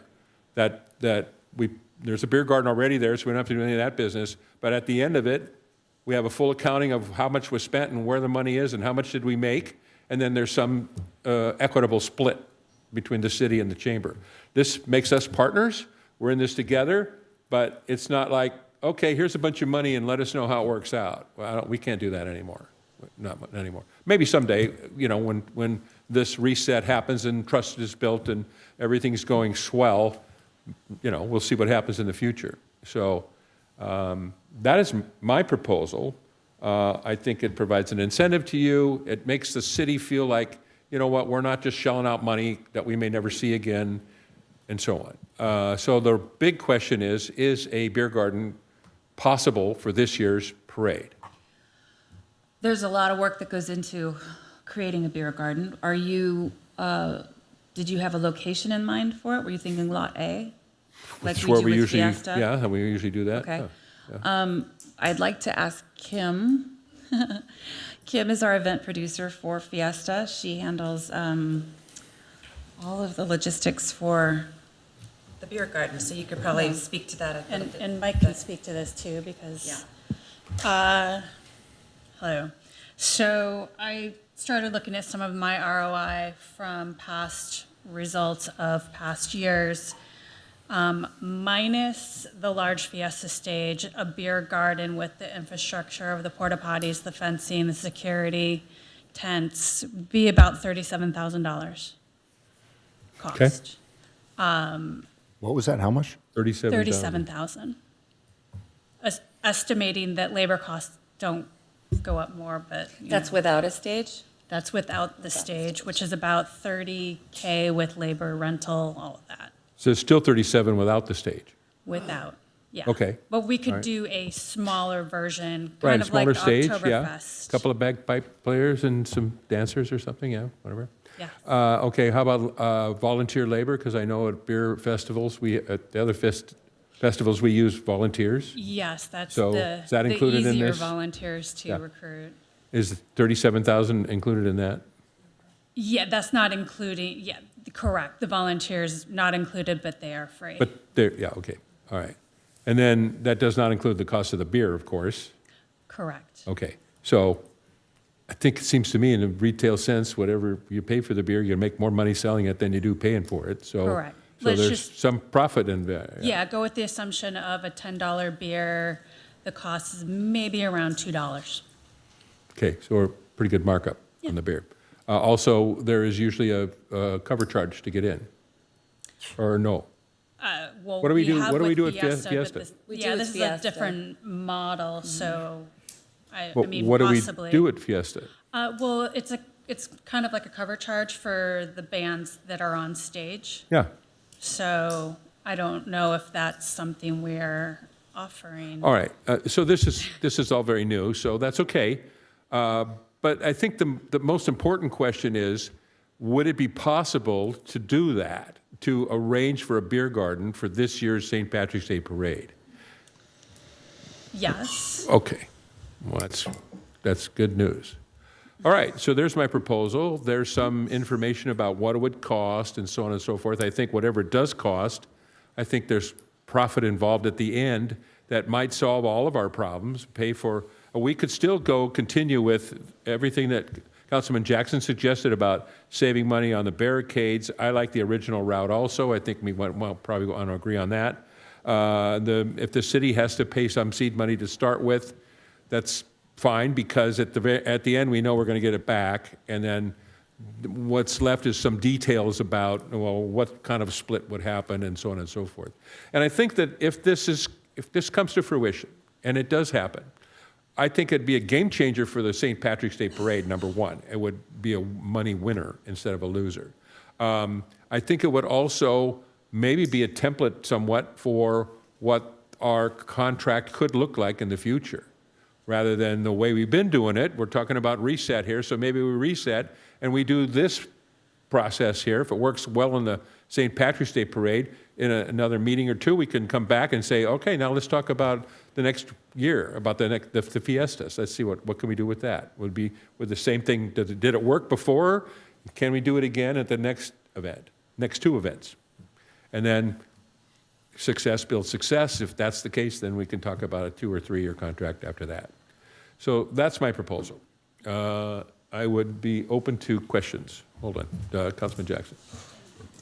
Thank you, Mr. Mayor.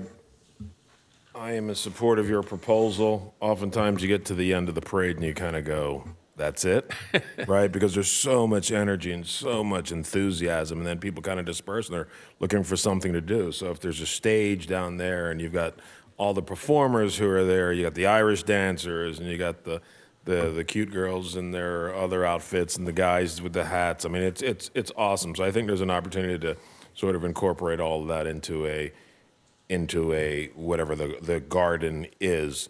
And I would, leave it up to Chamber to determine where the best bang for the buck is going to be. It's parking lot A, or maybe it's north of Pier or south of Pier. Maybe it's north of Pier because parking lot C is closed, so that's less impactful. So, I mean, you guys can, I think, figure out how to crack that nut. But I think it's a great opportunity to give the people more of what they're clamoring for. And I like the green there, Kim. That's perfect. Thank you so much. Well played. Just real quick, it's a great idea. We're 6 weeks out, so that's a challenge. Fiesta already has beer sponsors in place. It's got the infrastructure already done. So it would be, I'm not saying that it can't be done, but because I think alcohol sales do make money, but 6 weeks out is a challenge. Yeah. Okay, as well, practicable. Sooner we get started, the sooner we finish. We would make money eventually. I don't know if we'd make money this year, but we could definitely put it on. You're right. You end the parade. Years ago, we did end the parade with a festival. So bringing that back is something I support. Where did you have it? in Lot A and the plaza. Okay. Well, either one or both, I'm not both, I think, but let's, for the moment, if we end up doing this at all, let's leave it up to you folks to put that together and come back to us with that. All right, Councilman Francois. Thank you. Yeah, I'd like to just back up a second on the front money. Did you have more questions for me? I might, yeah. Okay. Okay. I posed a question to the city manager about, we're not writing a check to the chamber. We are going to wait for invoices, and that $51,000 represents our payment from invoices. I didn't realize now that there's this idea that we were going to front money ahead of time. I thought there was enough cash on hand at the chamber to be able to front deposits and all that. So there's a little discrepancy on my understanding of the money flow.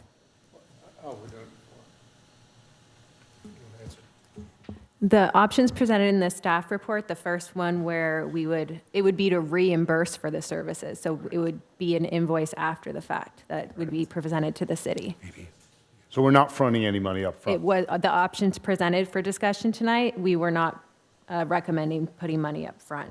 So Option 2 was a waiver of fees for the other events that would just provide cost savings to the chamber to negotiate between them and the foundation on how they're going to use those cost savings to support the parade.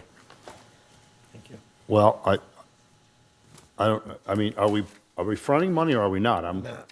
We would not. We would. Okay. Our option was to reimburse. Right, oh, reimburse, okay, that's what I thought. So traditionally, the fiestas were meant to make money, and the parade and the New Year's Eve celebration was at a cost, as well as a few other things. And traditionally, the money made in the fiestas was enough to pay for that without any public funding. I'd like to go back to a model like that. And my thought was that, we can come up with the estimated 51 to have this parade this year. We can receive reports on successes and revenues from the fiesta in May and then the one in Labor Day. And if the numbers look good, then the parade the following year can be funded. And I don't know if that sounds like a reasonable approach with perhaps a 2-year contract. Does that sound something that can work with this? Are you saying a cost share of revenue from Fiesta would go towards the payment of the parade? Is that what you're saying? Well, your Fiesta made, do I have the number right? 130 and 53,000. You're estimated this year from. I beg your pardon. I only want to point out that we have decided that we're going to decide the St. Patrick's Day Parade first, and then we're going to discuss the contract second, separate item. Well, it all has to So do you're with the kind of level of mixing them support. back together again. Well, it has to do with the level of support for the parade, so. Actually, it doesn't. We're talking about how are we going to produce the St. Patrick's Day Parade, period. Not a 3-year contract or 2-year contract or the other fiestas. We're not discussing that at the moment. What are you suggesting? Just laid out what I'm suggesting. We add a beer garden to it and we put the parade on and we deal with it. Well, I'm not necessarily in favor of having a beer garden that's 6 weeks away. You're welcome not to be in favor of that. Let me explain, please, thank you, if I can speak. Thank you, Mr. Mayor. I'm not in favor of necessarily springing a beer garden up with 6 weeks advance notice, knowing that they usually aren't going to make money the first year you have them, and adding that extra event and expense just to save some money for the city that we may not be saving because, so I'm not in favor of that. What I'm suggesting instead is you take a look at these estimated amounts of revenue from the fiesta. It should be able to pay for the parade for the future. As it was originally intended, the profits from the fiesta pay for the parade. Let's get back to that. Let's common sense, level of support. We need it this year, but the way it looks with the numbers, we should be able to be in fine shape with our reports from the chamber regarding revenues from the Fiesta from May and then again in September. And then we can look then at whether any financial support is even needed. And we could talk about a beer garden a year later, because then it can be planned properly with the sponsors with a better chance of the, as Mr. Bell stated, a better chance of making money when it's scheduled well in advance with sponsors, because we only have 6 weeks. So that is related to the financial support for the parade that we are reviewing and deliberating on right now. If I could comment on that, the revenue that we make from Fiesta, the chamber needs for operating costs to support our membership services. So what you're stating is that the following year, you're still expecting to get financial support from us again for the parade that you will not be able to make? The parade is a chronic issue. Yeah, well, I know it's a chronic, but It is. Is the goal to get back to a situation where we're making enough money from the Fiesta to be able to pay for the parade? I'm not sure that those days are in our future. I have to be honest. The chamber was a very different chamber back then. It cost $200,000 to produce. You know, it's completely different. The margins are totally different, and it takes so much work and so much money to produce that Fiesta, which we're willing to do, and we're able to create revenue from it. But that revenue needs to go back into our expenses at the chamber for membership services. Okay. Thank you. Are you okay with that? Are you done? Thank you. Okay. Mr. Keegan, you have something to say? Yeah. I don't think I have any questions of you, Okay. but you can stay there and, Okay. and look good. I think it's, as a former business owner and that, it's not enough time to put together the promotional aspect and that to get our beer garden off to the races. And again, the 17th of March is a Tuesday, and we're going to be running this on Saturday, and I just don't know if we'll have the crowd. I mean, it is a family event. It's not like we're going to bring enough people to really drive a $158,000 sale day like you get on a beer garden, in the spring. I mean, that's a big day. You're not going to get that. You'll probably be lucky to get 50 grand a day, and you're only going to have one day, and you got all that set up. You get 3 days over a regular event. So as a businessman, I hate the idea. But if you want to go do that, you go run and do that. Way too risky for me. But if you want to gamble with money you don't have, go do it. But that's just some advice from a person who's put on events and who's catered events and done bigger events. And so I would not take that on. But you also have weather problems in March. Mm-hmm. We could have crappy weather and you'll do zero. So again, another risk. Mm-hmm. But if you want to take that risk, I admire your courage. I think we should do a one-year agreement with this thing, and because we got to see how it goes this year, just like we did last year. And last year, we wanted to use trash trucks, and Paul LeBaron talked us out of it. So we had the same discussion a year ago about using our vehicles, and we got no horsepower from support from the police, and it just died on the vine in March. I don't know if you remember that, Rob. We wanted to do the same thing. I remember it. I was here. Yeah, Absolutely. So that went. But I disagree that was with a flying nosedive. Mm-hmm. So we got nothing done on that end. So hopefully, maybe this is a new administration. Maybe we'll get some horsepower with that, and we'll get a few trash trucks and save a few $1,000s. But I think that we should move forward with the staff recommendation on on the money, and we should do it for a year and evaluate it, and not wait till this late. I mean, we need to evaluate this a lot earlier for next year and talk about whether we're going to continue the permanency of it. I do understand that the chamber isn't going to make as much money on these fiestas as they used to unless they get big crowds for some reason, and weather is good and all those things come and the stars align, then you have a big year. If you have 2 great weekends of weather, you could have a big year and have plenty of money to do the event. Maybe not if you don't have the weather and you can't put it all together. But to get this off the table, I'd like to say, let's approve staff recommendation and move forward on this item. So that's where I said, I do not want to force a group to do a beer garden with 6 weeks to go to the finish line. I think it's risky and poor judgment. Appreciate that.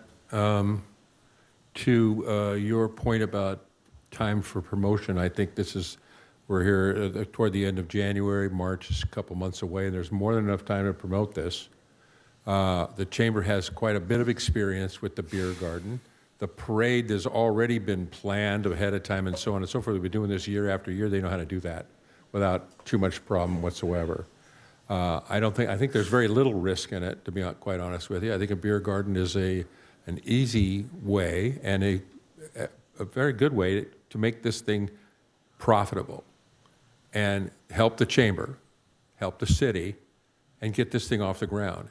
And so I'm going to suggest that we do not sign a contract tonight of any kind, well, for a year or 1 year or 2 months or whatever. I think if there's anything, here's what I would propose, that we ask the staff to come back, work with the chamber and come back with some numbers about, okay, it is very feasible and we can get the beer and there's some sponsors available. This is a doable thing. We can do it. Or we can't do it. Bring that back to us at our very next meeting, because there is a time frame here. And that we make a decision on the St. Patrick's Day Parade first, which is what I wanted to do tonight.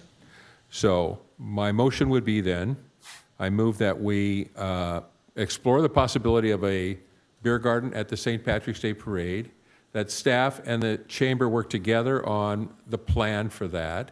At the same time, let's be a little ambidextrous here, at the same time we look at the barricade costs and the possibility of changing that to something else and a combination of those, and bring it all back to us at the earliest possible convenience at our next meeting, or maybe we should have a special meeting. I wouldn't mind having a special meeting, schedule it somewhere in a week or 10 days or however long it takes to bring that back and see if we can't get it done. Yes, Councilman Jackson. If I can offer a friendly amendment, I think we can make a decision on this parade tonight based on the criteria that you outlined. I think that, as we've discussed, we've agreed that we are going to put the parade on the original route. We've agreed that staff will go and figure out the best practices from our neighboring cities to determine all the other vehicles we can use that would save us a considerable amount of money. And then the chamber can figure out if it is in their best interest this year or the best interest of the city to put it on. If you can't do it in the 6 weeks, whatever it is, then you won't do it. You can report back to staff on that. But I think we can sort of get to where you want to get to, Mr. Mayor, without having to bring this thing back, and we can put a bow on this thing this evening. All right, I'll accept that friendly amendment. And then I would also, well, we were going to do this separately, so let's just vote on that. That's fine. I'll accept that friendly amendment. And is that clear? My proposal. You're the second then? You need to second it, Ray. I will second that. Yes, thank you. Thank you. All right. For 1 year? Yeah. No, it's for this St. Patrick's Day Parade first. Yeah, we're just talking about the parade only. Parade only this year. At some future time, not very far down the road, we will We'll figure out. discuss the other festivals and contract and so on. This is a proposal for just the St. Patrick's Day Parade this year. Yes. Thank you, Mr. Mayor. So your motion includes allocating up to $51,000 as the estimated amount for the parade? Is that part of your motion? I believe that's the authorization you need correct. from us, right? And we just want to make sure that that's... Those are the direct costs. It would also be approval of the indirect costs as well. Right. Right. When it comes back. No, it's not coming back. The motion is to approve it tonight. All right. Correct? But we're using this form that I suggested here where at the end of it, whatever profit there is, we No. The motion today is to expend an estimated up to $51,000 to fund the parade. correct? That's the estimate from staff, if we take the route, the original route. Right. And I believe that that is your motion then, All right, yes. right? Okay. Yes. And- Right. And, With an understanding that that 51,000 could be shaved considerably. right, Utilizing alternative barricades. Beautiful. Consistent with what other municipalities are doing.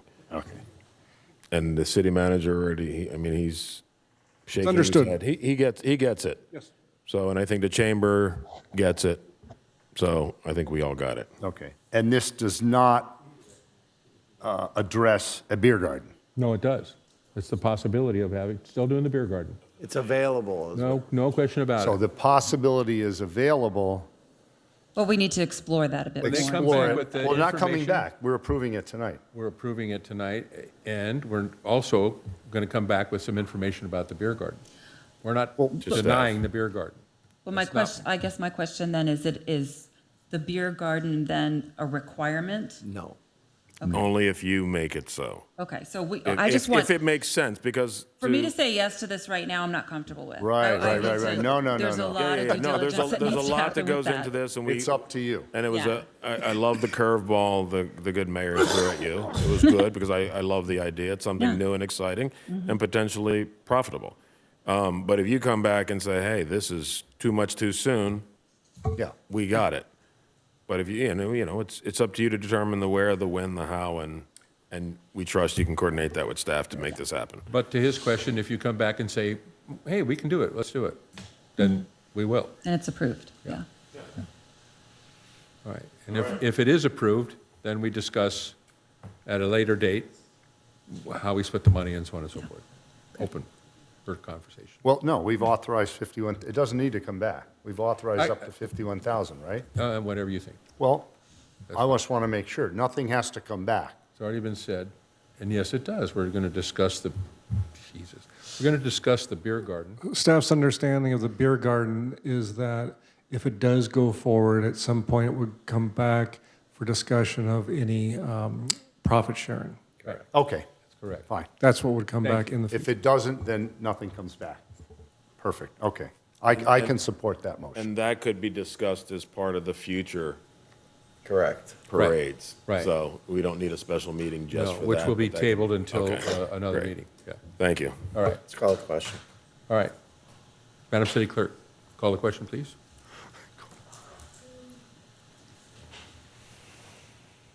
Councilmember Francois, Yes. Councilmember Keegan, Aye. Councilmember Jackson, Aye. Mayor Seaman. Aye. Motion carries. Very good. All right, thank you. Well, We what do- have, yes. What are we doing about the agreement? Consider the approval We of the agreement. Just tabled it Mr. Mayor, if I until could, they come back. Yes? I'm sorry. We have our Galaxy folks here. I was just about to get to that. Okay, Thank sorry. you. Yeah. So, we do have the Galaxy folks here, so I Well, would I'd like to make go- a motion that we, Yeah.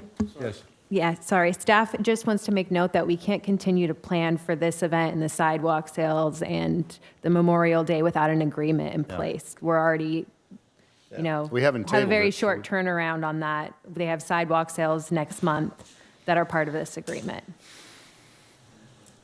Yeah, legally, you can't do anything without an agreement. So that, Well, we're going to do the parade. We have an agreement. you can on do the a parade, but in terms of logistics, and all, it's an agreement, you have to have something. Yeah, real quick, we are already meeting with sponsors with brand activations, securing funds, for Fiesta. For the sidewalk sale or fiestas? Fiesta. So, the longer we wait, the more challenging that gets if there's anything there. you have some questions on the agreement, or what's your, Yes, I'm not interested in signing an agreement, 1 year, 2 years, or 3 years on the fiestas tonight. I mean, I like Councilmember Keegan's suggestion of 1 year and see how it goes. I was thinking maybe 2 years, because that would give us time to see how it goes this year to figure out what we need to do next year, because if it's only 1 year, it's like, see how it goes means what? We know they're not going to have money to fund it. We know we're going to be in the same jam next year where we're going to have to come up with money. So why not make it at least 2 years? Well, no. And then we can assess how much we're going to provide financial support down the line. 1 year. Mayor and council, what we can do, just putting an option for consideration, is we could move forward with the agreement tonight for a year with 2 additional 1-year terms available on it that we take back to council for approval, could be even a consent calendar item. And then we'll put also an amendment in the agreement from what you see tonight, providing clarification that this funding level of support this year is just for the 2026 event, and any future consideration will follow a post-event report, report on the beer garden if we're able to do so, and council can make a decision when we bring the amendments back, the additional 1-year terms. Good suggestion. And do we need to add to the agreement a mandate that they report the profits from the 2 fiestas shortly after those fiestas occur so that we can have that financial information ahead of time before we go ahead and extend the agreement? Yes, what we can do is schedule the post-event presentations and reports before we're considering another year. So what you're suggesting is that we sign this, and now you want to make it 2 years or with extensions and so on. Well, it's 1 year with an extension. It's I guess that's what he a wants. 3-year agreement with every year we, ratify it. Yeah, I understand the So- theory behind the extensions, excuse me. So to keep it simple, you can do a 1-year agreement with an option for 2-year renewal, subject to council approval. Correct. And then that keeps it simple, and then we can work out the details of what you, but that, I'm trying to make it as simple as possible for you. All right, but there's one more piece to that. If we're going to do that, then what we're going to do is go back to the way we've been doing it, where the chamber puts the event on and they keep the money, even though now we may get some sort of accounting, but they're going to put the event on and then go, oh, okay, thank you, and here's how much money we made, and then they keep that. See, I'm suggesting that we use this theory that I had here, where we put each event goes on, and the city and the chamber split the money in every event. Yes. And that's what we'll do after the first one. We have a 2nd-year option, so why are you getting into the details? We won't approve it if we don't like it. Why are we going to do it for 1 year? Why don't we just? Well, no, the 3-year allows it to go smoother with staff and for us, because it can be a consent item if things. 2026, the first fiesta comes and goes. What happens to the money that's made on the fiesta? The Chamber mon- keeps it? They give us some accounting and they keep it? And then if they want to have another year, they give us some of the money. You're in the driver's seat. They don't have another fiesta after the 2 they're running. You hold all the cards. So we get the accounting, we know what they made for the first fiesta, then And the Labor Day second. happens, we know what they made in that one. Then we can talk about what kind of financial support's needed For the based on parade. those numbers. That's ridiculous. I'm against that. I'm sorry. Okay. I'm going to make a motion to approve a 3-year contract with annual approvals by the council. 3-year contract. It's a 3-year contract with annual approvals each year by the city council, as outlined in the staff recommendation. That's my motion. And the profits from each I don't each care about the fiesta? profits, right? It's not No, my job. I'm asking a question. Each fiesta for the next year, It's 1 year. It's 2 fiestas. for the next year, for the first year, the money that the chamber makes on that, they keep it. That's correct. It's your And if motion. they make good money, they That's- should be able to that's fund fine. the parade next year, and we don't have to contribute a dime. Correct. Okay. Well, Yeah. yeah. That's what we've been doing for years. It hasn't worked out very well. This All right. puts the, Madam City Clerk, it would you- allows the is there a chamber to. second? I second that motion, but I would like to add to the contract that we mandate the financial status after the 2 fiestas. Does that need to be in the contract, or? We'd already be providing you the financials after the fiestas. We're happy to do that. But again, the foundation is the one that's producing the St. Patrick's Day Parade, not the chamber.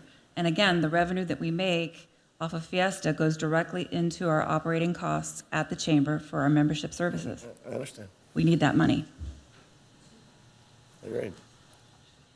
Is that in the agreement or not? There's not a revenue share in the agreement, correct? There is not. So if the foundation doesn't have money, and the chamber has made money from the fiestas in a substantial amount to be able to contribute to the parade, the money can be shifted. That is not how we're structuring ourselves to be fiscally responsible right now. The money that the chamber is collecting from I'm the sorry, fiestas. it's just not. I mean, you want us to be fiscally responsible, and this is part of what we're doing, is that we're really analyzing every single event that we're spending so much time, energy, and finances into, and we just have to make sure that we're fulfilling our mission and spending our time wisely. Yeah, that's understandable, but the way it was in the past, we want to move towards that going in the future. And it sounds like what you're saying is we're bound because suddenly the foundation that has almost no money is the one that's going to put the parade on in the future. And therefore, we're going to be stuck in this position every year of funding the parade forever and ever, when in fact, I'm trying to come up with a business model that allows enough profits to cover the parade. So how do we rectify that? Honestly, I don't know that we can at this point. I don't know that the foundation can continue doing the parade unless they do raise enough funds to pay for it. But the model that we have right now is not Fiesta funds going towards paying for foundation events. But we could do that. The days of that happening, I think we're past. We'll see.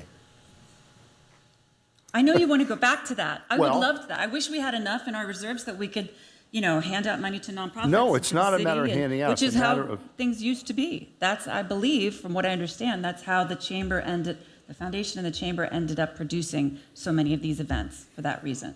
This also precludes the possibility of putting the two fiestas out to bid, let somebody else perhaps do it. Mr. Mayor, Yes. I make suggestion that Yes, please. we vote on the motion and all of this discussion can come back after we have these events and we can flesh this out in excruciating detail. Because I think we can move money the right way if we need to. Yes. Let's just move forward we got a motion from Councilmember Keegan, and these great discussions can take place later because it does a lot. nothing for us tonight. Yep. Just a suggestion, Mr. All right, Mayor. Madam City Clerk, would you call the question, please? I have a motion by Councilmember Keegan, and it was seconded by Councilmember Francois to approve a one-year agreement with an option to renew for 2 additional years, subject to council approval. Councilmember Francois? Yes. Councilmember Keegan? Aye. Councilmember Jackson? Aye. Mayor Seaman? No? Motion carries. All right. Let's move on then to 16A, the impact level with the Galaxy Soccer. Yeah. Madam City Clerk, would you read the 16A, please? 16A, approval of impact level 3, new 2026 special event, LA Galaxy Soccer Celebration. Good evening, Mayor Pro Tem, and council members. My name is Kaylin Kamerly, and I'm the lead special events and filming coordinator. This item is staff's recommendation that the City Council hold a public hearing and approve a new Impact Level 3 special event, the LA Galaxy Soccer Celebration, for the inclusion on the 2026 special events calendar.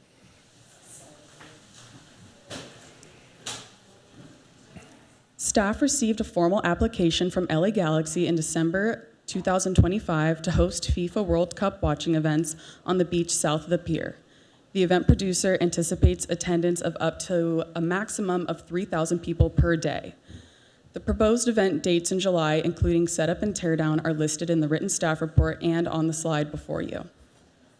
Each event day would include a stage and a large screen for match broadcasts, and there would be merchandise sales and sponsor activations.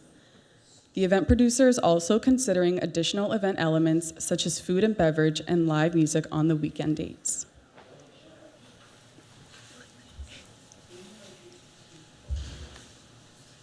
Apologies for that. LA Galaxy is no longer considering a VIP area on the beach as indicated in the staff report and will continue discussions with local establishments to host a VIP viewing area or rent a private parking lot for additional sponsor activations and VIP hospitality. The event would be an official partnership with Major League Soccer and FIFA. Lastly, for informational purposes, LA Galaxy has shared their plans to accommodate families with young children by collaborating with the Hermosa Beach City School District to provide World Cup youth soccer sessions at Hermosa Valley School. The proposed sessions would take place on Saturday, July 18th and Sunday, July 19th, and would entail a soccer camp plus a viewing of the third place and final World Cup matches. The requested dates overlap with the AAU Hermosa Beach Championships, a long-standing junior volleyball tournament. Staff met with both event organizers to coordinate logistics and address potential conflicts. Most issues were resolved through coordination, including plans for sound coordination and clear delineation of event footprints. One remaining issue involves space constraints. Accommodating both event footprints would require 4 temporary AAU volleyball courts to be placed just south of the commercial zone. The Commission was in support of providing a one-time limited exception to the Special Events Policy Guide for 2026, only to surpass the commercial zone slightly for the AAU event so it may maintain its usual amount of courts on the south side of the pier. Also, if approved, staff would require neighborhood notification within a 500-foot radius, continue coordination through the city's special events team, and ensure all public safety access and permitting requirements are met. To conclude my verbal report, I'd like to state that based on LA Galaxy's prior successful events in Hermosa Beach, including 2 World Cup watch parties on Pier Plaza, staff are confident in their ability to produce this event. Staff is available for any questions you may have, and LA Galaxy representatives are also here tonight to answer any questions you may have as well. Thank you. Are there any questions of staff? No? All right, seeing none, thank you so much. Yes. Yes, Councilman Jackson. Thank you. Thank you for the staff report. Thank you for gutting it out. LA Galaxy reps, appreciate your commitment to seeing this thing through. Super excited. Question, why are we not doing or considering the VIP area? Based on the businesses, we don't want to take away from the attendees potentially attending the businesses down on Pier Plaza, so we didn't want to. Just to clarify, when you say we were talking about the commission made the recommendation. Yeah, and the commission actually made as part of their motion to not, that they would, their recommendation was a preference to not have the VIP area on the beach, so they're working with local businesses to have the VIP area at local businesses. Makes sense. There's a difference between a VIP area at the big viewing party and a VIP area in a restaurant off the plaza or on the plaza, right? And I'm just trying to understand why we wouldn't consider that in concert or coordination with local businesses or two. I mean, there are events that take place up and down the coast that have VIP areas, and there's access for the general population, public, and then there's an area cordoned off for whomever they want to. Council can certainly include as part of their motion for us to further explore that and go back to LA Galaxy about that if we would like to have a VIP area on the beach. And it would need to remain a certain size to not trigger coastal commission. Right. And are they, I don't know if they're prepared to, Mr. Mayor would be okay are they prepared to talk about what they envisioned? Yeah, Mr. Mayor, is that we could okay? certainly have the event representatives Okay. come up. It's my understanding it was for players that may attend to watch to view the watch. Right. The games. I mean that sort of adds to the kids are seeing the players there. They're all in there together, and as the kids like to say, that's the vibe and that's the aura, right? Definitely. And there still would be players there, if, like how we had the Rams draft experience, how players were present, came to the stage to make an announcement and stuff. So there's still a plan for that. But yeah, the VIP area was always going to be, and I'll let them confirm this for those. Thank you, and I can ask them when it's okay with the mayor, so thank you. All right, thank you. have a Questions? Thank you, Mr. Mayor. I'm glad the council member brought up the idea of a VIP area on the beach. It's my understanding that the Coastal Act and the Coastal Commission is really strict on having paid VIP areas on the beaches.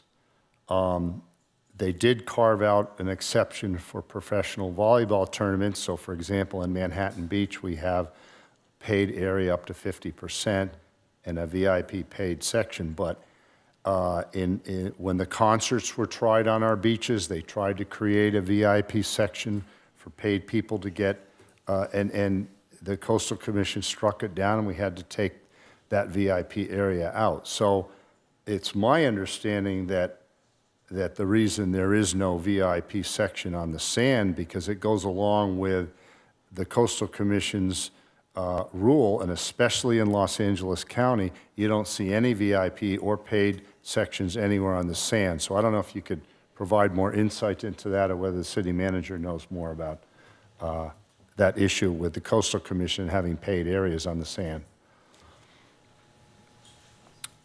Thank you, Councilmember. My understanding of the Coastal Commission is that you can charge for up to 25% of the available seating, and that's part of the permit that you apply for. You have to go before the Coastal Commission and say, this is our plan. We're not going to charge more than 25%. That's been the outer limits in Manhattan Beach, at least. So that's what they do for the volleyball tournament? Yes. I thought that was in their local coastal plan.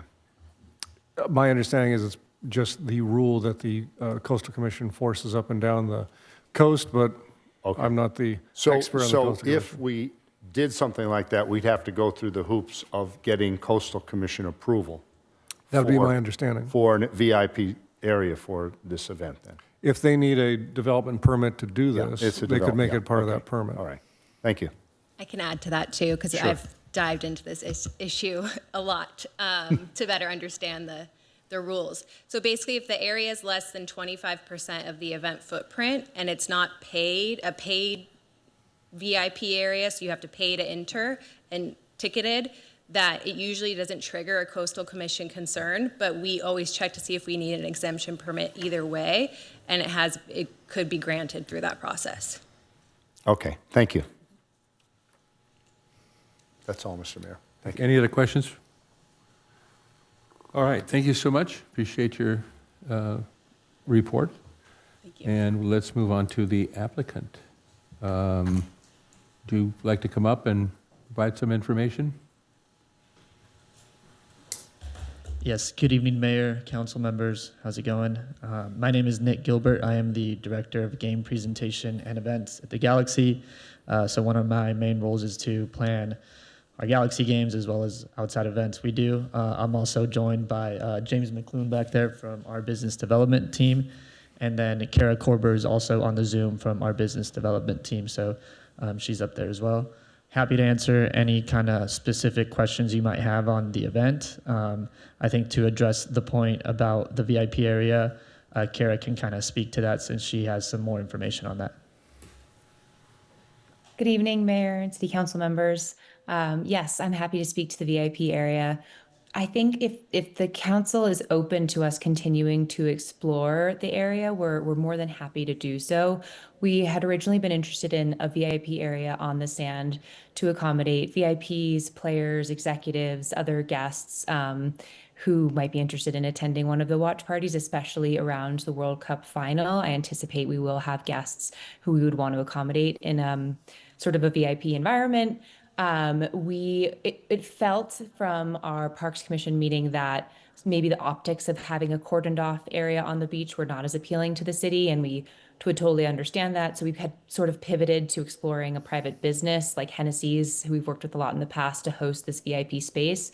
But if you guys are open to leaving the door open, we can continue to explore both paths and are totally open to working with whatever the city feels is the best solution for that. Again, I don't think it will be a super large space. I'm guessing it would be well under the 25% of the footprint limit that was mentioned earlier. So we're happy to keep exploring it on the beach or in a private space, and don't need to make a final decision at this time if that's what you guys would prefer.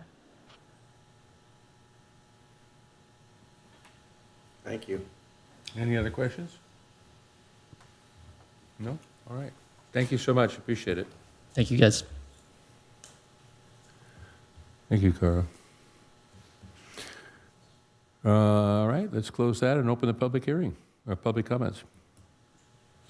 Madam City Clerk. I did not receive any speaker cards for this item, and we do have one hand raised. Tony Higgins, your 3 minutes will begin once you begin speaking. Yeah, I hope you consider that it's a slippery slope from selling our beaches and VIP areas to what next? Prepared hot food on the beach, then alcohol on the beach, then, I mean, we already have enough commercialization of the beach. We have bars like Hennessy's that are willing to host these VIP areas. Stop commercializing our beach, and please consider that, it's going to be hot food next, and the event producer selling, turning the beach into a county fair. That's where you're headed anyway. Thanks, bye.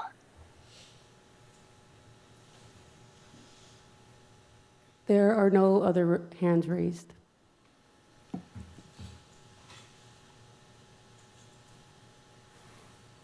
That's all? That's the last of it? Okay, thank you. Would the applicant like to respond to any comments at all? You don't have to. You want to? Okay, thank you. All right, let's return back to council for a motion or suggestion, comments? I'll make a comment that I'm fully supportive of this event. I think it's going to be great. I will move staff recommendation. I am not in favor of a VIP section. I think that is not consistent with the spirit and the arm of the Coastal Act.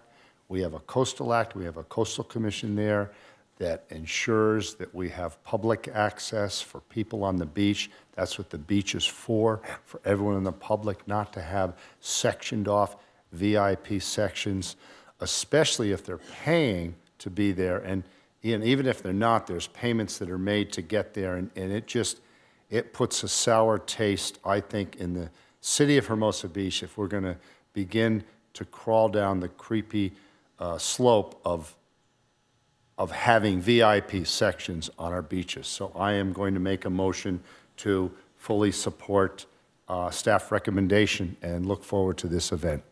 Thank you. Is there a second? I'd like to offer a substitute motion, Mr. Mayor. There is no second, so Oh, okay. that motion fails. Go ahead. Yes. Just a comment with regard to the Coastal Commission. Huntington Beach has an air show that has hundreds of thousands of people every day that have cordoned off sections that are paid sections. There's no money involved in this VIP section. This is just an area that's going to be for players and other folks who can sit and enjoy it. I like the idea that Cara mentioned with regard to the Hennessy's as well as the potential VIP area on the beach, and if there's an opportunity for cross-pollination, I think that's a great thing. There's nothing in the Coastal Act that would preclude this from happening. I think this is a great opportunity to, again, showcase the city. You know, if the Galaxy could put a pitch on the beach similar to what the Rams did, that would be pretty killer. But no, we're super excited. This is a great opportunity. It's a once in, you know, we don't have this opportunity very often. And the world is coming to LA. And so this is a great opportunity to showcase our city. And I think it's going to be a great few weeks for us. So I move staff recommendation to include the applicant having the ability to host to open up a VIP section and also coordinate with any of the local businesses that they so desire. I'll second it. Very well. Is there any other discussion? Seeing none, Madam City Clerk, would you call the question, please? Councilmember Francois? Even though I object to the VIP section being included, I'm going to vote in favor of this motion because I support the event. Thank you. That's a yes. Councilmember Keegan? Aye. Councilmember Jackson? Aye. Mayor Seaman? Aye. Motion carries. All right. Let's move on. We've done 16B. Mr. Mayor, Yes. is there any appetite to calling it a night and pushing back these events, these other issues, assuming there's nothing of urgency? It's 11:30. Yeah, I appreciate that. I wouldn't mind going home either. However, we have an update on homeless efforts that folks have been sitting here waiting for. And What if we just Foundation, have that issue and then we call it an end after that? Let's do that. do that and then call it? Yeah, we can do the rest later. Yeah, okay. All right. Okay. Is that good, Mr. City Manager? Are you okay with that? So, I'm sorry? I was asking. Oh. Excuse me, Mr. Mayor. I received information from staff for public hearing item 16C, since it is a public hearing, if we can continue that to the next meeting. Yes. So Which one, 16C? 16C, And continue it? yes. Yes. Okay. Your Honor, I would like to check in with our Public Works Director as well to make sure that do there's that. no urgency on 17F. We might need that approval so that the project continues to move forward. That's true. Let's do that one too. Mayor, we should probably do the Kelly Courts one also tonight. Which one? Yeah. Kelly Courts, the overage. So maybe we do that and table the homeless is just an update. We can correct? table that. So if. Sorry, Sarah. We'll We can substitu- table it. Would you guys be okay with substituting Yeah. Well, the let's Kelly get, Courts and then everything else we tabled? I think there's an urgency on the Kelly Courts because we need to stay All right, on okay. schedule for that. All right, I'll agree with that. Let's do then 17F, Kelly Courts, and then table everything until next meeting. Mr. Mayor, are we going to open 16C, the public hearing? We open and continue it? let's open it. Yes. Yes. Okay. Madam City Clerk, open 16C. Yes. Item 16C, introduce an ordinance approving zone text amendment, TA 25-03, amending various sections of Title 17 of the Hermosa Beach Code pertaining to appeal periods and the transmission of planning commission decisions. All right, it's open. I move that we table this item until next available meeting. Okay, grab our Public Works Director. I'll Okay. second that, Mr. Mayor. Moved and seconded. No conversation? No. No objection? Madam City Clerk, would you call the item, please? Councilmember Francois? Yes. Councilmember Keegan? Aye.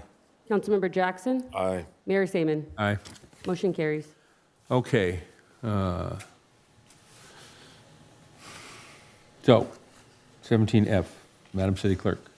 Item 17F, approve the acceptance of donations to support upgrades to the basketball court equipment and approve the increase of project contingency to CIP 619 Kelly Courts renovation project. Okay, this is presented by City Engineer Saeed Malim. Hello. Hey. Welcome. Did they go find you and wake you up? They did. We thought we were going to be a bit later. All right, thank you. All right. Good evening, Mayor, City Council, Mr. City Manager. My name is Saad Malim. I'm here to present the request for approval to increase project contingency for CIP 619, Kelly Courts renovation project. Next slide, please.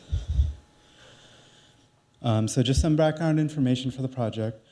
Project was approved and awarded the construction contract to All American Construction Solutions in September of 2025.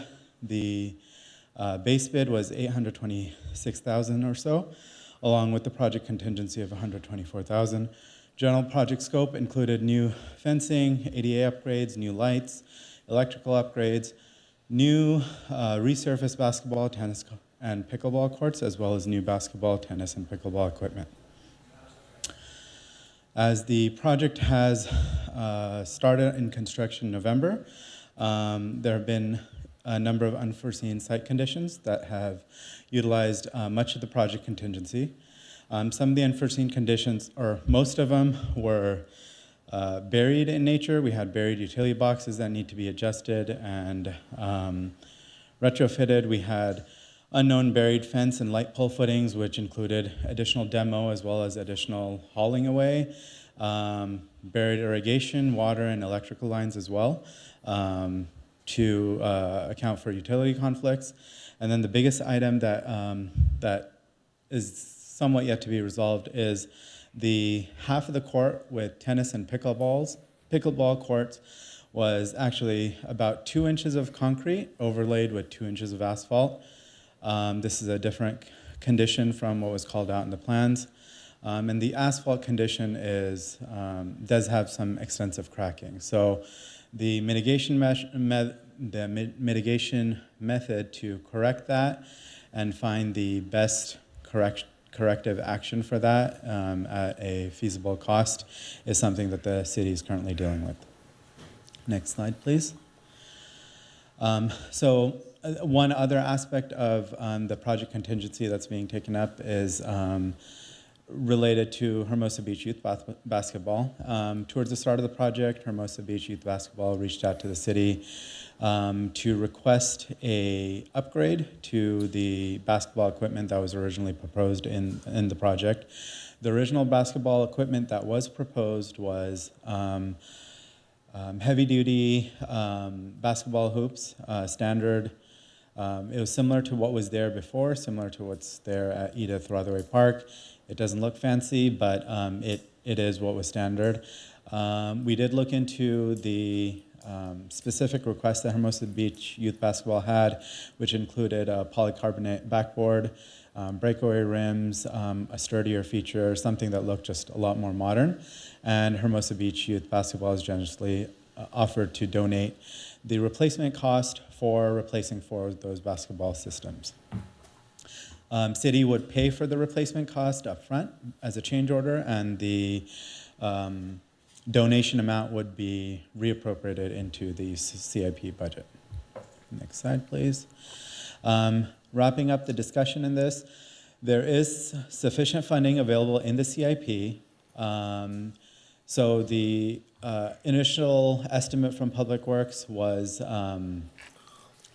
the bid came in under the initial estimate, so there are available funds within the project CIP project budget to accommodate the increase in contingency. There's no additional appropriation required. Some of the schedule impacts, as you know, there have been significant rains this winter season. As a result, part of the rain delays, as well as some of the change order delays, are going to push the project into completion towards the end of March. We will be working with the contractor to make sure that the use of batting cages, as well as all access to Clark Field, is going to be maintained at the start of Hermosa Beach Little League season.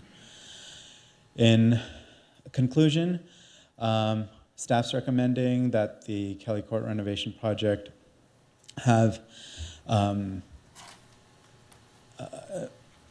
Accept the donation from Hermosa Beach Youth Basketball in the approximate amount of $14,000, as well as increase the contingency for the project overall to about $244,000.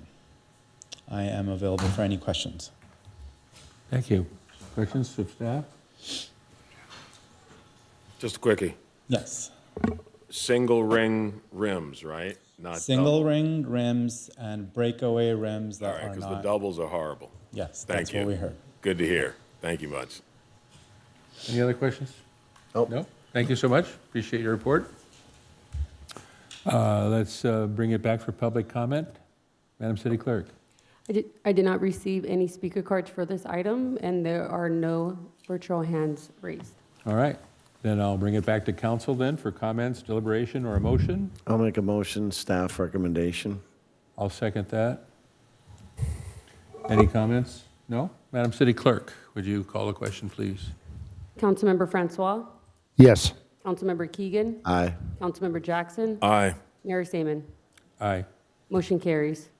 All right, future agenda items. Item 16A. Mayor Seaman requests support for staff to return with an action report to consider placement of a commemorative sign honoring the life and service of Torrance Police Officer Gary Elton Ripstein at the intersection of 8th Street and Ardmore Avenue. I would love support from two people, make it an action item so that we could move on with that. I think it's a worthwhile thing for us to do for the city of Torrance. Do I have support from any two? No? What is this about? There's a city of Torrance, Mayor of Torrance asked me to present this to the city, to put a sign up that's just a commemorative sign at the corner of 8th Street and Ardmore, where there was the location where this officer was killed in the line of duty. At 8th and Ardmore, when did that 8th and- occur? I don't know, a year or so ago, I suppose. No, it's been quite some time, actually. Has it? Yeah. Yeah. It happened, I think, more than a decade ago. Really? Oh, I believe don't know that. At any rate, he asked me if I would present this to the city. I said I would, and so he's asking for our permission to put the sign up there. I believe they cover the cost of it. City of Torrance covers the cost of it. Yes, it would cover everything. If council does want more information, though, we can certainly bring this back. Okay, so there it is. Well, the Greenbelt has a lot of rules about adding anything into it. It was bought with an initiative, and we're not really allowed to put. There's exercise equipment on the green belt and a number of things on there that never got permission for anything. This is a sign, a commemorative sign for a police officer that was killed there. If you don't want to, it's okay. Yeah, The proposal isn't to put it in the green belt. that's not going to be in the Greenbelt. Where's it going to be? It'll be on the street corner, across from the green belt. What's it going to look like? We'll bring it back. Let's do that. How about it? Mr. Mayor, Yes. so he died in Hermosa Beach? Yes. That's our, we had a whole write-up. I don't recall seeing that in On the it. letter, but I may have missed Do that. we have the letter? I don't have it with me, but if I recall the Just original request, they were commemorating where fallen officers' locations had occurred in more than one city. It was in Torrance, but I think it was also in Hermosa, and there might be other cities involved as well. Yeah, the chief has additional information. Thank you, Mayor and Council. I'm sorry, I didn't remember exactly the question. So Detective Gary Ripstein was doing service. This was years ago, more than 30 years ago. I think it was more. But Torrance, the city of Torrance, to honor all of their officers killed in the line of duty, they've done one of these commemorative signs at the location in which their officer was killed. This Torrance officer, Torrance detective, actually was working a case, a Torrance case, which was in the city of Hermosa Beach, and he was shot and killed in the city of Hermosa Beach. So we've been in discussions with the city of Torrance and their chief of police and their public works. They do have a mock-up of the sign. It will be affixed to a sign with the proper brackets and bolts and everything. And talking to Director San Clemente, Torrance would be responsible for the maintenance, cleaning, whatever issues that may come up, and we'd have to work that out. Thank you, Chief. Happy to answer any other questions that I might be able to speak to. Could I offer a substitute? Yes? We have our memorial here for our fallen Hermosa Beach officer. Would it be prudent or make sense to put one next to him? It's a little bit different, Councilmember Jackson. Officer Gary Moss was killed on aviation around Prospect on a motorcycle accident pursuing a DUI driver. Right. And this is to be the exact location of where Detective Ripstein was killed, or not the exact location, but the nearest intersection of where he was killed. So No, I got it. I honoring a understand. Torrance officer on our Hermosa Beach Memorial wouldn't exactly be appropriate. I'd like to see the mock-up. Is that asking too much? I believe it was an attachment in the staff report, Mike, or I'm sorry, in the agenda. Looks sort of like a street sign that goes on the pole. 1959? Is that when it happened? That's not the guy, it's a different name. Yeah. This is just a mock-up of what it looks like. 1968. That's what it says on the sign. That's not what. That's the year he was killed. Yeah. Oh, He was killed while entering the house at that corner with a Hermosa Beach police officer who was also killed, I believe. The Hermosa Beach officer in that was not, no. He wasn't. The only officer in the history of Hermosa Beach is Officer Gary Moss. Okay. All right, well. Oh. Nope. No actually, support. I didn't even see that the letter and the attachment. So yes, the image is there, and the letter from the city is there as well. Okay, no support? All right, fails. I have another future agenda item that I would like to bring up. If you don't mind, I would like to open a conversation. I'm seeking support to open a conversation on the development of parking lot D. It has been sitting empty and fallow for long enough, and we won't be able to ever do anything there unless we get started on a discussion of what can be done, what should be done, and so on. So I'm asking for support. In this case, I would like also 2 other people to support this so that we can get a full report, full staff report.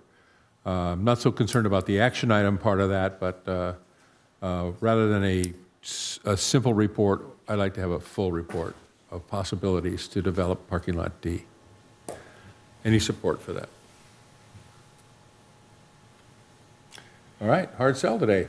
That's your prerogative. Thank you. Okay, anyone else? Yes, Councilman Francois. Thank you. I wanted to propose a future agenda item, and it has to do with the information items that's coming later, but since this is the time to propose a future agenda item, I'm going to propose it now, and I guess we'll get some information about it after this agenda item. There were statistics provided by the police department on number of citations issued on the Strand. For example, July had 2, December had 19.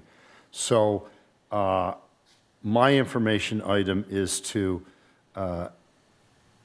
get some information regarding the PD resources that have been devoted towards safety on the Strand for all of those months and more frequent weeks, and then have a plan come up with what we plan to do in the future and how much resources we are going to devote towards safety on the Strand. Thank you, Councilmember. That, as I remember, is kind of the motion from, I believe it was Councilmember Jackson with, I think it was Mayor Pro Tem Detoy and Mayor Seaman, who we talked earlier about bringing back a report, which we're going to, on the deployment, our resources. It's going to be wrapped up in the CSO conversation, as well as what we can do there on the Strand and other areas. Well, I know that. However, This one is geared towards what are we going to do now in the near future and what's our plan about deploying? Because I did ask for some information for this information item that's coming up next, and there's no information all about how much resources are devoted towards safety on the Strand, and it's still a concern, it's an immediate concern. It actually got a little bit better more recently, and people have given feedback how better it is, but we don't have any information on the amount of resources that we're deploying on a regular basis to safety on the Strand, and I would think we would need that before we ever talk about some big future items regarding CSO deployment and all that. So I'm concentrated on this first as coming up with a plan in the near future about what we're going to do about deployment of PD on the Strand, the history of deployment. We don't have that yet. And I think you stated if I wanted that information to come back with a future agenda item to get it. And so that's where we're at. Well, the question that was answered was how many citations have been issued down on the Strand? And we provided that information under informational items. In terms of deployments and things like that, the chief, unfortunately, isn't here to speak to it, and we can bring him back to speak to it at the next meeting as far as deployment goes, what the current resources and how those are deployed and how often they go down to the Strand. And they do plan to have more enforcement surges, I would call them, along the way over the next couple of months. And so we can have the chief speak to that if you want at the next meeting. But as far as deployment and things, that was going to be my understanding. Unless, if you got another vote here, happy to do that. But we were going to wrap that all up in the other item. Well, I was hoping we could get some deployment information so we could find out, hey, we got 2 citations in July. It's obviously more crowded than December when we had 19. So how much of police resources have been devoted to those different months? Why was there 2 and then there's 19? And then the people have expressed their support recently that they feel safer on the Strand because they've noticed more resources devoted to the Strand. But we don't know that unless we have some information about deployment. If council directs, as an informational item, we're happy to bring the chief back to talk about what he has done and what he plans to do in the near future regarding that. Yeah, I mean, I think a plan is a good approach to take. So that's my request for a future agenda item. Thank you. I'll second that. Okay.